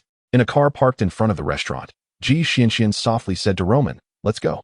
Roman, seated in the passenger seat, remained silent, fighting back tears. She had never anticipated that when she finally saw Liu Tao, the man she had longed for, it would be in such an intimate scene with another woman. Despite knowing she was still alive, how could he be so close to Eli? He remains as handsome as ever. so strikingly attractive that Roman almost rushed forward to embrace him and never let go. However, Eli tightly clutched Liu Tao's arm, and it seemed that she appeared even more beautiful in his presence. They truly complemented each other. Ji Xianxian glanced at the dazed Roman sitting in silence. While starting the car, she remarked, "I told you not to meet him, yet you insisted. Now you understand that sometimes it's better to cherish memories than to confront reality. Isn't it?" Chapter 7. A twist of fate. Ji Yutian and Ji Nan, positioned on either side, tugged the gaunt man to a corner of the street. It was the afternoon, and the early summer sun was rather intense, with few pedestrians about. "What do you want?" the gaunt man shouted once more. Ji Yutian exchanged a glance with Ji Nan, and they both simultaneously released their grip on him. However, the gaunt man leaned against the wall, while Ji Yutian and Ji Nan flanked him, ready to seize him again should he attempt to flee. The gaunt man glanced around nervously and lowered his voice. "Bro, what exactly do you want?" "I don't know you," Ji Nan retorted coldly. "You know very well." The gaunt man feigned innocence. "I truly don't know, bro. Please don't speak in riddles." Ji Yutian inquired, "What were you discussing with Eli earlier?" The gaunt man hesitated. "She had something for me, so we arranged to have a meal together." Ji Yutian pressed further. "What did she give you?" The gaunt man's demeanor shifted abruptly. "What she gave me is none of your business." As he spoke, he attempted to slip away, but Ji Nan firmly grasped his arm. "Buddy, if you're wise, hand over what you have, and we can let bygones be bygones." The gaunt man's temper flared, and he yanked his arm free, shouting, "What if I refuse? If you don't let go, I'll call the police." At that moment, Ji Nan sensed the brilliant sky darkening, a shadow looming above him. Instinctively, he stepped aside, pushing Ji Yuntian out of the way, causing them both to tumble toward the roadside. Simultaneously, a dull thud echoed behind them, reminiscent of a ripe watermelon bursting open. They turned in terror to see the gaunt man sprawled on the ground, his head shattered. Nearby lay a flower pot, broken into shards, with a blooming rose radiantly vibrant amidst the chaos. Ji Nan and Ji Yuntian exchanged glances, retreating a few steps, as the commotion drew several passers-by. Gasps erupted upon witnessing the grim scene. Ji Yuntian signaled to Ji Nan, who took a couple of steps back and began recounting to the onlookers. "That flower pot seemed to have fallen from the sky. If it had been a tad off course, I would have been the one with a cracked skull." Sigh. This man was just standing there against the wall, motionless as if he were waiting for the flower pot to fall. The crowd listened, murmuring in sympathy, recognizing the futility of calling for an ambulance, while someone dialed the police. Amidst the chaos, Ji Yuntian crouched beside the gaunt man's body and reached into his pocket, soon retrieving a mobile phone. Rising, he handed the phone to a nearby young man, saying, "Young man, I'm of an age and have just endured a shock. I can hardly decipher the words on this device. Could you please locate a contact number for the deceased family and inform them?" The young man was eagerly tapping away on his mobile device, drawing the curiosity of several onlookers who gathered nearby. Ji Yuntian approached Ji Nan and cast a glance his way. Ji Nan, understanding the unspoken cue, leisurely departed the scene alongside him. At that moment, the street was abuzz with commotion, the body encircled by throngs of people, oblivious to the presence of the Ji father and son, who discreetly slipped away and hailed a taxi home after turning a corner. The two made their way directly to the study. As soon as Ji Nan settled into a chair, he inquired, "Father, do you believe that flower pot incident was merely an accident?" Ji Yuntian shook his head decisively. "Not an accident, absolutely not. Yet it is most peculiar. How could they possibly know the location of that individual?" Ji Nan wiped the beads of sweat from his forehead, lamenting, "It's unfortunate that person is deceased.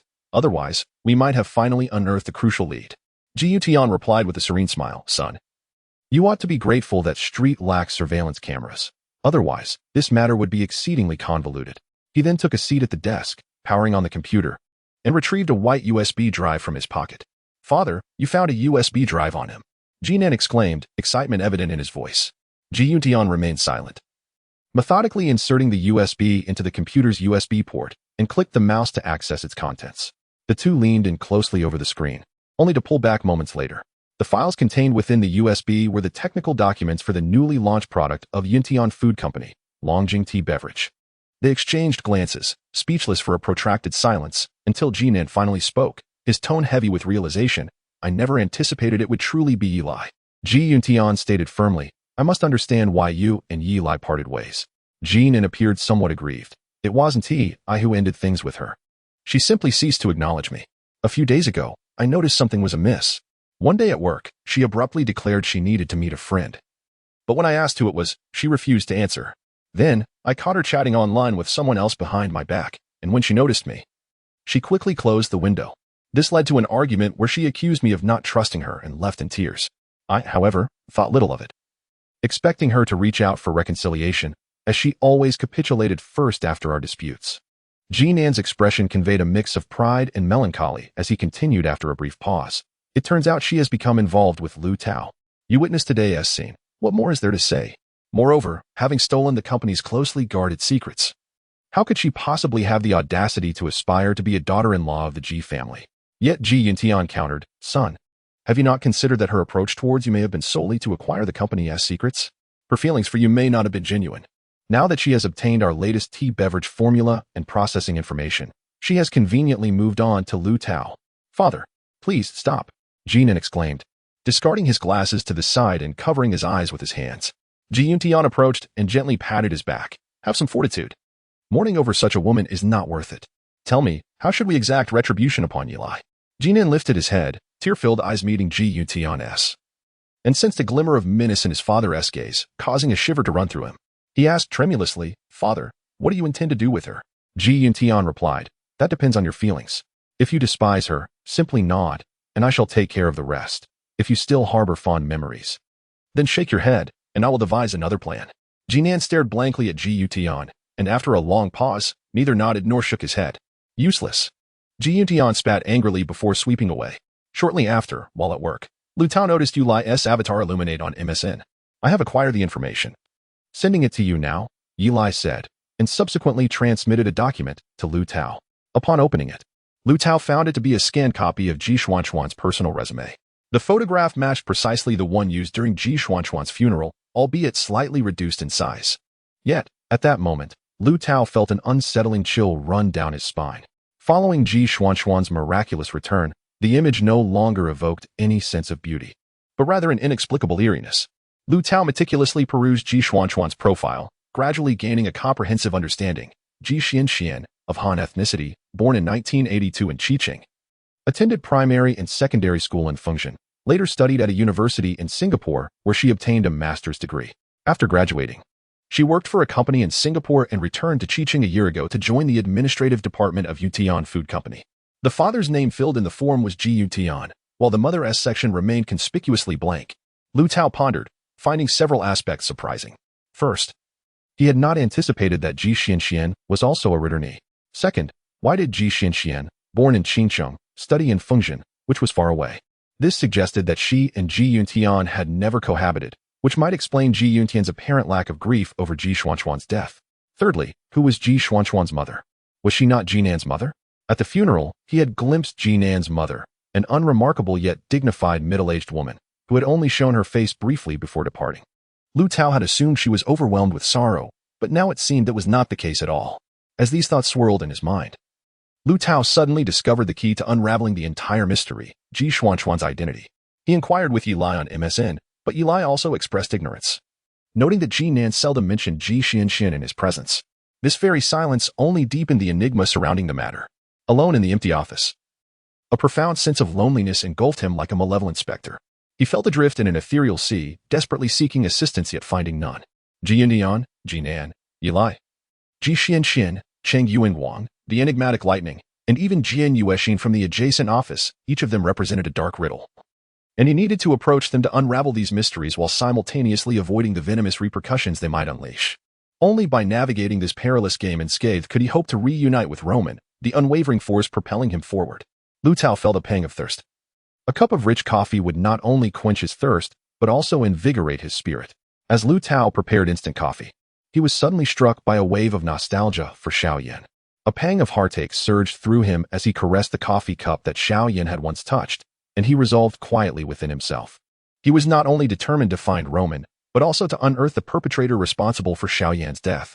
Otherwise, he would be tormented by guilt for the rest of his life. At that moment, the phone rang sharply, interrupting his thoughts.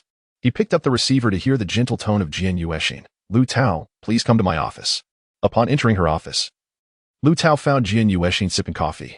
She set her cup down upon seeing him and smiled. Come, Liu Tao, have a seat. Surprised yet composed, Liu Tao took a seat beside Jian Yuexin. She opened her drawer and handed him a file. This is the technical proposal for our department's newly developed Tiguanyin tea beverage. The samples are not yet available, so please review the materials and suggest your modifications. Liu Tao accepted the file and opened it to reveal a stack of neatly printed documents. As he perused the pages, he remarked, "I will examine it thoroughly. But proposing modifications might be somewhat challenging for me. I shall give it a try." Jian Yueshi nodded. "Take your time to review it, but please ensure confidentiality. Do not photocopy the documents, nor take them out of the company or even your office. Make sure to lock them in your drawer when you leave for the night. Do you understand?" Liu Tao nodded affirmatively. "Rest assured, Supervisor Jian, I will be cautious." Jian Yueshi continued, "You may have heard that recently the technical data for several of our company's best-selling products was leaked, resulting in nearly identical counterfeit products flooding the market, which has caused significant losses for our company. Manager Ji has been searching for the source of the leak, but has yet to find the culprit." Listening intently, Liu Tao's heart raced. And he posed a question that had long puzzled him, particularly in this context. Then, why doesn't Team Manager Ji report it to the police? Surely, it would not be difficult to identify the individual through law enforcement.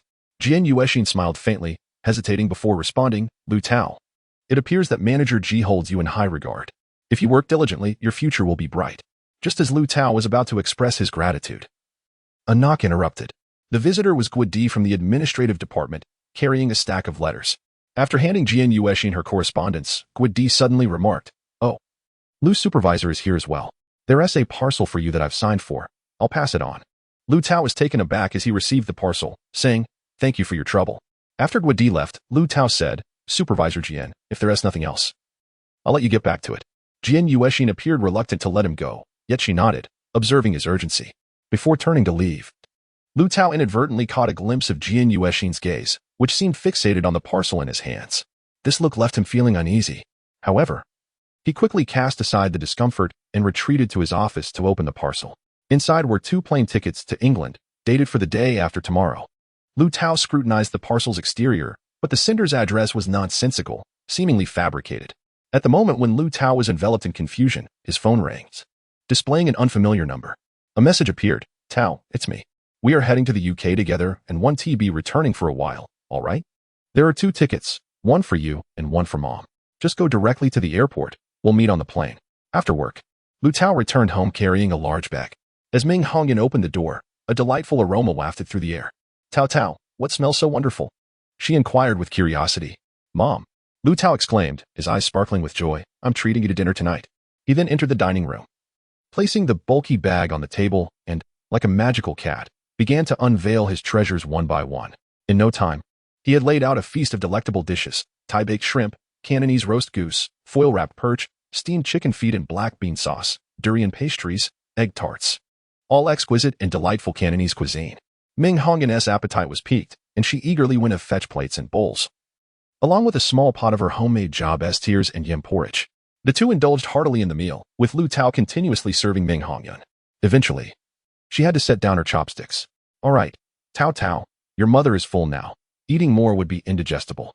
Liu Tao replied, "Mom, it's rare for me to treat you to a meal, and these dishes are indeed delicious, right?" Ming Hongyan dabbed her mouth with a tissue, looking at Liu Tao with keen interest. "Tao Tao, tell me, is there something to celebrate? Have you been promoted?"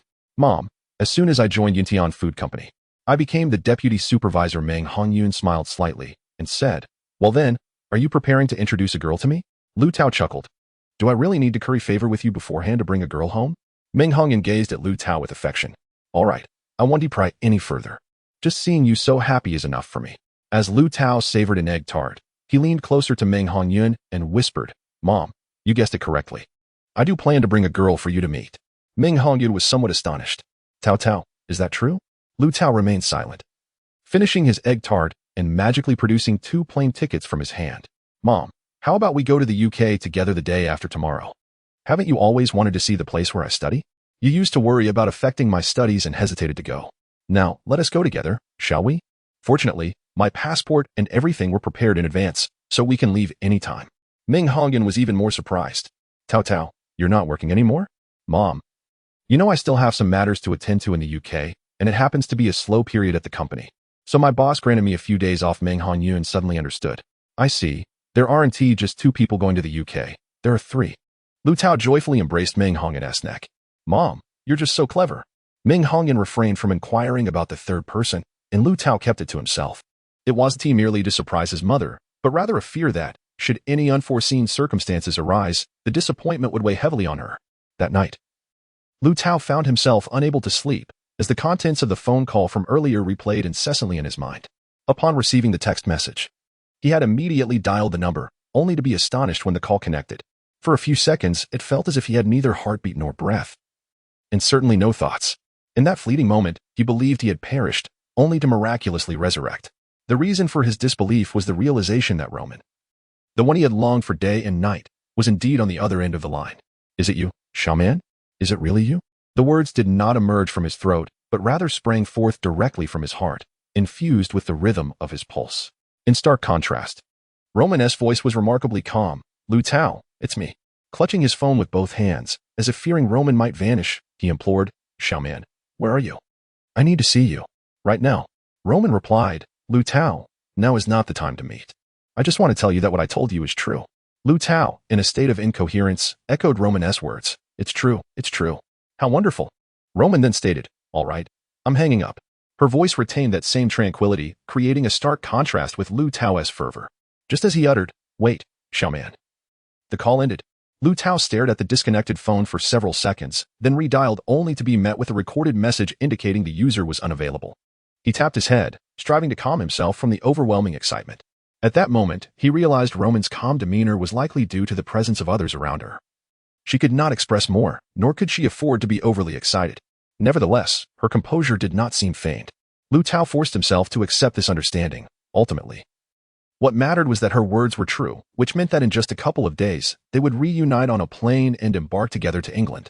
Despite the sleepless night, Liu Tao entered Yuntian Food Company brimming with energy. He sat behind his desk, yet his thoughts soared to distant realms, envisioning the imminent reunion. Consequently, he accomplished little that day, merely gazing vacantly while smiling to himself. He skipped lunch, as the sumptuous meal with his mother the previous evening seemed to have provided him with ample sustenance. He fancied himself transformed into a celestial being, capable of foregoing food and sleep.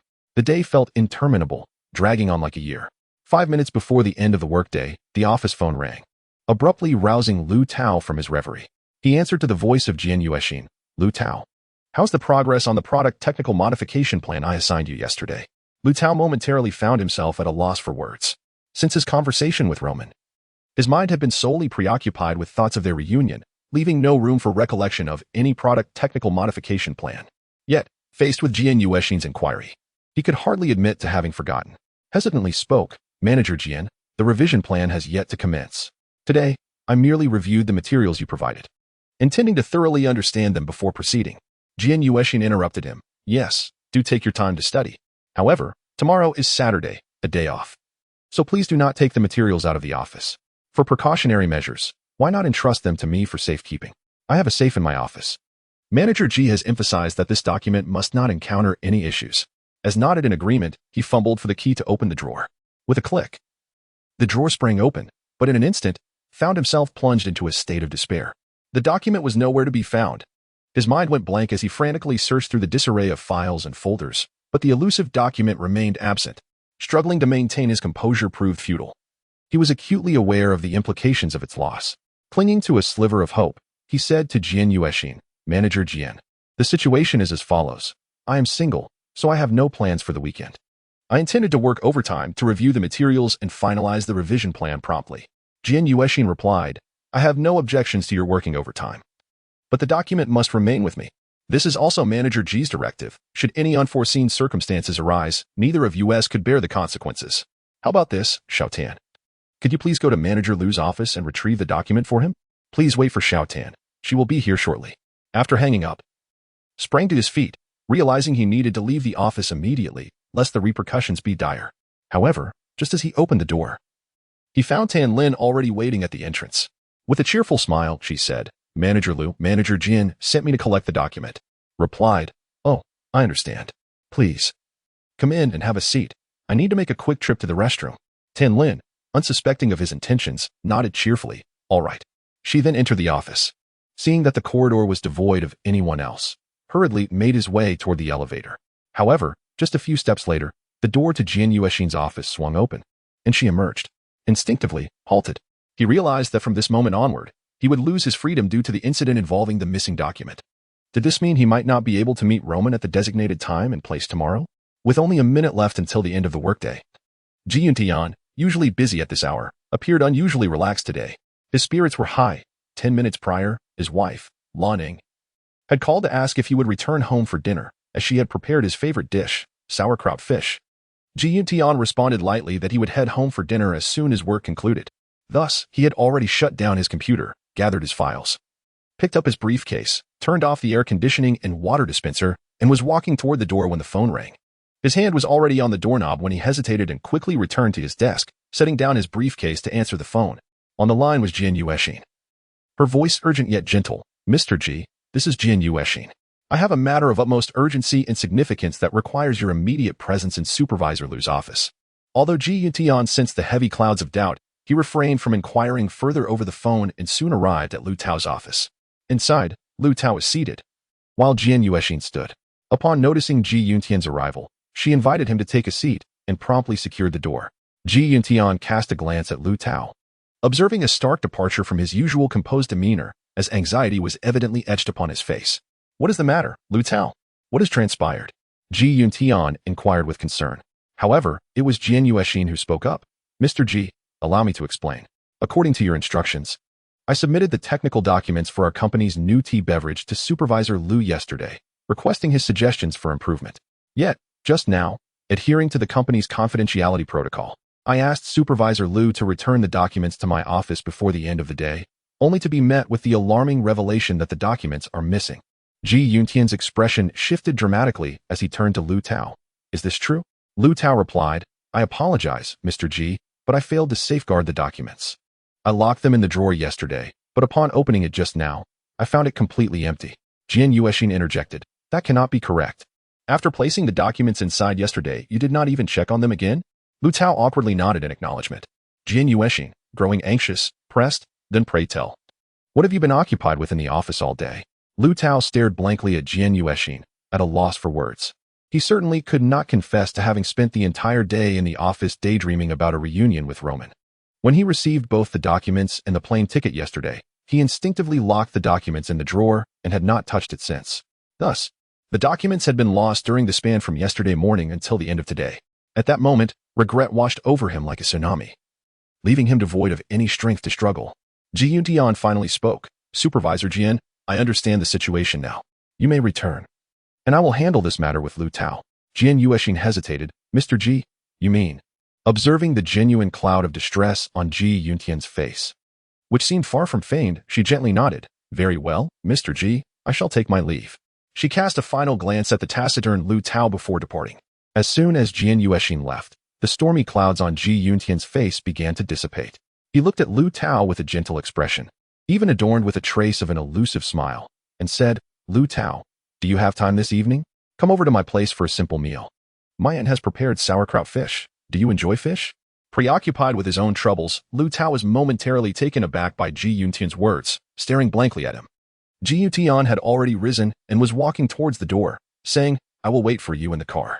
Liu Tao sat alone in the empty office. Finally regaining his composure, he pondered, what exactly was Xuan's true intention? He opened the door and found that Xuan had already turned off the lights and departed. He thought to himself that this was a fleeting opportunity that must not be missed. If he quietly slipped away at this moment, he could extricate himself from this inexplicable predicament. Then, at the break of dawn tomorrow, he could finally see the man he had been yearning for, Roman. However, Liu Tao pondered, the situation could not be so uncomplicated. There were still several hours until the flight tomorrow, and if Xuan could not locate him, he would become a suspect in leaking company secrets. Should the company report this, not only would his escape become impossible, but he would also be viewed as a premeditated fugitive, which would jeopardize both his mother and Roman, steering the situation into an uncontrollable direction. Thus, what was there for his guiltless self to worry about at this moment? Let us observe the performance Xuan had in store for him, and perhaps a visit to the G residence would unveil unexpected clues. When Liu Tao opened the door to Xuan's car and sat in with composure, Xuan chuckled and murmured to himself, as expected. That evening at the G household, aside from a maid, there were only Xuan and Luo Man present. Xuan was away on a business trip, set to return in 2 days. Luo Man greeted Liu Tao with evident delight, exuding a blend of measured nobility and approachable charm. Liu Tao noted that while Luo Ying's natural beauty was rather ordinary, it was her innate intelligence that shone through over time. For some reason, upon seeing Luo Man, Liu Tao was reminded of Roman. Unbeknownst to him that it was the same thought that crossed Ji Yuntian's mind when he first learned that Roman had such an exceptional boyfriend as Liu Tao. Lan Ying's signature pickled fish was indeed exquisite, with tender and succulent fish fillets and a broth that was spicy and aromatic. The atmosphere at the dinner table was harmonious. Lan Ying clearly took a liking to Liu Tao and privately told Ji Yuntian that had Xian Yin still been alive, she would have hoped Liu Tao would become their son-in-law. Ji Yuntian merely smiled in response. It seemed as if they shared a tacit understanding before the dinner concluded. Liu Tao inadvertently uttered a remark that rendered the atmosphere somewhat awkward. He said, "Lan, if Xian Yin were still alive, she would certainly have learned your remarkable culinary skills." Upon hearing this, a brief silence enveloped the table. Then, Lan Ying unexpectedly replied, "Liu Tao, Xian Yin did not live with me. She is not my daughter." Ji Yuntian suddenly coughed lightly, the sound strikingly abrupt, and Lan Ying quickly grasped the implication, hastily changing the subject. "I have always wished for a daughter. But God does not arrange everything according to our preferences." Liu Tao felt both surprised and yet found it reasonable. He glanced at Ji Yuntian, who maintained an air of composure, while Lan Ying appeared to be recovering from her earlier slip of the tongue, seemingly concerned that Liu Tao might inquire further. As she continued to speak at length, Liu Tao refrained from asking more questions, feeling that the information he had received bore sufficient weight. This revelation could elucidate many previous enigmas. After dinner, as the maid tidied up the dishes in the kitchen, Lan Ying took a solitary stroll outside, leaving only Ji Yuntian and Liu Tao in the living room. It was then that Ji Yuntian broached the topic of the afternoon's events. "Liu Tao, although I do not believe the disappearance of the documents is related to you, I must ascertain their whereabouts. This evening, do not leave. Take the time to thoroughly consider the details regarding the documents over the past 2 days, and subsequently draft a written report for me." Liu Tao, eager to clear his name, expressed, "General Ji, I sincerely apologize for the loss of the documents and am willing to take responsibility. However, I am only accountable for the negligence in safeguarding them, which does not pertain to the actual loss itself." Ji Yuntian waved his hand dismissively. "Liu Tao, refrain from rushing to speak. I am not interested in your words. You must calm your mind to recall the critical clues of the matter. Go now. Retreat to my study and contemplate." Thus, Liu Tao found himself confined to the study, tasked with writing the report. Staring at the blank Word document on his computer, he found himself unable to compose a single word. In truth, the incident of the lost documents was equally a void in Liu Tao's mind. He could not even ascertain when the documents had gone missing. As the night deepened, his mood began to fray. He realized that unless he provided Ji Yuntian with a satisfactory resolution, he would never step beyond the gates of the Ji family estate. Despite Ji Yuntian's outward politeness, it concealed a formidable resolve. What truly vexed Liu Tao was whether he would be able to meet Roman on time the following day. He repeatedly attempted to reach Roman through the mobile number he had texted, yet the call would not connect. Eventually, Liu Tao resolved that discretion was the better part of valor. He opted to take flight. He succinctly chronicled the events in the document, asserting his innocence in an unequivocal tone, and finally requested Ji Yuntian for a period of time to conduct a thorough investigation into the matter. While Liu Tao toiled in the study, Ji Yuntian sat in the villa's courtyard. The garden was awash with the vibrant blooms cultivated by Lan Ying, flourishing in the season of blossoms, and the fragrant air wafted into Ji Yuntian's nostrils, urging him to inhale deeply. His phone rang. Upon answering, he heard the voice of Su Xiang, the head of the security department. "General Ji, I have prepared the surveillance footage you requested from the past 2 days. Would you like me to deliver it to you now?" Ji Yuntian replied, "There is no need. Remain at the company and I shall arrive shortly." After ending the call, Ji Yuntian entered the study, only to find Liu Tao soundly asleep in the computer chair. The glass of plum juice on the desk was empty, indicating that the sleeping pills had taken effect. Liu Tao would require at least 10 hours of rest.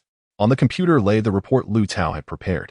Ji Yuntian furrowed his brow as he read through it once, then shut down the computer. He then lifted Liu Tao and carefully placed him on the sofa. With the air conditioning running, Ji Yuntian draped a blanket over Liu Tao and silently observed him for a moment.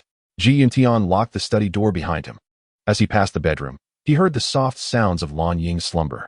Ji Yuntian left a note for Lan Ying in the living room, stating he had to work late at the office before exiting the villa and entering his Audi A8.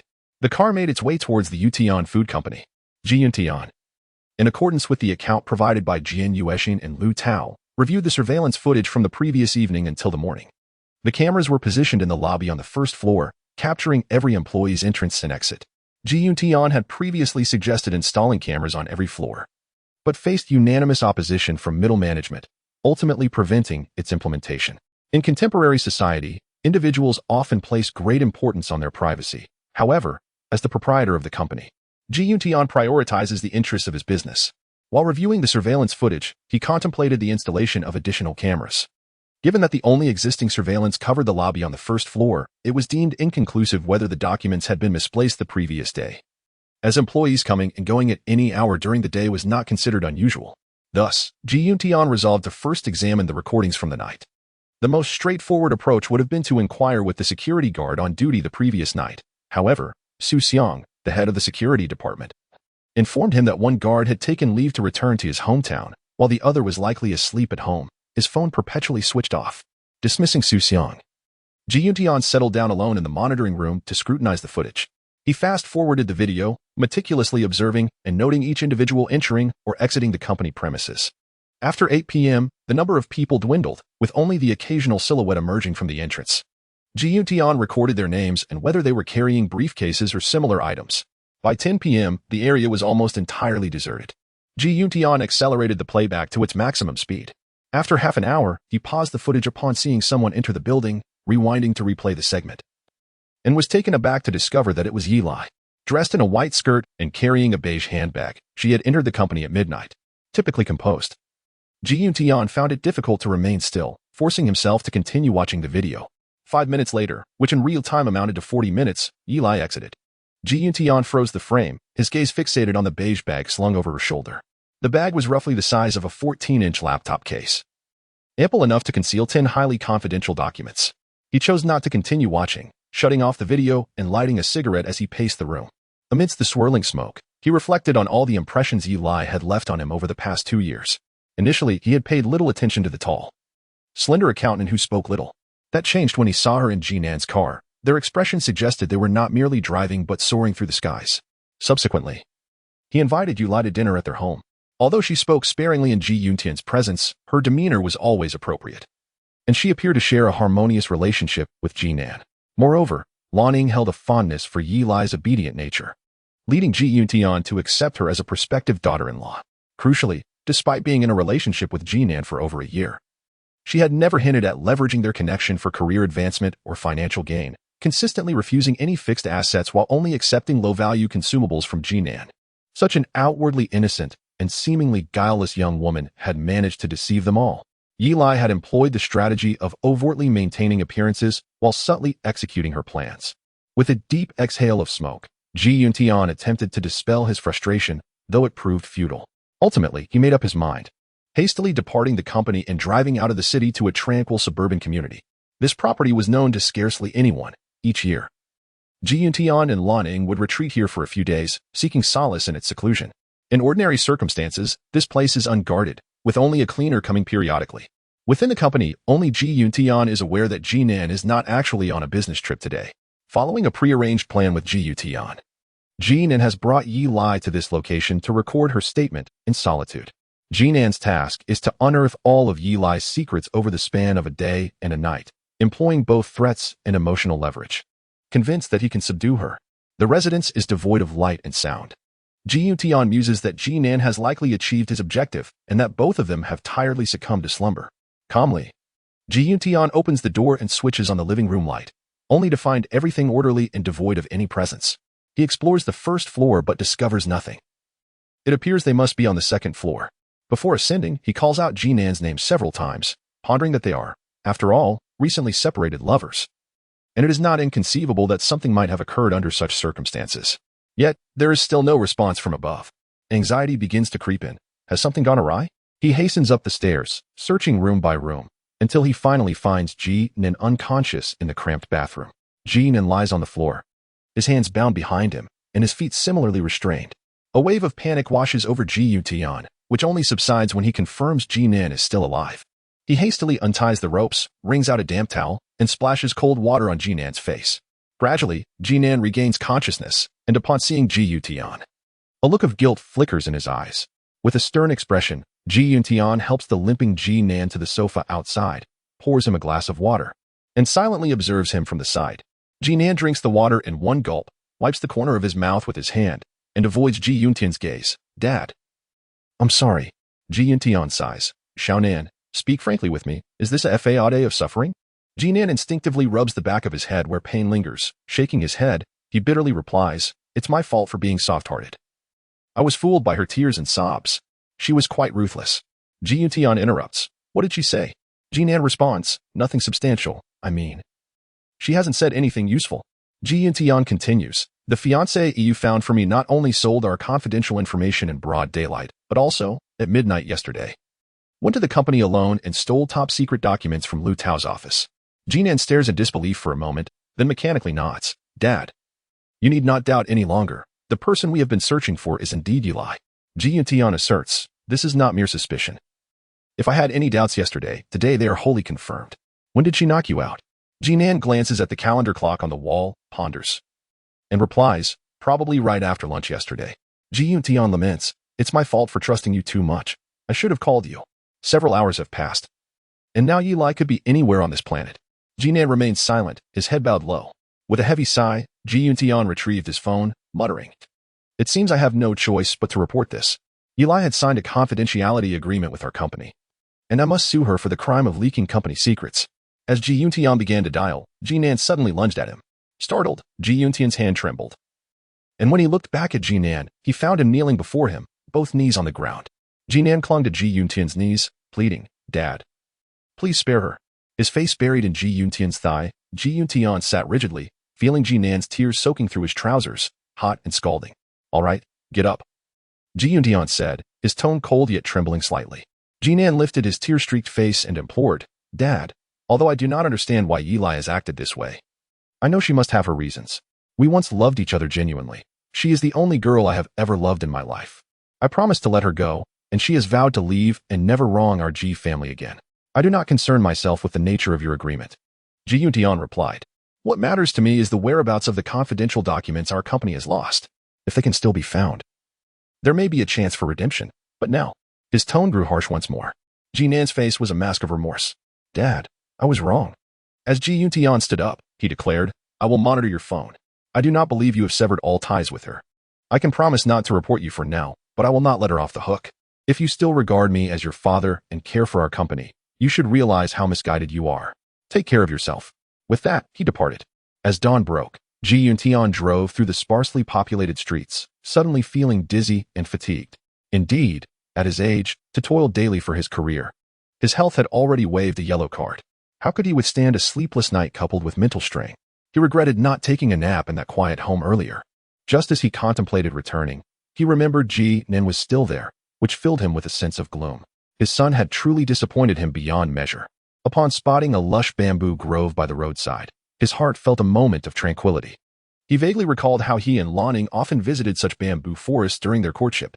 Lanning was not the woman he loved most, nor the one who loved him the most, but she was the one who understood him best. She always knew the reasons behind his joys and sorrows and would find ways to keep him happy or to pause his unhappiness. Xuan veered off the road, parking beside the bamboo grove, then reclined in the back seat of the car. The serenity of the bamboo forest soon lulled him into a deep slumber. He slept soundly, only to be awakened later by the persistent ringing of his phone. Groggy, he answered, finding it was a subordinate seeking his guidance on work matters. He responded with a few perfunctory words before hanging up, only then realizing it was nearly noon. Abandoning the notion of going to the office, he decided to head home instead. That nap had been insufficient, he thought. Perhaps he could catch up on sleep after enjoying lunch prepared by Lanning. Just as he neared home, Xuan suddenly remembered that Liu Tao was still at his house. He consumed a concoction of plum juice laced with sleeping pills, and now, after several hours, he might have finally awakened. Cold sweat trickled down, and Xuan's heart was in disarray once more. The series of blunders had left him with an unprecedented sense of frustration. How could he have forgotten about Liu Tao? Now that it was confirmed that the perpetrator behind the document theft was Eli, Liu Tao was entirely exonerated. This realization brought Xuan a modicum of solace. He pressed the accelerator, racing home at breakneck speed. Upon entering, the aroma of cooked dishes wafted through the air. Yet, Xuan was too preoccupied to discern what Bluing had prepared. Instead, he immediately inquired, "Where is Liu Tao?" Bluing looked at him, bewildered. "Liu Tao? Didn't he leave with you last night?" Her words eased Xuan's anxiety. Bluing rarely ventured into his study, so it was likely that Liu Tao was still ensconced there, lost in dreams. As he made his way to the study, he thought that this was fortuitous. He could share lunch with Liu Tao and extend his apologies. However, when he pushed open the door to the study, he was taken aback. The room was utterly vacant. Liu Tao had vanished without a trace. Chapter 8. dreaming of distant horizons in order to prevent the situation from escalating. Liu Tao chose to obediently follow Xuan back home, intending to exchange honesty for innocence, and not to miss his appointment with Roman at the airport the next day. However, he did not anticipate that the cunning Xuan would tamper with the plum juice, and when the drug took effect, Liu Tao retained only partial consciousness. At that moment, he felt as powerless as a drowning man, utterly incapable of resistance. When he finally regained awareness, his entire body was numb, a consequence of maintaining the same sleeping position for an extended period. Yet, in that state, Liu Tao suddenly sprang up. Unfortunately, it was all too late. He collapsed weakly, his body convulsing, and only after a considerable time did he manage to rise. By now, it was already 10 a.m. and the 8:30 flight had taken off an hour and a half earlier. The plane to England was likely soaring through the clouds. Was his little Dixiang up in the sky or still on the ground? Regardless of her location, her heart must be shattered into pieces. Liu Tao's heart was already in tatters. He picked up his phone to check for missed calls, only to discover it was turned off. In desperation, he powered it on and dialed Roman's number, but the line was still unavailable. A glimmer of comfort washed over him. Phones were prohibited on planes. So perhaps the young lady had departed for England without waiting for him. Although the unfamiliarity of England might be daunting for her, at least it was far removed from the chaos of Qingqing. As long as she was safe, even if they could not reunite at this moment, it would still preserve the hope of future encounters. Upon awakening, Liu Tao began to calmly ponder his predicament. Undoubtedly, he could not remain idle in this place. He was perplexed as to why Xuan had not come in to awaken him. Why had he chosen to incapacitate him? This could only imply one thing. Xuan had significant business last night and was unwilling for Liu Tao to be aware of his whereabouts. Did this mean that Xuan had not yet returned? If so, what better time to escape than now? Resolute, Liu Tao dashed towards the window. He opened it, revealing a second floor with a soft lawn below. He glanced back, approached the sofa, removed the beautiful covering, and used his pocket knife to cut it into strips, twisting them into a rope to secure the window. Minutes later, Liu Tao successfully escaped from Xuan's residence. He took out his phone and sent a text to his mother. "Mom, I'm sorry. I have to go on a business trip unexpectedly. My schedule has been delayed. Please do not worry." Then, he removed the SIM card, tossing both it and the phone into the community's artificial lake to prevent anyone from tracking him via location services. He thought of Dixiang, reflecting that although they missed each other today, for the sake of their future together, they must endure this temporary separation. As he exited through the back door of the community, he felt the reassuring weight of his wallet in his pocket. He found an ATM, withdrew 3,000 yuan. Then hailed a taxi, changing directions and routes several times to ensure he was not being followed, before finally making his way to the train station. While waiting for the train, he purchased a new mobile phone and 2 SIM cards for future use. Liu Tao's destination was Feng Town, a place where Ji Xianxian once resided. He sought to trace Ji Xuanquan's footsteps, uncovering the secrets of her upbringing, thereby revealing a fragment of her enigma. After enduring a 10-hour train journey, followed by an additional 2 hours by car, Liu Tao finally arrived in Feng Town the following morning. This town epitomized the quintessential water town of Jianan. Liu Tao's heavy heart began to lighten with the fresh, moist air, as he beheld the ancient, charming residences lining the waterways and the black-sailed boats. He could not help but softly hum the tune. "The air here is so fresh but dear. Why are you not by my side?" A handsome young man traversing the water town certainly attracted attention. The townsfolk speculated about the purpose of his visit. If he were a tourist, his attire was evidently ill-suited. He was still dressed in formal wear. Conversely, if he were here for work, such as studying local customs, why did he bear a melancholic expression? Liu Tao boarded an old woman's black-sailed boat, where she skillfully rowed while cheerfully singing folk songs. Singing mountain songs, this side sings, that side echoes. Mountain songs are like the spring river, unafraid of the treacherous bends. Upon finishing her song, Liu Tao offered a tip, and the old woman, smiling, inquired, "Young man, why are you out here alone?" Liu Tao replied, "Madam, to be candid, I have a personal matter to attend to, hence my solitary visit." The old woman curiously asked, "Oh, is this your first time here?" Liu Tao affirmed, "Yes, it is indeed my first visit." The old woman continued, "Is there anything I can assist you with?" While pondering the old woman's inquisitive nature, Liu Tao determined she was an ideal subject for his inquiries and responded, "Madam, I am here to find someone." The old woman understood immediately. "Is it a girl?" Liu Tao nodded. "Yes, her name is Ji Xianxian. Do you know her?" The moment the name escaped his lips, the old woman's demeanor shifted dramatically. She swayed, nearly toppling herself into the water. After years of navigating the boat, she swiftly regained her balance, calming the vessel from its fierce rocking. However, she ceased rowing and allowed the small boat to drift at the bridge's edge. She moved beside Liu Tao and asked, "Young man, what is your relation to Ji Xianxian?" The old woman's reaction far exceeded Liu Tao's expectations. He conjectured that she must have a significant connection to Ji Xianxian.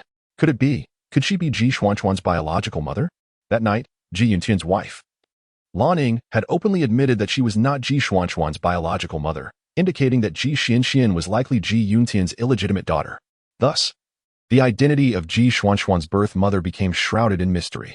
Logically, one might surmise that Ji Xianxian was raised in Feng Town by her biological mother. Liu Tao scrutinized the elderly woman before him, noting that although she wore a conical hat and was clad in a blue floral short shirt, blue trousers, and fabric shoes, an attire typical of local women, her face bore the marks of time spent under the sun and wind, rendering her skin a rough, yet healthy shade of red. Nevertheless, she possessed an elegance that distinguished her from ordinary townswomen. Her gaze, demeanor, and mannerisms exuded a refined grace, particularly when she spoke to Liu Tao, her smile radiating a commanding presence. With a knowing smile, Liu Tao replied to her, "I am her colleague." The old woman then composed herself and inquired calmly, "Oh, did you come from Singapore?" Liu Tao shook his head. "No, I hail from Qiqing. I am her colleague from Qiqing." Qiqing. The previously composed expression on the woman's face became animated once more. "But Xianyan has always been in Singapore." Liu Tao tentatively asked, "Madam, may I inquire if you are Xuanyan's?" The elderly woman promptly responded, "I am Xuanyan's mother." Liu Tao thought to himself that indeed, fortune favored him this day. Curiously, Liu Tao asked, "Madam, I should call you Auntie, correct?" "Auntie, Xianyan has returned from Singapore and is now working at Yuntian Food Company in Qiqing." "Were you not aware?" The old woman's expression turned grave. "Yuntian Food Company? Is it established by Ji Yuntian?" Liu Tao nodded. "Indeed, Ji Xianyan is Ji Yuntian's daughter." The old woman shook her head, letting out a sigh. "Ultimately, she has gone to seek him. She deceived me bitterly, and I believed she was still in Singapore. Years ago, Ji Yuntian sent someone to find me, offering to fund Xuanyan's education in Singapore. I should never have agreed. I ought to have anticipated this day would come." Suddenly, she recalled something. "Young man, why have you come alone? Where is Xianyan?" Liu Tao found himself at a loss for words. Realizing that Ji Yuntian had not informed her of Xuanyan's death. Logically, regardless of any grievances between Ji Yuntian and this woman, if Xianyan had indeed perished, Ji Yuntian should have conveyed the news to her. Thus, Ji Yuntian's silence might suggest he knew she was alive. Could it be inferred that Xuanyan's death was orchestrated by Ji Yuntian himself? This once nebulous thought solidified in Liu Tao's mind, causing his heart to race. Seeing his contemplative expression, the old woman pressed, "Where is Xianyan? Where is she? You mentioned she is in Qiqing. Why are you here?" Liu Tao replied, "Auntie, Xianyan is still in Qiqing. I came to explore the place where she grew up, to understand the environment she once inhabited." Although Liu Tao spoke ambiguously, the old woman found comfort in his words, gazing at the handsome young man and thinking that he must have fallen in love with her daughter. At this moment, the wooden boat had drifted to the shore, and several women washing clothes by the river began to converse with the elderly woman. They exchanged a few words in their crisp local dialect, which Liu Tao could not comprehend. Then, the old woman rose to begin rowing. The small boat gradually floated away, passing through an archway and arriving at a small lake, leaving only Liu Tao and the elderly woman in each other's company. At that moment, Liu Tao rose and made his way to the stern of the boat, intending to assist the old woman with the oars. She declined his offer, softly remarking, "Young man, Xianxian is a fine girl. Although she was born in Qiqing, she has grown up here. Not only is she lovely in appearance, but her heart is also pure. Before she left for Singapore to study, her biological father wished to meet her, but she refused, fearing it would sadden me. Yet now, I never expected this." Liu Tao pondered that Ji Yuntian must have betrayed the old woman, hence her resentment towards him. She had reluctantly accepted Ji Yuntian's assistance for her daughter's future, not foreseeing that her daughter had already become his. What troubled her further was that Ji Xianxian had concealed this from her. Thus, Liu Tao offered some comfort, saying, "Auntie, please do not be disheartened. Xianxian has the right to choose her own life. As long as she is happy, should you not find contentment in that?" The old woman smiled. "Young man, you possess quite a talent for consolation. If Xianxian were to be with you, I would indeed feel satisfied." Liu Tao felt it prudent to clarify, "Auntie, my relationship with Ji Xianxian is not of that nature." The old woman nodded. "I understand, if you were courting her. Why would you come alone?" Liu Tao thought to himself that the old woman's reasoning seemed somewhat simplistic and self-assured, lacking the grace and wisdom of Lan Ning, which perhaps explained Ji Yuntian's choice. Liu Tao then inquired, "Auntie, I would like to hear stories from Xuan's childhood." The old woman eagerly opened up, recounting tales from the time of her pregnancy all the way to Ji Xuan's departure to Singapore for her studies. Many amusing anecdotes emerged, and the old woman's storytelling was quite vivid. However, as Liu Tao listened, he began to find it peculiar.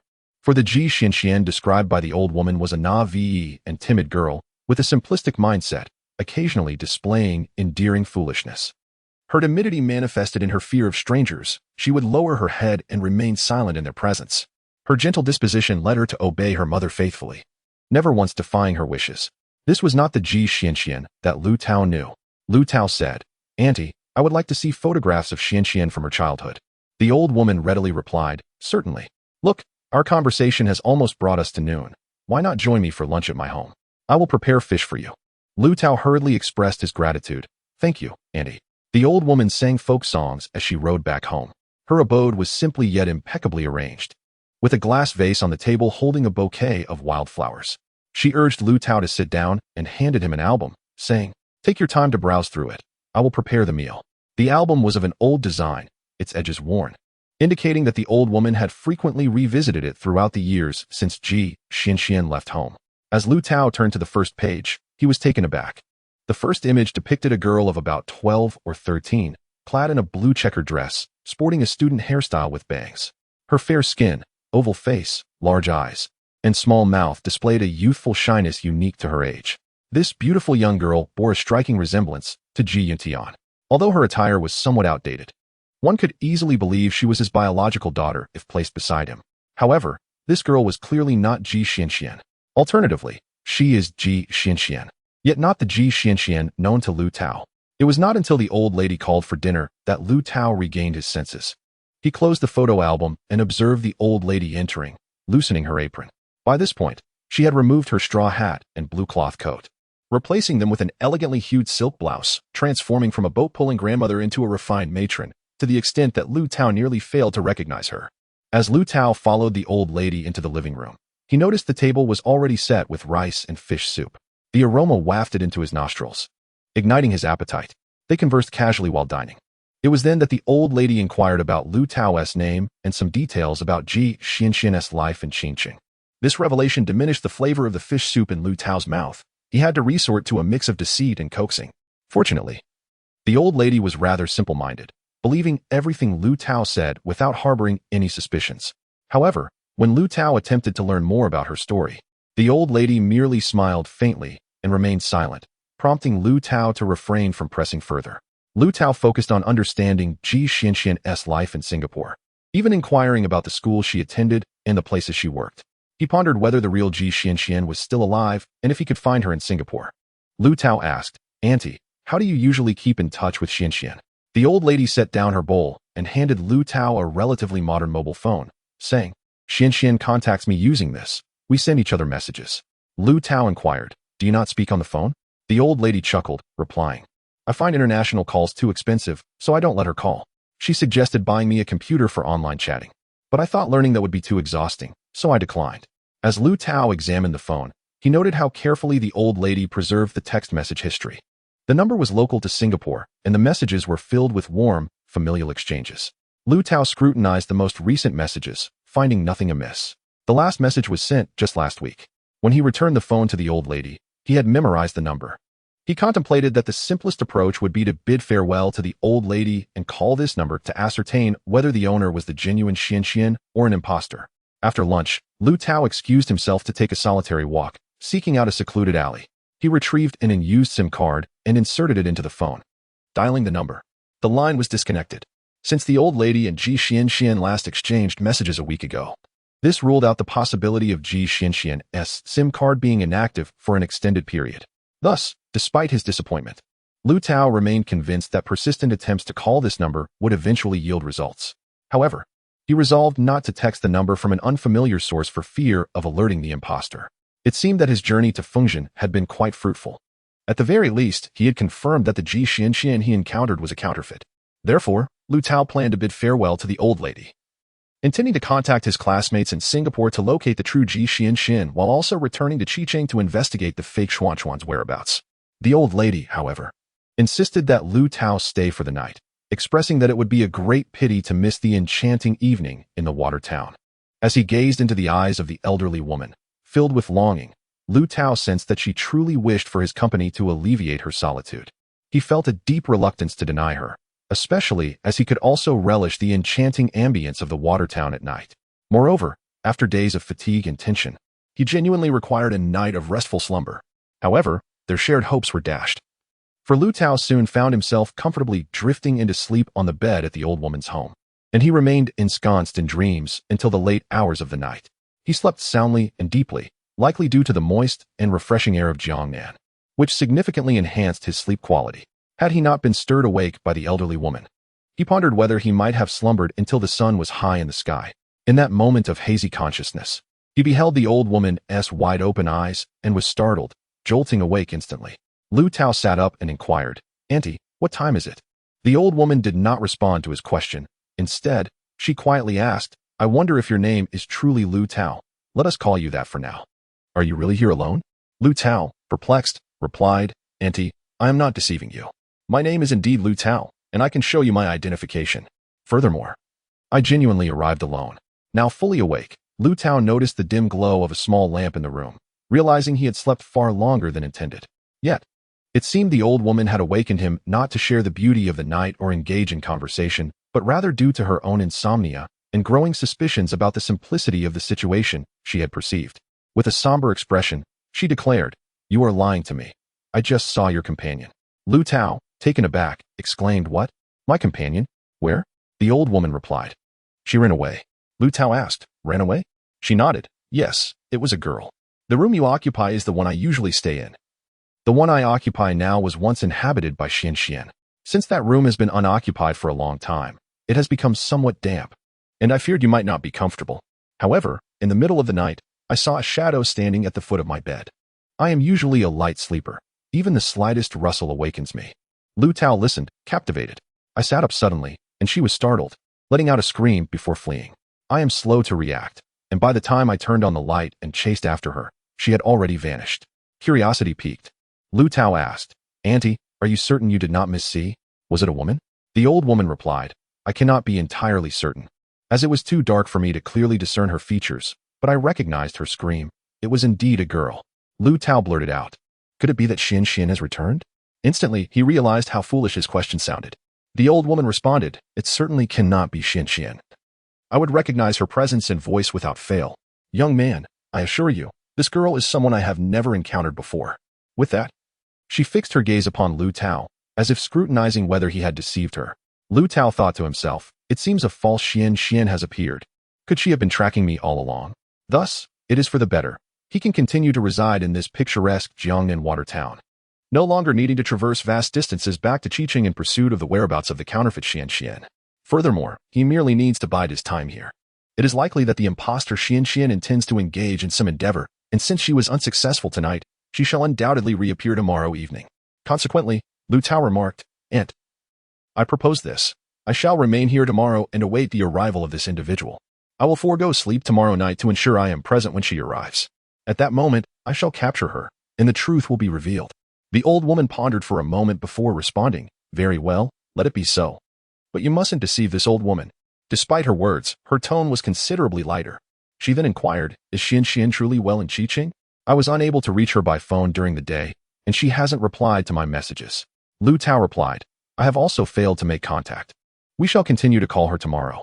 The old woman retired to her room for the night, yet Liu Tao remained awake, listening intently to the sounds outside, which revealed only the gentle whisper of the wind and the distant chirping of unknown insects.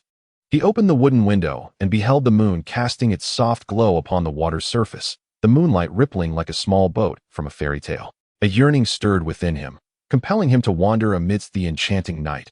However, he feared that the counterfeit Xian lurked nearby, plotting against the old woman in his absence.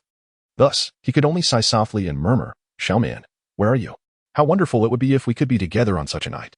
The following day, Liu Tao awoke early, having rested well despite the disturbances of the previous night. After enjoying breakfast prepared by the old woman, he wandered aimlessly through Feng Town. Perhaps it was his subconscious desire to seek the mysterious woman who had visited the old woman's home the previous night that led him to feel as though an elusive shadow was trailing him. This sensation persisted until nightfall. Liu Tao napped for several hours in the afternoon, preparing for the evening's endeavors. He made arrangements with the old woman to extinguish the lights at the appointed hour and feign sleep. Lying in wait for the enigmatic woman, to ensnare herself. Liu Tao exchanged rooms with the old woman, settling into Xuan's chamber, the very room visited by the mysterious woman the night before. The tranquility of the water town at night lent a profound sense of length to the waiting. In the darkness, Liu Tao lay on his side in bed, striving to keep his eyes wide open and his ears perked, like a spider anticipating its prey. Finally, after an indeterminate passage of time, faint sounds emerged from the distance. These sounds were elusive, at times leading Liu Tao to question their existence, suspecting they were mere figments of his imagination. However, when the old wooden door of the house creaked open, Liu Tao became certain that the mysterious woman had indeed arrived. His entire body tensed, he held his breath, listening intently as a series of incredibly soft footsteps drew nearer, and then the ajar door was gently pushed open. A figure floated in with an ethereal grace, akin to a specter. In that instant, Liu Tao's emotions shifted dramatically. All anticipation and unease dissipated, replaced by an overwhelming calm, so profound that even his breathing and heartbeat seemed to cease. The shadow glided to Liu Tao's bedside, seemingly leaning in to ascertain whether he was deep in slumber. In that fleeting moment when the figure bowed its head, Liu Tao swiftly activated the light switch he had been gripping tightly. This was a 60-watt bulb he had deliberately installed during the day, replacing the dim 25-watt bulb that had previously illuminated the room. Such brightness not only rendered the intruder exposed, but was also intended to instill a sense of intimidation. However, the anticipated scenario did not unfold. The imagined tableau, replete with the intruder's startled exclamations, counterattacks, Liu Tao's commanding shouts, scuffles, and even the elderly woman next door responding with her stick, all of which would have roused the neighbors, failed to materialize. Instead, an uncanny silence enveloped the space. The elderly woman, armed with her stick and standing before Liu Tao's door, assumed she must have misheard. No mysterious woman had appeared. Thus, she exhaled in relief, patted her still-heaving chest, and pushed open the door. She was taken aback, and after a few seconds of stunned silence, she gently discarded the stick she held and departed without a sound. Inside the room, a man and a woman remained locked in an embrace. Not merely an embrace, but a kiss. An incessant rain of kisses, long overdue. The rain fell with fervor, both passionate and tender. It was a kiss awaited for 4 years, once missed, yet now unexpectedly bestowed. Liu Tao's fingers wove into Roman's hair, holding her tightly, whispering as he kissed her, Xuan, it is you. Oh, it is indeed you." Roman clung to Liu Tao's neck, evading his lips, allowing her tears to fall upon his shoulder. Once the two had finally quenched their longing for each other and settled into a calm, Liu Tao recalled the elderly woman next door. He took Roman's hand and led her into the elder's room, where she stared at them in bewilderment. Liu Tao then said, "Annie, this young lady is Roman, my girlfriend." The elderly woman's brow furrowed, her gaze upon Roman filled with complexity. The young girl appeared somewhat delicate beside the handsome Liu Tao, her looks ordinary yet possessing a certain uniqueness, though her eyes still bore traces of tears. Her face bore a serene smile, forming a stark contrast to Liu Tao's excited expression. Noticing the elderly woman's displeasure, Liu Tao hastily explained, "Auntie, Roman and I have not seen each other for a long time. I have been searching for her and did not expect to find her here. Please, Auntie, do not misunderstand her. She must have come here for me." The elderly woman regarded the two of them for a moment before softly saying, "All right, I understand. You and this girl have had some misunderstandings regarding Xian, and she quietly followed you here to discover what you were doing at Xuan's home. Whether you were indeed with Xian, hence her midnight intrusion to uncover the truth. Look, she has even cried out of grievance, and yet you are not devoted to her?" Liu Tao found himself in a bemused situation and could only nod, saying, "Auntie, I heed your words. I will be wholly devoted to Xuan. I apologize." The elderly woman, maintaining her stern demeanor, replied, "You need not apologize to me. Our Xian is far more beautiful than this girl. She will surely find a better fate." Roman listened to the conversation between the two individuals, her expression filled with confusion. Yet, Liu Tao gently rubbed her palm with his finger, subtly signaling her to remain silent and refrain from asking questions. Liu Tao addressed her mother, apologizing, "Aunt, I apologize for disturbing your sleep.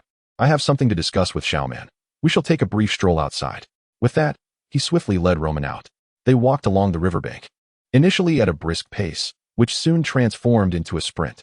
Their figures glided across the tranquil night of the water town until they reached the stone bridge. The moon above, in perfect harmony, shone round and bright, casting a gentle reflection upon the rippling water. The lights along the riverbank also danced, swayed by the enchanting breeze that caressed the night. Leaning against the bridge railing, Liu Tao held Roman close, searching for the moonlight in her eyes, and asked, My dear, have you been quietly following me? From Qingqing to Fengzhen? At that moment, the traces of tears on Roman's face had been dried by the wind, her skin glimmering with a radiant sheen. Her hair was slightly tousled, whether by the wind or Liu Tao's touch, it was uncertain. She wore a white dress adorned with shimmering threads, its ruffled sleeves and pleated hem transforming her into a genuine little princess. The small princess tilted her head, resting her cheek against her prince's chest, and confessed, "No, I didn't wait for you at the airport. I had intended to go to England alone. But I thought if you weren't held back by special circumstances, you would never break your promise. So, I stayed. Worried about being seen, I simply ran here." Liu Tao chuckled. The world is vast. Besides England and Qingqing, there are many other places. Why must you come here? Roman smiled in return. Indeed, the world is expansive. Why did you come here? Liu Tao feigned seriousness. It seems we share no telepathic connection. Traveling thousands of miles from Qingqing to here was not merely to revisit old dreams, but for other reasons. Roman replied earnestly, "Yes, we may lack such a connection. Yet fate seems to have its own designs." They both sighed, captivated by the moment, recalling how each had once wished for such a scenario, willing to trade their lives for it. Thus, when this moment finally arrived, they desired nothing more. Liu Tao then asked with gravity, "Xuan, tell me everything you have experienced during this time, starting from the day I returned." Roman, with a playful smile, responded, "Shouldn't there be a prologue? Will you overlook that?" Liu Tao replied, "Then let us begin with the prologue." Roman nodded, her expression turning serious. "Well, this is Xuan's hometown. So let us start with her." Liu Tao interjected, "No, this Xian is not the same as the one you speak of. Which Xian do you intend to discuss?" Roman smiled softly, "Patience, my handsome brother. Allow me to unfold the tale at my own pace." 3 months prior, Roman had just recovered from a stomach ailment and returned to work after a 3-day leave, coinciding with a company-wide meeting.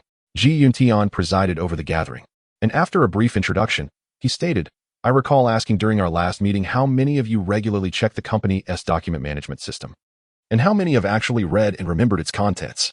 Very well, an answer to this query shall be forthcoming today. I will now commence a review of the recently distributed documents. I kindly request those whose names are called to rise and respond to my inquiries." A slight commotion stirred among the audience. Roman's mind was a blank. After days of battling illness, she could hardly recall what the CEO had mentioned in the last meeting. At that moment, someone behind her gently nudged her back with their finger. Turning around, Roman received several printed pages. Gratefully, she thanked the individual as she took them. Shortly thereafter, she heard Xuan calling her name. As she stood up, she searched for the answers and surprisingly managed to respond flawlessly to the question posed. Xuan nodded in satisfaction. "It appears Roman has come well prepared. Excellent, let us proceed." With a sigh of relief, Roman sat back down and winked at the person who had helped her, saying, "Beautiful lady, I shall treat you to a late-night snack after the meeting." The lovely woman smiled brightly, "Sure, I'll wait for you in the parking lot." An hour later, Roman found herself in Xuan's red Beetle. The smoothly contoured car, with its bright headlights, cruised stylishly through the urban night of Qingqing. The two women, one driving with avant-garde beauty and the other seated with elegant grace, made for a striking pair. Indeed, Xuan's first impression of Roman was that of refined beauty, reminiscent of a Jiangnan woman, especially with her inner charm. As she drove, Xuan remarked, "Xuan, you need not thank me. I noticed everyone holding documents while you appeared utterly bewildered, so I decided to share mine with you. I never anticipated that the CEO would actually call on you. However, your response was remarkably swift. You answered as if you had rehearsed it, despite those 3 densely printed pages. Thus, it seems that although you arrived empty-handed, your mind was thoroughly prepared." Roman chuckled, "Surely, it is you who came prepared, otherwise. Why would you have given me the documents?" Xuan smiled slightly, pausing before replying, "The CEO would never call my name." Roman observed Xuan's beautiful chestnut curls cascading over her rose-purple trench coat and quietly inquired, "Why is that? Xian, are you truly the CEO's daughter?" Xuan smiled mysteriously and whispered, "That is a secret." Thus, a tacit understanding was formed between them. In truth, Xuan was indeed Xuan's daughter, a fact that had become an open secret within the company, though it had yet to be confirmed by the parties involved. From that day onward, the bond between the two deepened, and their paired presence quickly became a distinctive sight within the company. Everything about Xuan sparked envy in Roman. To her, she was perfect in every regard: appearance, intellect, status, and wealth. It seemed as though the heavens had arranged everything for her. Yet perhaps because Xuan was so flawless, the divine had been unable to find a suitable match for her, leading to her solitary existence. Reflecting on this, Roman felt that although her personal attributes paled in comparison to Xuan's, she was fortunate to have an exceptionally admirable boyfriend. However, Xian held a different perspective. She remarked, Xuan Man, even with Liu Tao, what value does that hold? Unable to be together, are you not, like me, a solitary soul each day? At that moment, they were sipping coffee in Xuan's modest apartment. Roman, comfortably reclined on the sofa, remarked, isn't this delightful? Two solitary souls coming together. Xian, half lying on the couch, idly painting her nails, suddenly interjected, your ability to endure loneliness while waiting for Liu Tao indicates that he is worthy of such devotion. Do you have any photos? It has been ages since I beheld a handsome man. Roman replied, I do have photos, tucked away in my encrypted album on my blog. However, my notion of a handsome man may differ from yours. Xian perked up, I must see. Whether he is handsome is for me to decide. The laptop is on the bed, could you fetch it for me? Roman glanced at Xuan's still drying, glittering nails and reluctantly went to retrieve the laptop. Upon entering the bedroom, he discovered a petite pink laptop carelessly tossed on the bed alongside a book, Volume 1 of Jean Yang's The Smiling, Proud Wanderer. He brought both items back to the living room. Upon seeing the book, Xian paused, sitting up to inquire, why did you bring this as well? Roman responded, you look at photos while I read my novel. Is that not permissible? Xian verbally consented, yet Roman, attuned to her subtle demeanor, sensed a shift from languor to vigilance. He found it peculiar. It was merely a book. He placed the book on the sofa, positioned the laptop on his lap, and opened it to find Liu Tao's photograph. Xian leaned closer, exclaiming dramatically, wow, is this your boyfriend? In the photograph stood a handsome young man clad in a watermelon red polo shirt, white pants, and white sneakers, joyfully smiling as he walked across the lawn. A tennis racket slung over his shoulder. Is there more? Xian called out excitedly. Roman, satisfied with her infatuation, chuckled. Oh, there are plenty. Take your time to browse. Just a friendly reminder, be enamored, but do not covet. He then placed the computer on Xuan's lap and picked up The Smiling, Proud Wanderer, settling down to peruse it. As he flipped through the pages, a small slip of paper fell out. Roman picked it up to discover an email address and password inscribed upon it. Casting a glance at Xian, who was engrossed in Liu Tao's photos, he quietly slipped the paper back into the book, returning it to its original spot and refraining from touching it again. Had it not been for the phone call he received shortly thereafter, Roman might have completely forgotten this incident. However, there are no what-ifs. That noon, Roman and Xian dined together at a restaurant. Halfway through their meal, Xuan's supervisor, Yuan from the administrative department, hurried past and said, Xian, the contract with Yahweh Company has been moved up. Their boss is in the meeting room right now. Quickly send the revised contract to General Manager G's assistant via email. Every significant contract signed by Yuntian Company must be amended by a designated lawyer, a process that Xian managed. Xian agreed and left in a hurry without finishing her meal. Left alone, Roman continued to eat. However, after just 2 bites, the phone on the table began to ring. It was Xian's phone, which she had inadvertently left behind in her haste. Roman picked up the phone but did not answer. Instead, he placed it in his pocket, intending to return it to Xian later. However, the caller persisted, and the incessant ringing drew curious glances from nearby colleagues. Reluctantly, Roman took the phone out again, glancing at the number, which turned out to be an international one. Surely, it must be an important call. Roman decided to answer on Xian's behalf, suggesting the caller reach her office landline instead. Hello. May I ask? Roman intended to inquire if the caller was searching for Xian, but was interrupted by a sweet female voice. Hey, Chi. Roman quickly replied, I'm sorry, you have the wrong number. The caller expressed surprise and confidently asserted, no, this is Chi's number. Isn't she there? I'm her colleague from Singapore. Captivated by the caller's melodious voice, Roman patiently insisted, this is not Chi's number. Then a thought crossed his mind. Perhaps the caller was not mistaken. Chi might be a nickname for Xian, considering she had studied and worked in Singapore. Thus, he inquired, is the Chi you're looking for named Xian? To Roman's astonishment, the caller's reaction was intense. Oh my, who are you? Are you joking with me? I am Xian. Please let Chi take the call. Roman, feeling uncertain, provided Xian's office number. The caller offered no further explanation, simply thanking him before ending the call. Roman lost his appetite, his mind racing with thoughts about the peculiar conversation. When he returned Xian's phone, he asked, Xian, do you have another name, Chi? Xian's expression changed dramatically, but she quickly masked it with a smile. Oh, is that what the caller mentioned? That's my nickname. They called me that while I was abroad. Roman chose not to probe further, feigning indifference in front of Ji Xianxian, yet privately found the situation unsettling.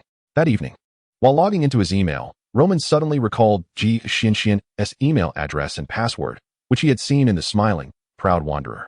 His remarkable memory was something Liu Tao greatly admired, but at that moment, it was not merely memory at play. His intuition was also in full force. Using the address and password, Roman accessed a mysterious inbox. The mystery lay in the fact that the inbox contained only a single email, sent that very day, which had already been read. The subject line was peculiar, composed of seemingly random, nonsensical strings. Were it not for his curiosity, Roman would have dismissed it as spam. However, he found himself irresistibly drawn to the email, clicking it open to reveal several lines of erratic numbers. Slightly disappointed at first, Roman soon began to formulate new ideas.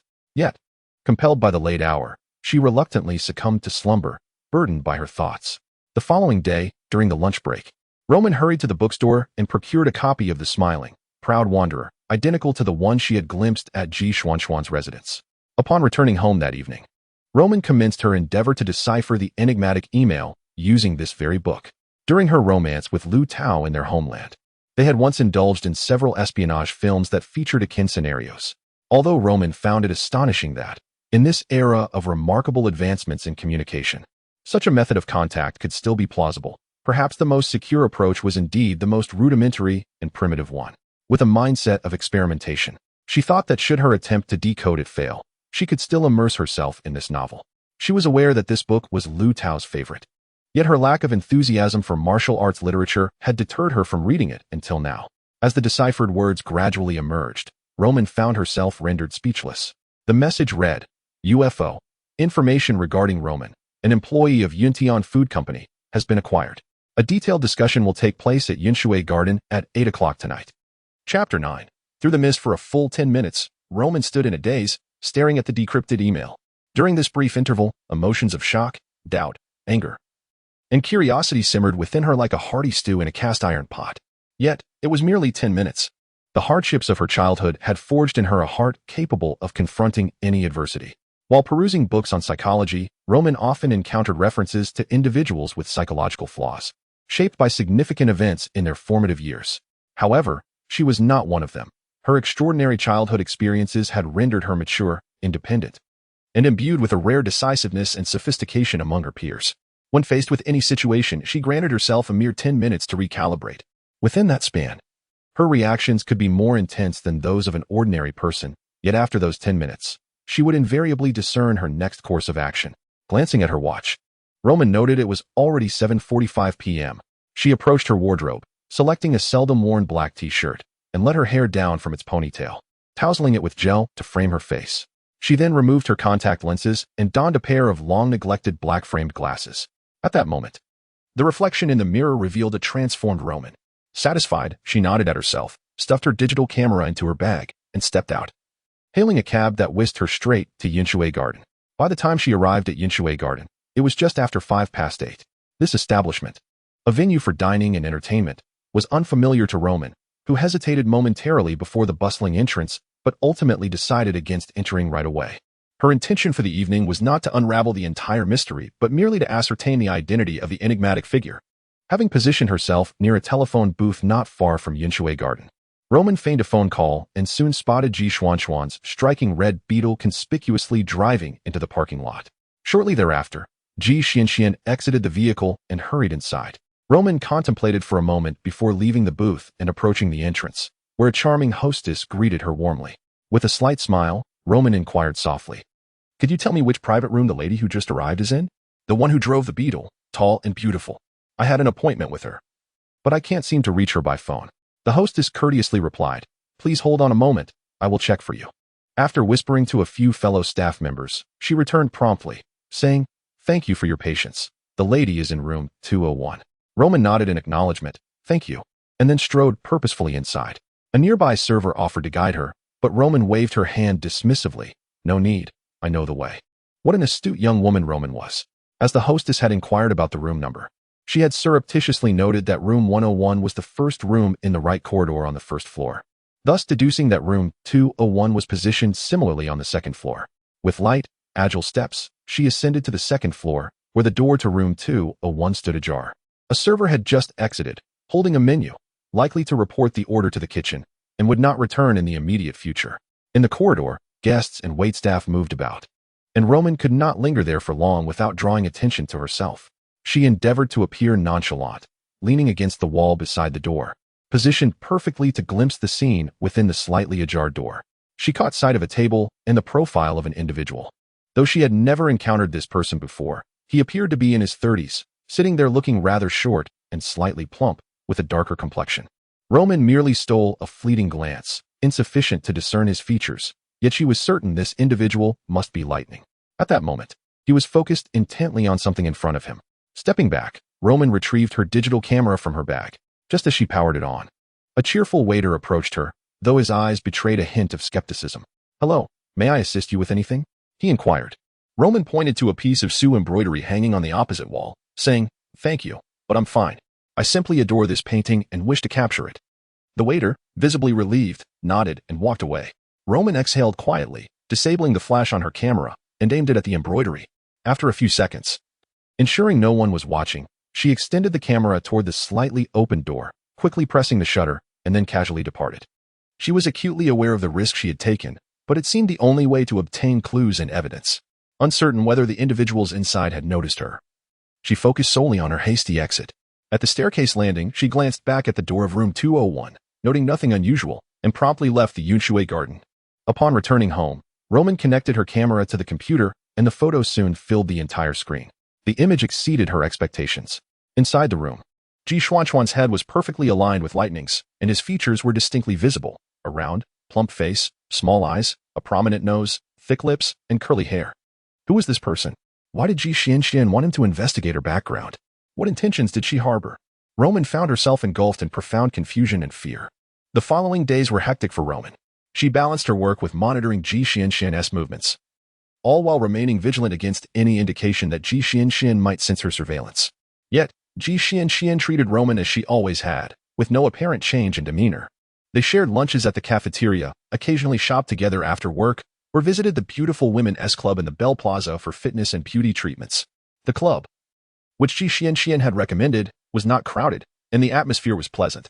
Though located on the basement level, it did not feel stifling. Rather, it offered a peculiar sense of security. During this time, Roman's body and mind relaxed, accompanied by someone, albeit a person she needed to be cautious of. In those days, Roman found herself constantly monitoring Xuan's email account. When new messages arrived, she would wait for Xuan to read them before decrypting their contents. However, the emails were brief, merely indicating meeting locations without elaborating on the reasons. Roman had also followed the specified times and places to capture moments between Xuan and Lightning. Yet she remained unable to discern their true activities. It appears that deciphering the coded emails alone is insufficient without tracking Lightning and clarifying its identity. After much contemplation, Roman finally conceived a plan. 2 days later, another email from Lightning arrived, instructing her to wait at the supermarket on the lower ground floor of Shangkong department store at 1:30 p.m. This time, Roman refrained from lurking amidst the bustling mall. Instead, she positioned herself near a shop window, feigning admiration for the elegantly attired mannequins while discreetly observing the vehicles entering the parking lot. She had deduced that each time Lightning made an appearance, a Beijing Jeep would be the chosen mode of transport. Hence, it was highly probable that the vehicle would be parked in the lot, allowing its occupant to masquerade as a shopper while surreptitiously exchanging something with Xuan. As anticipated, just before the appointed hour, a Beijing Jeep rolled into the parking area. After it came to a stop, a stout man donned in a baseball cap and a black jacket emerged, hastily making his way into the mall. Roman did not follow him inside. Instead, she strolled towards the roadside and soon hailed a taxi. The driver, upon noticing Roman's appearance, kindly opened the door for her and cautioned, "Be careful." Why did the taxi driver treat Roman with such consideration? Because, at that moment, Roman was not her usual light-footed self, but rather presented as a heavily pregnant woman. This was a clever ruse she had devised. She had purchased a maternity outfit, stuffed it with some paddings, and adorned herself with sunglasses and a mask. This guise would likely render her unrecognizable even to Liu Tao. Given that Lightning had evidently acquired Roman's information, it was certain that he would be aware of her true appearance. Of course, it also required exceptional acting skills to move with the clumsiness of a pregnant woman, as any hint of agility could betray her disguise. Roman, disguised as a pregnant woman, opted to sit in the back seat rather than the front passenger side. To the driver, it appeared that she was intentionally choosing a relatively safer position. Generally, the back seat offers a higher degree of safety compared to the front. Although there exists a particularly perilous spot, the middle seat when all three rear seats are occupied, as it lacks any barrier in front. In the event of a sudden stop, a passenger could be violently propelled forward, shattering the windshield upon impact. Once seated, she politely addressed the driver. "Sir, please wait a moment before departing." The driver inquired, "Will it take long?" "Parking is not permitted here." Roman reassured him, "It won't be long. You can turn on the meter." The driver acquiesced. Although only 10 minutes had elapsed, shorter than Roman had anticipated, those 10 minutes felt excruciatingly prolonged. Fortunately, the radio in the car was playing, with the male and female hosts engaging in humorous banter, alleviating Roman's anxiety. Leaning back in her seat, Roman said to the resting driver, "Sir, did you see that black Jeep? Please follow it." The driver, showing no surprise, skillfully started the car and followed at a leisurely pace, all the while commenting, "Men, when faced with such circumstances, often make mistakes. Why not stay at home and take good care of your health and the baby in your belly?" In a state of heightened tension, Roman nearly burst into laughter upon realizing that the driver perceived her as a scorned wife tracking her unfaithful husband. It seemed that such situations were commonplace for these drivers, no longer a novelty. This was, in fact, a relief for Roman, who initially worried that the driver might be reluctant to follow. She smiled at the driver, saying, "Please don't let him notice us." The driver chuckled heartily. "Rest assured, I am nearly a professional detective by now. I even took the initiative to self-study a set of tracking techniques. You made the right choice by getting into my car." The driver was not merely boasting. His tracking skills were indeed impressive, maintaining a distance of 1 or 2 vehicles behind the Jeep amid the bustling traffic, deftly maneuvering through turns and signal changes.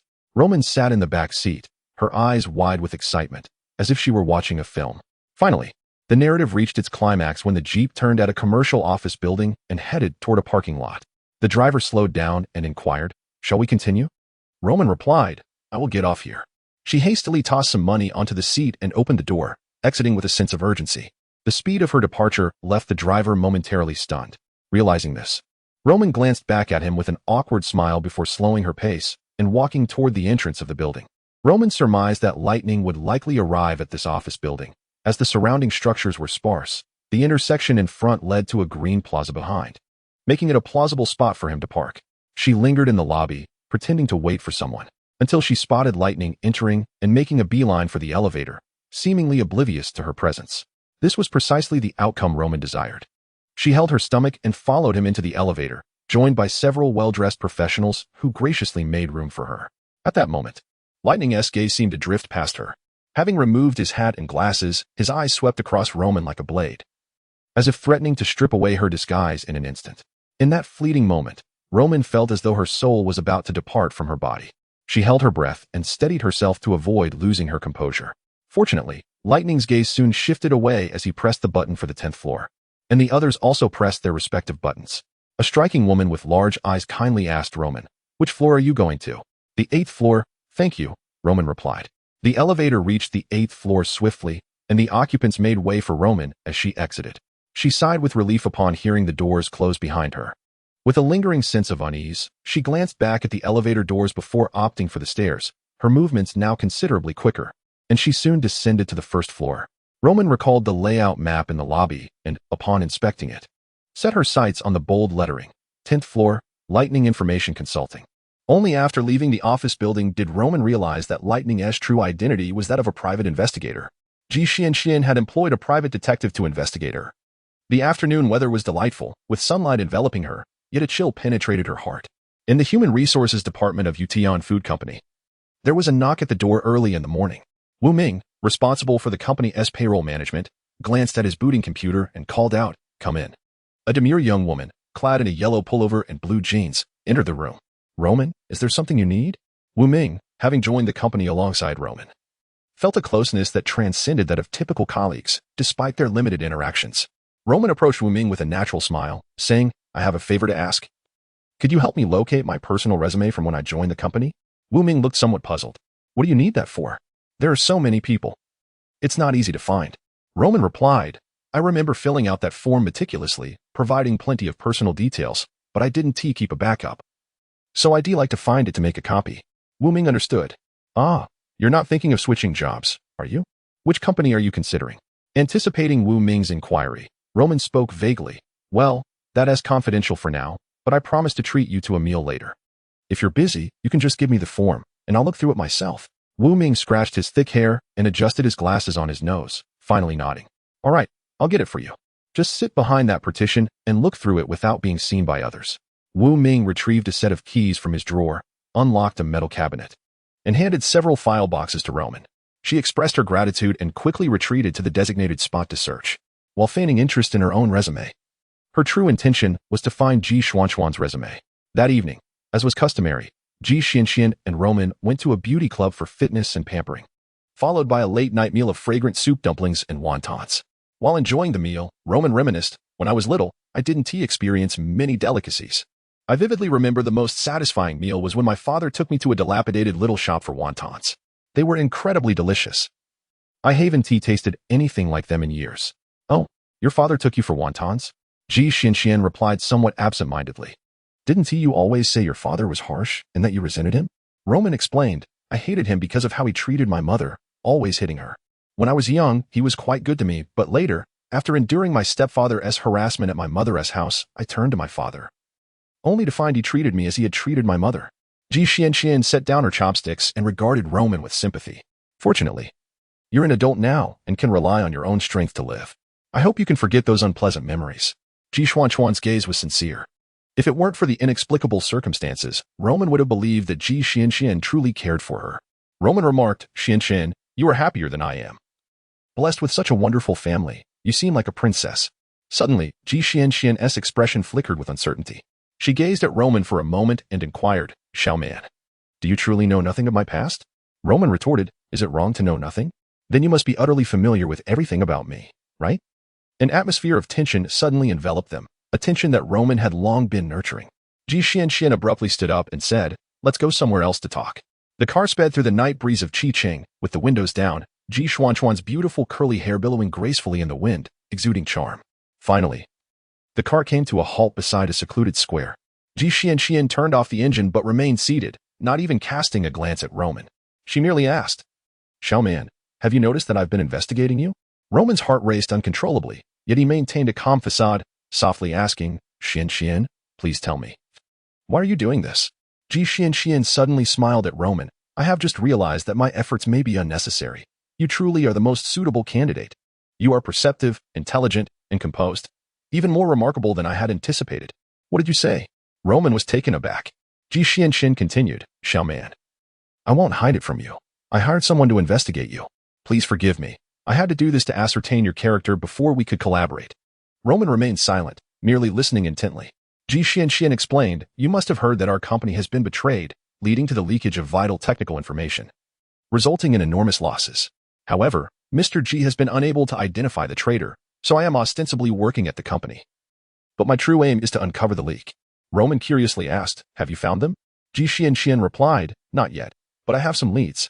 After becoming friends with you, I realized you would make an excellent partner. So, Xuan, please forgive me for my actions. Roman remained silent, gazing at Xianxian with a mixture of skepticism and intrigue. She found it hard to believe that the truth of the situation was as it appeared. Xianxian asked, Xuan, do you not trust me? Roman responded, if you tell me who you suspect might be the traitor, then I will trust you. Xianxian hesitated. Roman smiled. Xianxian, it seems that it is not I who distrust you, but rather you who distrust me. Xianxian sighed. Fine, I will tell you. But you must not share this with anyone. Roman assured her, I promise. Xianxian revealed, the person in question is Jinan. What? Roman gasped in astonishment. Were it not for their secluded surroundings, her outburst would have drawn attention. How could this be? He is Mr. G's son. How could he possibly betray the company? What benefit would he gain from such actions? Roman's emotions surged. Xianxian cautioned, calm down, dear. Stay composed. I do not yet understand why Jinan would act this way. There must be complex reasons behind it. Roman asked, does Mr. G know? Xianxian shook her head. Of course not. Until the matter is resolved, I will not disclose the outcome to him. I believe it would be exceedingly difficult for him to accept this revelation. Roman remarked, you are also the daughter of President G, so he must be even more distressed, especially since it was you who uncovered this matter. Xianxian replied, in truth, my father does not love me. My existence has created a rift between him and Lanning. Therefore, I do not reside with my father, as I cannot endure Lan Ying's gaze. Moreover, I did not grow up by my father's side, and not only do I harbor no affection for him, but I also despise him for abandoning my mother. So, Xuan, do you not think that the one who has betrayed my father should be me rather than Jinan? Roman couldn't help but chuckle. Isn't that the case? Ji Xianxian paused, playfully scolding, "You little rascal, making jokes at a time like this." On a serious note, are you willing to collaborate with me? Once this matter is clarified, my father will certainly not mistreat you. Roman inquired, "Is this President Ji's intention?" Ji Xianxian sighed, "Xuan, I am amazed by your persistence in seeking the truth behind everything. Indeed, this aligns with my father's wishes, as it is inconvenient for me to act alone. Thus, I require a trustworthy ally. My father proposed several names, and yours was among them. Therefore, this can be considered a mutual agreement between my father and me." Roman asked, "What if I refuse? Don't tell me I have no choice." Ji Xianxian countered, "What do you think? Do you believe you still have a choice?" Haha. "Xuan, I know you won't refuse. You possess an inherent desire for challenge." Roman stated, "Then tell me, what do you want me to do?" Ji Xianxian replied, "For now, there is nothing you need to do. However, my father and I have devised an action plan that may soon be implemented. When the time comes, I will require your assistance, but rest assured, it will be within your capabilities." Roman asserted, "I still believe I have the right to refuse, especially if you ask me to do something excessive." Ji Xianxian laughed and embraced Roman's shoulder, saying, "Xuan, fear not. I shall not put you in a difficult position. Tomorrow, I will need a camera, but mine is under repair, so may I borrow yours for the time being? This request is not unreasonable, is it?" Roman replied, "Not unreasonable. I will bring it to you tomorrow." Ji Xianxian then suggested, "If you forget tomorrow, it will be troublesome. Let us stop by your house now to pick it up, since I need to drive you home." As she spoke, Ji Xianxian started the car and headed toward Roman's residence. That evening marked Ji Xuan's first visit to Roman's home. There, she informed Roman that for the next few days, they should refrain from discussing the matter at hand, regardless of the circumstances. Meanwhile, Roman's thoughts shifted from this issue to the return of Liu Tao. Soon, she would be reunited with the one she deeply loved, and her state of mind could be described as being utterly preoccupied. Concerning Ji Xianxian, Roman did not divulge a single word to Liu Tao. She was reluctant to burden him with her worries, believing she could manage the situation on her own. In truth, had Roman confided in Liu Tao at that moment, he would have cautioned her against further involvement with Ji Xianxian or offered strategies to thwart Ji Xuan's schemes, thus allowing Roman to evade potential peril. Even if Roman were not to heed Liu Tao's warnings, his investigation into these events could have proven significantly more effective. Fortunately, on that fateful morning, Roman stumbled upon a new character named Starry Sky while accessing Ji Xuan's secret email. Due to the delays caused by deciphering, she had rushed out without shutting down her computer, leaving the book The Smiling, Proud Wanderer, which she used for decoding the password emails, lying open. This oversight allowed Liu Tao to follow the trail deeper and deeper. Indeed, Roman could never have anticipated the harrowing events that would unfold thereafter. That day, she and Ji Xianxian, as was their custom, went to the beautiful women's gym in the Palais building, only to be met with an unexpected inferno. Just as she felt herself slipping into unconsciousness, a pair of hands grasped her. What transpired next felt surreal, as though it were merely a dream. Upon regaining consciousness, she was momentarily disoriented, unable to ascertain whether she was still alive, and repeatedly murmured Liu Tao's name.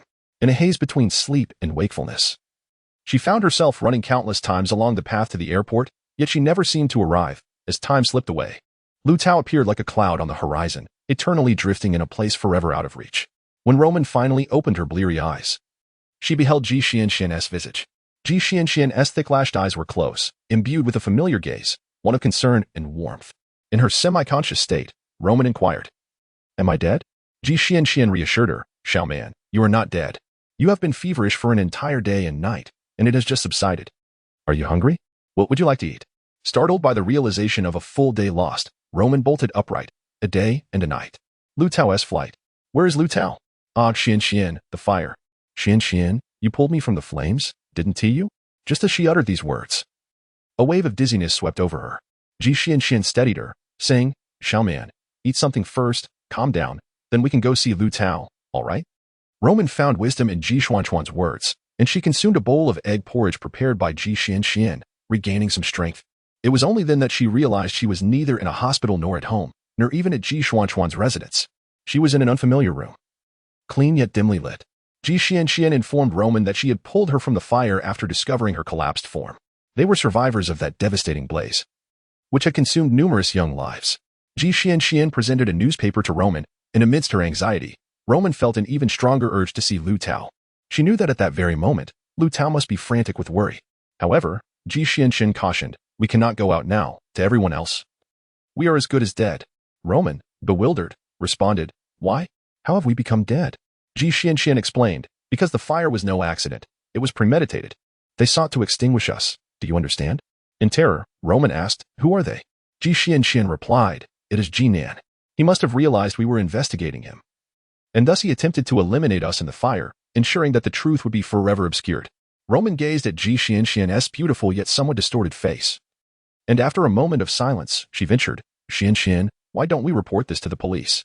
They can protect us and swiftly apprehend the perpetrator.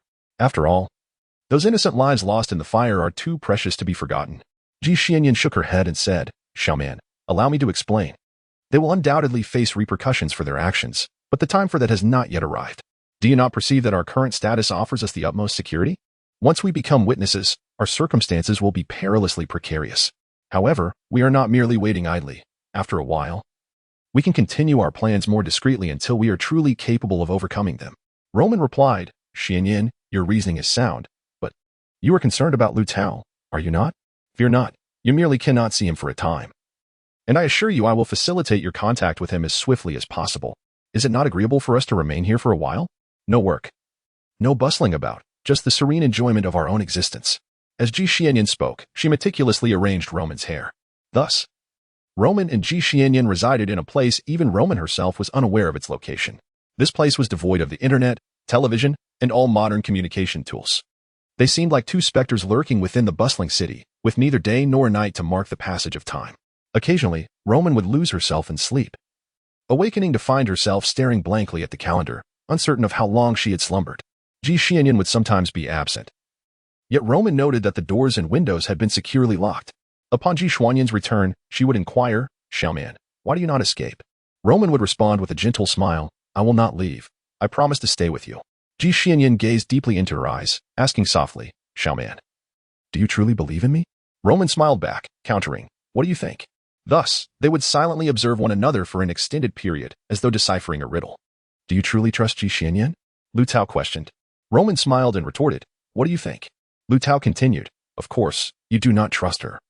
Yet you feign belief before her, am I correct? Clever girl, your actions are indeed prudent. You know, I always thought the UFO was you.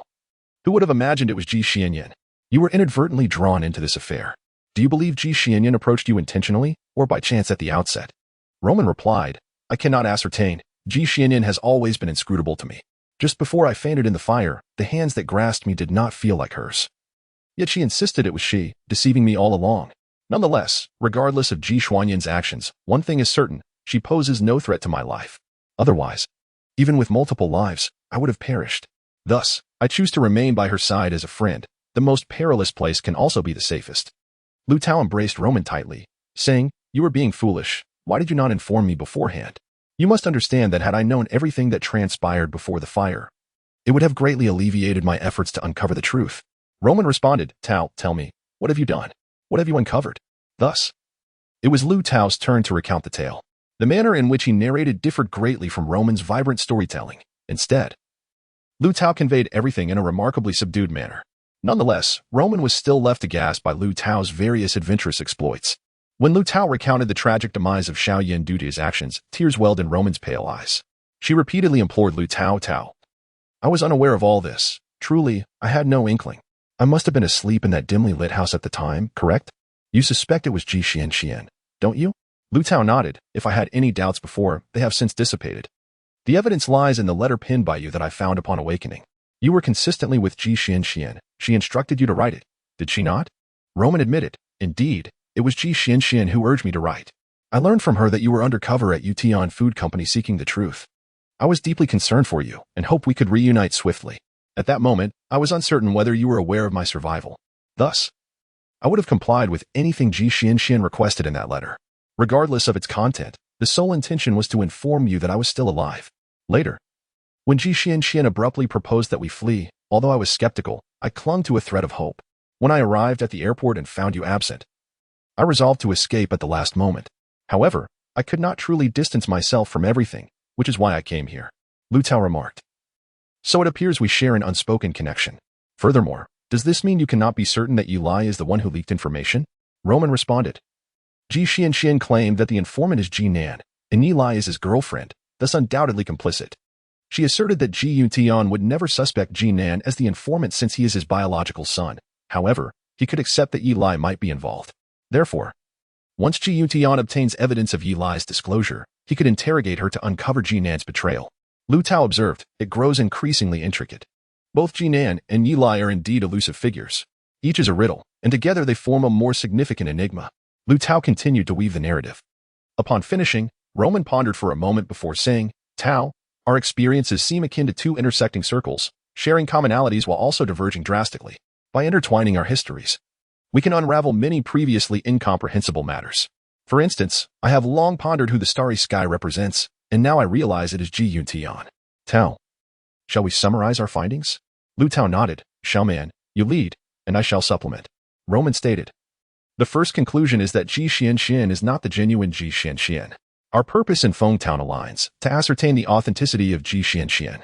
For now, setting aside the identity of the imposter, where is the true Ji Xianxian, the illegitimate daughter of Ji Yutian, who grew up here? Though Roman did not elaborate further, her gaze conveyed to Liu Tao that she had deduced the answer. Thus, Liu Tao articulated it for her. The real Ji Xianxian perished in the fire.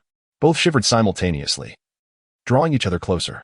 Liu Tao remarked, I have always believed that the devastating fire was orchestrated by Ji Yutian. Therefore, if the first conclusion holds true, it cannot possibly be Ji Yutian, for he could never bring himself to slay his own daughter. Moreover, he likely remains unaware that Ji Xianxian is an imposter. Roman nodded in agreement, stating, I concur. The woman who made that phone call was indeed the genuine Ji Xianxian. I distinctly recall her melodious voice, alas. The individual she sought, that Chi-Chi, must certainly be the false Ji Xianxian. Henceforth, let us refer to her as Chi-Chi. My second conclusion is that Chi-Chi is the true arsonist. Liu Tao pondered for a moment before responding. Are you certain? Why could it not be someone else, such as Shandin, Ji Nan, or even Yilai and Jin Yuexin? Roman replied, Shandin is merely a private investigator. Although he maintains a close connection with Chi-Chi and was the first to disclose the fire's details to the press, I believe he is at most an informed bystander. Liu Tao shook his head. I suspect otherwise. Why would Ji Yuntian provide Shandian with such a substantial sum of money? Furthermore, we have overlooked another individual, Cheng Yuanguang, the proprietor of Jiaka department store. I have always found him to be rather dubious, and I sense a peculiar connection between him, Shandian, and Chi-Chi. Roman contemplated this for a moment and said, that makes sense. Tao, please continue analyzing the other individuals. Liu Tao continued, Ji Nan is not without potential, yet given the objective circumstances, he is Ji Yuntian's son and the sales department head of Yutian Food Company. He should be the least likely to leak information. Roman interrupted, you're digressing. We are discussing the arsonist, not the informant. Liu Tao paused and said, Xuan, you are correct. The informant need not be the arsonist, and the arsonist is not necessarily the informant. They might even be adversaries. Roman smiled wryly, thus. It is quite complex. And what of Yilai? You have personally obtained evidence of her leaking information, so you should unravel the mystery surrounding her. While Roman spoke, a peculiar expression crossed his face as he recalled the scene he had witnessed that day in Ji Xuan's car, Liu Tao and Yilai emerging intimately from a Western restaurant. Their chemistry exaggeratedly apparent. At that moment, she had implored Chi-Chi for quite some time before Chi-Chi reluctantly allowed Roman a glimpse of the beloved figure he yearned for. Nevertheless, Roman harbored no desire to share this with Liu Tao. Jealousy festered silently within him. He would rather suffer in silence than question Liu Tao, a principle he had long upheld. Otherwise, they might not have reached this point in their relationship. Unbeknownst to Liu Tao, who was oblivious to Roman's thoughts, he remarked. Yilai's behavior was indeed quite unusual at that time. She clearly intended to convey something to that person, and her motives for approaching me are highly suspect. The book lilac was discreetly taken by her. However, I cannot ascertain whether she divulged any company secrets. In any case, Yilai is a person of deep thought and is rather difficult to comprehend. Liu Tao's mind briefly conjured an image of Yilai at the red-eyed CAF. A strange breeze sweeping through his thoughts. Roman observed this and felt a pang in his heart, yet he said, Tao, I will reserve my second conclusion. The identity of the arsonist remains uncertain. Similarly, in the third conclusion, the identity of the leaker remains uncertain. Liu Tao's thoughts have returned to Roman, and he tenderly responds to her. Indeed, let us refrain from drawing any conclusions for now. Allow me to express the fourth conclusion. The individual responsible for Xiao Yan's death must be Chi-Chi. At the very least, she is one of the participants. Roman remarks. That girl, Xuan, met an unjust demise. She perished for your sake. Liu Tao replies solemnly, yes, precisely. Therefore, Xuan, I need you to promise me something. Roman inquires gravely, what is it, Tao? Liu Tao states, I must return to Qiqing to uncover the truth. I must do what is right for Xuan. Roman nods. I promise you. However, you must also promise me something. Liu Tao asks, what is it? Roman replies, I wish to accompany you back to Qiqing to seek the truth together. Liu Tao hesitates for a moment before agreeing, very well, I promise you. We shall return to Qiqing together and shall not part ways. However, there are a few matters to attend to before our return. Roman inquires curiously, what matters? Liu Tao explains, tomorrow. We will visit a nearby city to search for lilac in a bookstore and decode that encrypted email. The encrypted email is stored in my electronic mailbox. Roman nods, yes. That is indeed crucial. Is there anything else? Liu Tao continues, I will reach out to a classmate in Singapore to ascertain Qiqi's true identity. Roman nods again, yes. Liu Tao, that is also very important. What else? Liu Tao's expression suddenly shifts. Roman, is there anything else? Roman, puzzled, asks, is there anything else? Liu Tao falls silent. Then lifts the delicate Roman into his arms, dashing down the bridge along the riverbank. Roman, cradled by Liu Tao, joyfully gasps in surprise. Several black canopied boats are moored by the shore. Liu Tao must have ridden one of them just the other day. He gently sets Roman down and takes her hand. Follow me, little lilac. Together, they leap onto one of the boats. At this moment, it is the darkest hour before dawn. The moon is hidden behind a cloud, and the surroundings are enveloped in darkness, yet they can profoundly feel each other's presence. Liu Tao places Roman upon the deck and leans down to kiss her. Roman's body, like an unruly mermaid aboard the boat, trembles and quakes, as if this kiss siphoned every ounce of energy from her being. They embrace tightly, releasing emotions that have been suppressed for far too long in the most primal manner. As their kiss concludes, they hold each other even closer, an embrace filled with unparalleled satisfaction. Gradually, as they become aware of their surroundings, they discover that the darkness before dawn has dissipated, and a glow of light emerges in the eastern sky. Chapter 10. Return to the minefield on a serene morning. Liu Tao and Roman bid farewell to the elderly woman. Despite their insistence, she adamantly refused to accept the money they offered, her expression fraught with anxiety as she implored. Upon your return to Qiqing, please find Xian for me and ensure she gives me a sign of her safety. The poor woman seemed to sense something amiss. Liu Tao and Roman were acutely aware that the true Xian, her biological daughter, was in dire peril, yet they comforted her, promising to inform her the moment they received news of Xian. After much hesitation, the elderly woman declared, if you cannot locate Xian, then you must have Jiun come to see me. If he does not arrive, I shall seek him out myself. As Liu Tao and Roman departed from Fengshan, a weight of melancholy hung over them. Liu Tao specifically requested a photograph of Xian taken before her departure from Fengshan, citing it as a keepsake, to which the elderly woman consented.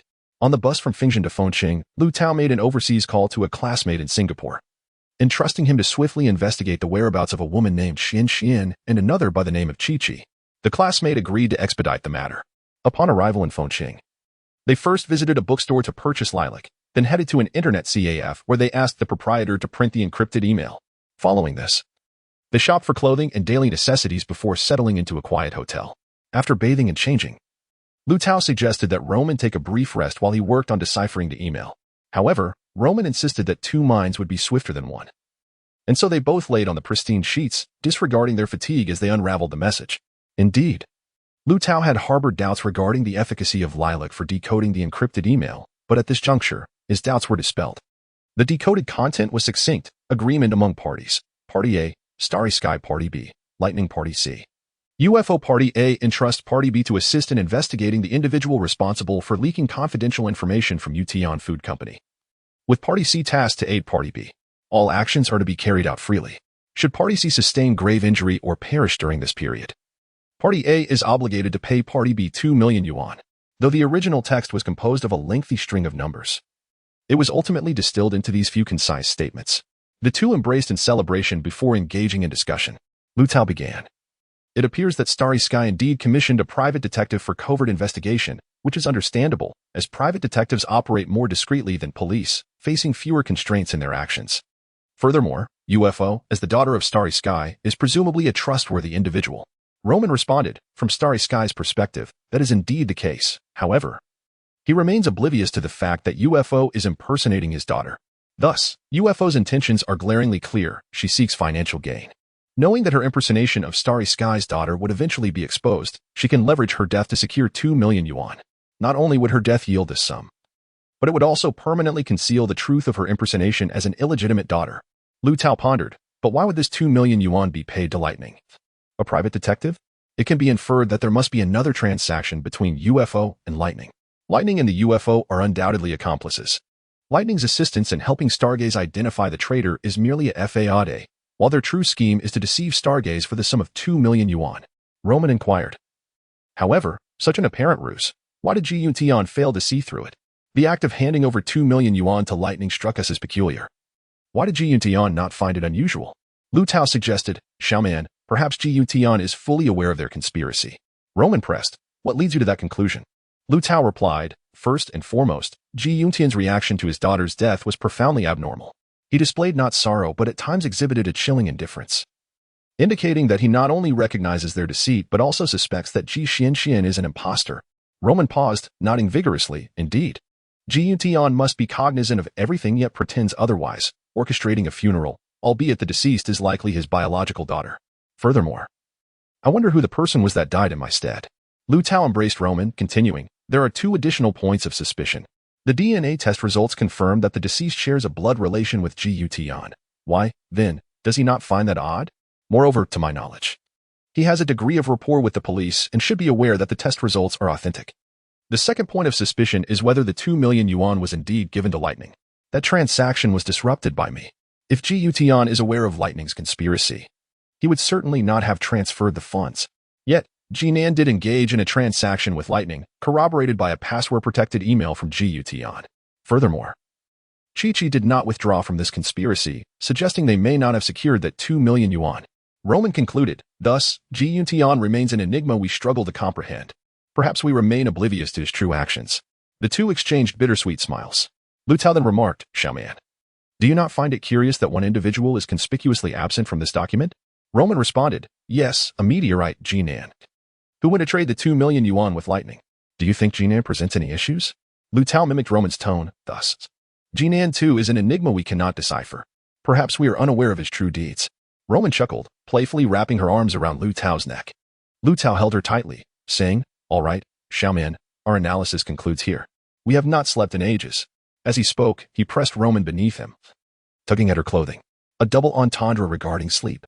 After a passionate interlude, they lay entwined, surrendering to slumber. Upon waking, they remained in each other's embrace, free from the need to indulge in daydreams of affection. Even in dreams, they were held close, with no concern that it was merely a fleeting fantasy. Liu Tao and Roman were awakened by the insistent ringing of a phone. At this hour, the only person calling Liu Tao's new number could be none other than his classmate from Singapore, whom he had tasked with investigating Ji Xuan's background. This classmate's efficiency was astonishing, as it was now past 10 o'clock the following morning. This indicated that Liu Tao and Roman had slept nearly 20 hours. The tranquility of their slumber stemmed from a prolonged period devoid of proper rest. The information relayed over the phone by this classmate, though succinct, was sufficiently enlightening. Indeed, there exists a Chinese employee named Ji Xianxian at a certain company in Singapore, hailing from Fengshan, approximately 26 years of age, standing around 1.65 meters tall, possessing a charming visage and a melodious voice, who had resigned and returned to her homeland 2 months prior. Furthermore, this company also employs another Chinese individual referred to as Chi-Chi, whose full name is Tang Yiqi, likewise of similar age to Ji Xianxian, standing approximately 1.70 meters tall. Strikingly beautiful, and a close confidant of Ji Xianxian, having left Singapore a year ago. Based on this information, the identity of the woman impersonating Ji Xianxian has begun to crystallize. The name Tang Yiqi resonates beautifully, befitting her appearance. After reflecting on this, both realized they were rather famished. They rose, refreshed themselves, and adorned themselves splendidly to venture out for a meal. In that moment, on the unfamiliar streets of a foreign city, they appeared as an enviable couple. The man, tall and handsome, akin to a cinematic star, while the woman, though not conventionally beautiful, exuded a poise and confidence that rendered her presence formidable beside such an outstanding man. It felt as though they had been transported back to a bygone era, exploring this alien locale for delectable street food, indulging in light-hearted banter, and sharing playful, discreet moments of intimacy when unnoticed. Such moments were exquisite, yet in each other's eyes, they perceived a mutual sentiment of cherishing their time together. For they were acutely aware that these fleeting moments were but a luxurious interlude, and a harsh trial awaited them. The onset of this trial, however, arrived sooner than anticipated. They had initially intended to convene in their hotel room that evening to devise a detailed action plan, planning to depart at dawn and return clandestinely to Qiqing. After enjoying the local specialty hot pot, they strolled hand in hand back to the hotel. Upon entering the room, Liu Tao playfully nudged Roman toward the bathroom, insisting he wash off the lingering sin of hot pot. Roman, reluctant to release his embrace, suggested they bathe together. Liu Tao, with a serious demeanor, countered. You take too long. I shall prepare our luggage first. I may unexpectedly intrude during your shower, which would save time and allow us to retire to bed right after. Amused by the notion, Roman agreed and headed to the bathroom. As she gazed into the mirror, Roman beheld her reflection, radiant as a blossoming peony, momentarily taken aback. It dawned on her that even a woman of her modest beauty could exude such captivating brilliance. As she sang softly, she shed her garments, filled the tub with warm water, and closed her eyes, losing herself in her own glow. However, after rinsing off the body wash, the bathroom door remained steadfastly closed. She contemplated calling out but restrained herself, fearing ridicule should he enter while she was vulnerable. After a prolonged wait, with every pore on her skin rejuvenated by the warmth, Liu Tao had yet to appear. It seemed he was deliberately playing a trick on her, relishing in her impatience. Fine. She resolved not to rush and to see who would yield first. Yet, as time dragged on, Roman's patience began to wane. She found it rather strange. Liu Tao would not treat her so callously. Could something have happened? At this thought, Roman's heart sank, and she hastily turned off the shower, tentatively calling out, Liu Tao? Outside, an eerie silence ensued, exacerbating Roman's anxiety. With no time to dry off, she merely wrapped herself in a towel and dashed out. The bathroom floor was slick with water, nearly causing her to slip. Upon entering the room, Roman immediately spotted Liu Tao sitting on the bed with his back to her, fully dressed. Her heart eased as she approached him, playfully chiding, Tao, this game is no fun. You nearly scared me to death. Yet, Liu Tao remained seated, seemingly oblivious to her words. It was only when Roman reached him that he lifted his head, his expression one of awakening from a dream, and asked, Are you done with your shower? Roman placed her hands on Liu Tao's shoulders, concern etched on her face. Tao, what's wrong? What happened? It was then that she noticed several photographs scattered on the bed. Grabbing one, her complexion paled, and she became as immobile as Liu Tao. The images depicted an elegant, middle-aged woman, one showing her exiting a supermarket with bags in hand, another capturing her in conversation with a neighbor at the entrance of her community. After a moment of stunned silence, Roman asked Liu Tao, where did these photos come from? Liu Tao offered a bitter smile. They were just under the pillow. Instinctively, Roman flipped the photos over, revealing 2 lines of printed text. Stay put. Do not call the police. Do not return home. This person will be back in a month. Otherwise, Roman set the photographs down and embraced Liu Tao. What do we do? What are we going to do? Liu Tao shook his head like a marionette, lost for words. Then he muttered an expletive. Roman felt the moisture on her skin draining her warmth, sending shivers through her. She dried her hair and body with the towel, styled her hair, and dressed. These actions brought clarity to her thoughts and a sense of calm to her spirit. She sat at the table, picked up a pen, and sketched for a while before handing it to Liu Tao. Tao, let's show this to the staff and see if they can identify anyone who has been here. Liu Tao took the drawing, which depicted 4 individuals, Ji Xian, lightning, Ji Nan, and Di Lai. A smile finally broke across Liu Tao's face. Clever girl, the likenesses are quite good. However, after inquiring with nearly all the hotel's security and staff, they reported having seen none of the 4. Roman, disheartened, remarked, I was merely trying, as any of them would surely have been disguised if they had visited. Liu Tao replied, then we must seek assistance from the hotel.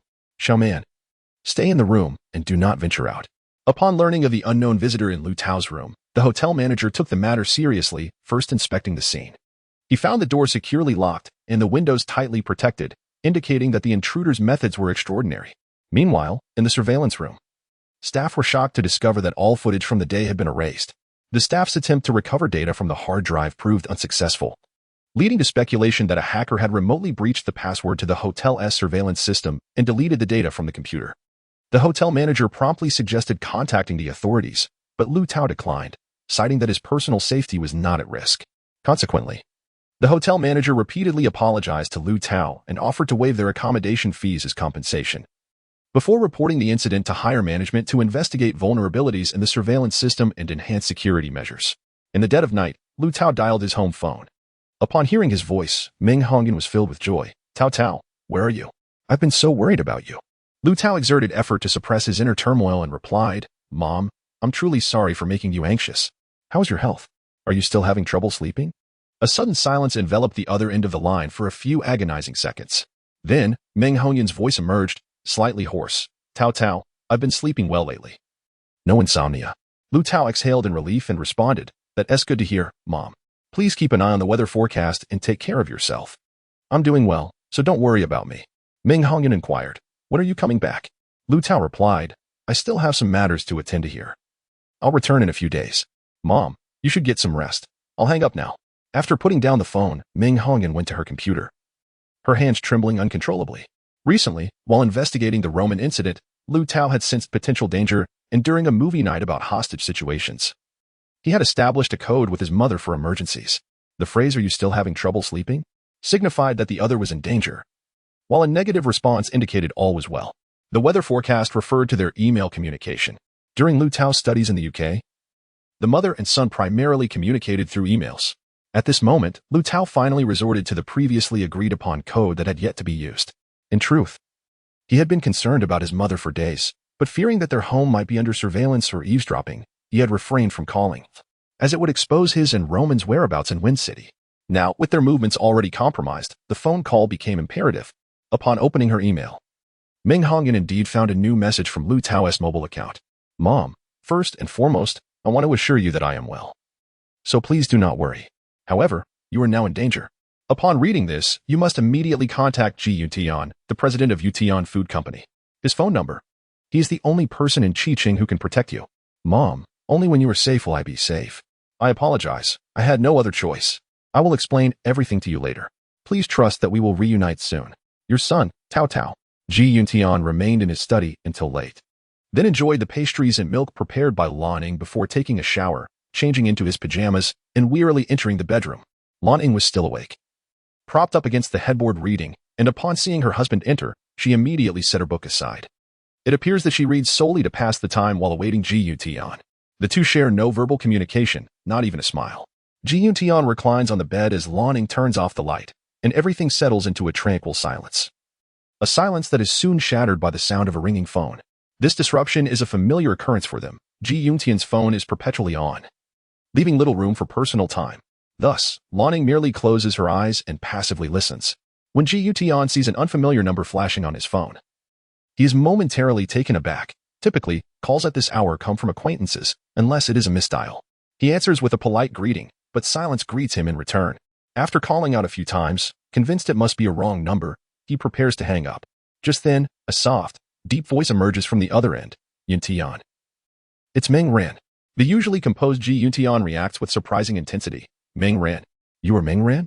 It suddenly dawns on him that Lanning is right beside him, but he is too absorbed in the moment to care.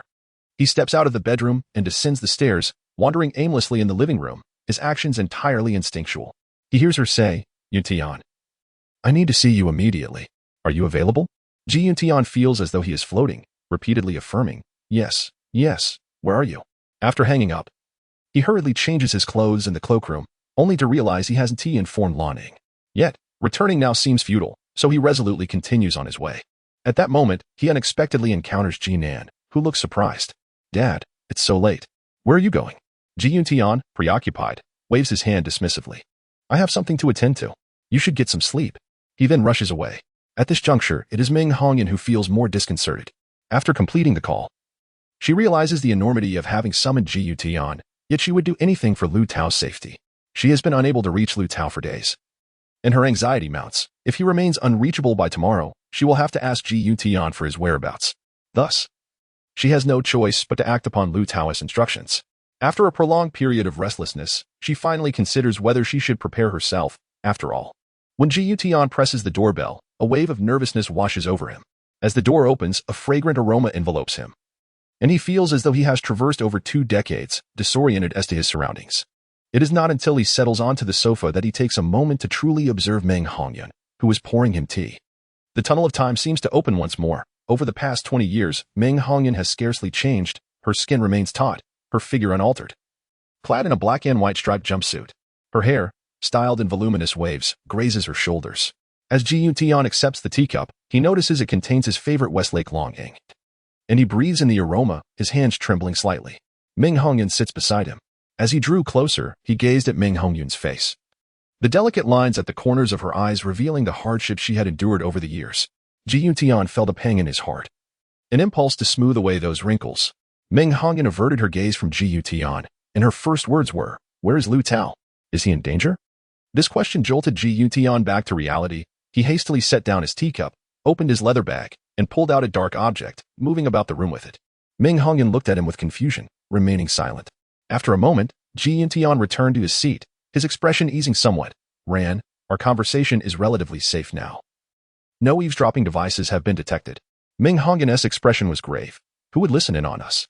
Ji Yutian smiled slightly. "No need to be alarmed. It is merely a professional habit. Tell me, what prompted you to summon me?" Ming Hongyan replied, "I need you to look at the email Liu Tao sent me." After perusing it, Ji Yutian pondered for a moment before saying, "Here is the plan. You should gather your personal belongings immediately. I will take you to a secure location where you will be protected by security personnel. Do not contact me directly, simply convey your needs to the security, and they will relay any messages to me." Ming Hongyan regarded Ji Yutian with some hesitation. He reassured her, "Ran, even if you do not trust me, can you not trust Liu Tao?" Yet, Ming Hongyan inquired, "Yutian, have you disclosed our relationship to Liu Tao?" Ji Yutian quickly shook his head. "Rest assured, I have not breathed a word. Tao Tao remains unaware that I am, in fact, his biological father." Ming Hongyan's expression turned peculiar, and after a moment of silence, she asked, "Then tell me, what is going on? Where is Tao Tao?" Ji Yutian responded, "Ran, please believe that I, like you, am eager to uncover the truth. However, we must first heed Tao Tao's words, correct?" Finally, Ming Hongyan acquiesced. "I will go with you. Please wait a moment while I gather my things." An hour later, the car came to a halt in a secluded residential area on the outskirts of the city, the very place where Jinan had previously interrogated Yi Lai. After ensuring Ming Hongyan's comfort, Ji Yuntian departed, having seen that trustworthy security personnel from both companies had already taken their posts. At this point, dawn was approaching. And after taking a warm shower, Ming Hongyan entered the bedroom to rest. Noticing that her belongings remained in her suitcase, she opened the wardrobe to hang her clothes. This was a guest room. Ji Yutian and Lan Ning occasionally stayed here for a few days, while the main bedroom was occupied, and the guest room was uninhabited, with only a cleaner visiting weekly. Thus, when Ming Hongyan opened the wardrobe, she was startled to find it completely devoid of clothing.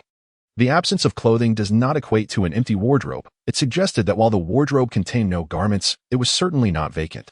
After enduring a night of anxiety and restlessness, her heart was once again struck with a surge of intense emotion. Inside the wardrobe stood a living person.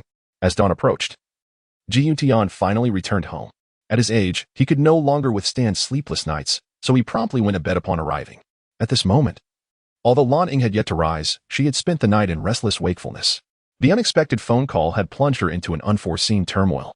A name that had vanished from their lives for over 2 decades descended upon her like a meteor, shattering the happiness she had meticulously cultivated over the years. After eagerly awaiting Ji Yuntian's return to discuss matters, he had instead succumbed to slumber.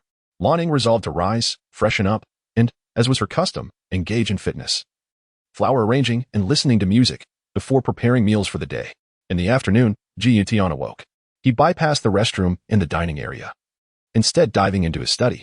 He first accessed his own email, then delved into Liu Tao's inbox, followed by Ming Hongyan's. His hacker acquaintance had successfully deciphered the passwords to Liu Tao and Ming Hongyan's emails and sent him a message. "Tao, I have taken residence in a house belonging to Ji Yutian, located at Building 7, Chaoga Garden, West City District. Please rest assured, Tao, regardless of the circumstances, prioritize your safety above all. Do not concern yourself with my well-being. If Qiqing poses any danger, the farther away you are from here, the better. Do you understand? Your life is paramount to your mother's." This letter had been pinned at 7 a.m. today, while Ji Yuntian had departed at 5 a.m., indicating that there was a 2-hour window during which Ming Hongyan did not reply to Liu Tao's urgent inquiry about the computer in the study being able to send emails. Was Ming Hongyan asleep during that time?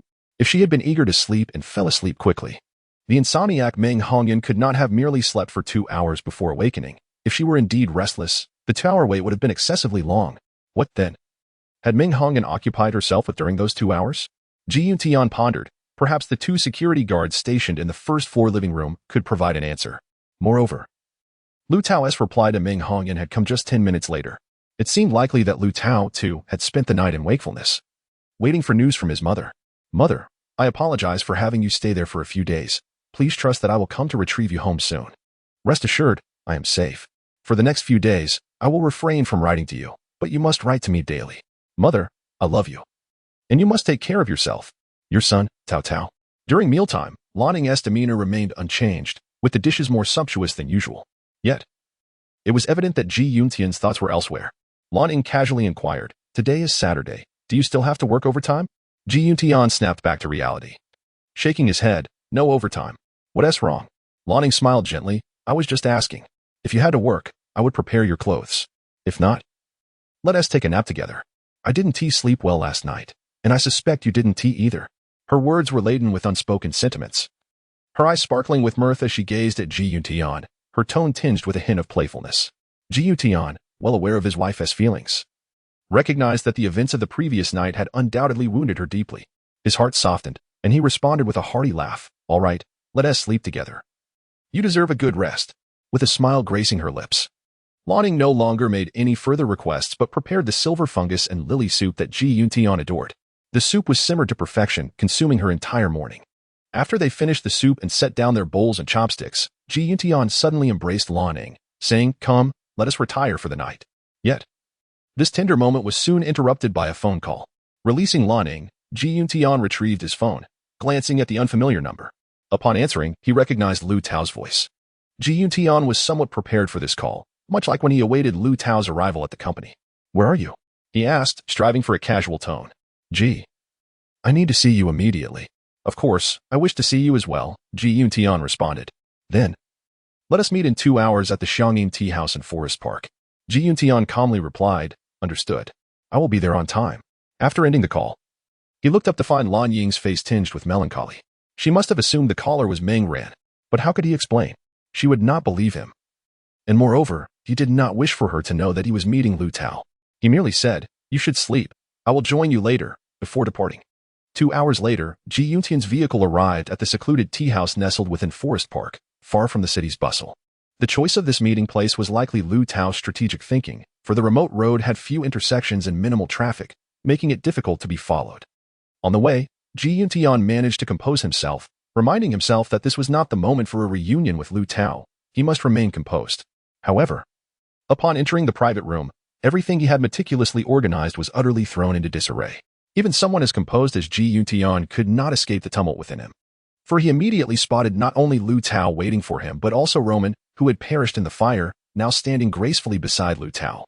The reason Liu Tao and Roman returned to Qingqing so swiftly was due to receiving an email from Meng Hongyan confirming her safety that morning, prompting them to board a flight from Fengqing to Qingqing immediately. Upon arrival, their first course of action was to clandestinely meet Ji Yuntian. Their motives for this secretive encounter were twofold. Firstly, to ensure Meng Hongyan's safety, and secondly, to unearth the true identity of the impostor posing as Ji Xianxian. The decision to have Ji Yuntian protect Meng Hongyan was made after careful deliberation between Liu Tao and Roman. Although this step bore an element of risk, it was the only choice aside from contacting the authorities. Primarily, Ji Yuntian was among the least suspicious of the enigmatic individuals. His identity as a member of the Shinkong was, in some respects, a positive one. Secondly, should Ji Yuntian indeed be the mastermind behind it all, their overt action of having him safeguard Meng Hongyan would carry an element of counter-threat, implying that they possessed evidence of Meng Hongyan being in Ji Yuntian's custody, thus compelling him to reconsider any harmful intentions towards her. Consequently, Liu Tao did not delete the emails exchanged with Meng Hongyan, which served as their evidence. Certainly, he never anticipated the extraordinary relationship between Meng Hongyan and Ji Yuntian, to the extent that Meng Hongyan directly allowed Ji Yuntian to peruse the emails, thereby granting him insight into their forthcoming correspondence. Likewise, it is precisely due to the unique bond between Ji Yuntian and Meng Hongyan that Ji Yuntian would go to great lengths to safeguard her. At this juncture, they could not ascertain whether Ji Yuntian was aware of the true identity of the counterfeit Ji Xianxian and other matters. Thus, they would rely on Ji Yuntian's reaction upon encountering Roman to determine this. If Ji Yuntian was unaware of Roman's survival, his astonishment upon seeing Roman should be profound. Conversely, if he were cognizant of Roman's existence and intended to feign shock, there would inevitably be a process of reaction that could not be concealed. Indeed, Ji Yuntian's shock upon meeting Roman exceeded their expectations. His expression was akin to that of someone who had seen a ghost, a look that even the most skilled actors could not replicate. While actors can manipulate their expressions, Ji Yuntian's countenance transformed entirely, reminiscent of the instantaneous face-changing technique in Sichuan opera. "You are Roman?" Ji Yuntian seemed unable to believe his eyes. Roman stood gracefully, a serene smile adorning her face. "Mr. Ji, indeed, I am your employee, Roman." At this moment, Ji Yuntian's expression became manageable, though his demeanor remained grim. Roman. What does your appearance signify? What is your purpose? True to his nature, Xuan displayed remarkable mental agility in critical moments, striking directly at the heart of the matter. At this point, Liu Tao interjected, Mr. G, please do not rush. Let us sit down and discuss this. Liu Tao summoned a server to bring tea, the fragrant aroma slightly alleviating the tension in the room. Without allowing Xuan to become further agitated, Liu Tao addressed the matter directly. Mr. G, it appears you are genuinely unaware that Roman is still alive. Do you know the whereabouts of your daughter, Xuan? Xuan's expression shifted once more as he retorted. So, Xuan is alive? Liu Tao calmly inquired. Mr. G, do you wish for Xuan to be alive? Or do you prefer? Xuan replied. Liu Tao, what are you insinuating? She is my daughter, of course, I wish for. He cast a glance at Roman. Liu Tao remained silent, merely retrieving his wallet and extracting a photograph from its compartment, which he handed to Xuan. With suspicion, Xuan accepted it, discovering a demure young girl with 2 braids cascading over her chest, adorned in a red checkered dress.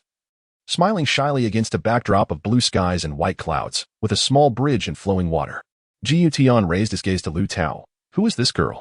Liu Tao replied, Mr. G, this girl is your daughter, Xuan. Nonsense, Xuan exclaimed. Yet his conviction seemed to waver as he lowered his gaze to the photograph once more. As he continued to observe, his fingers began to tremble involuntarily.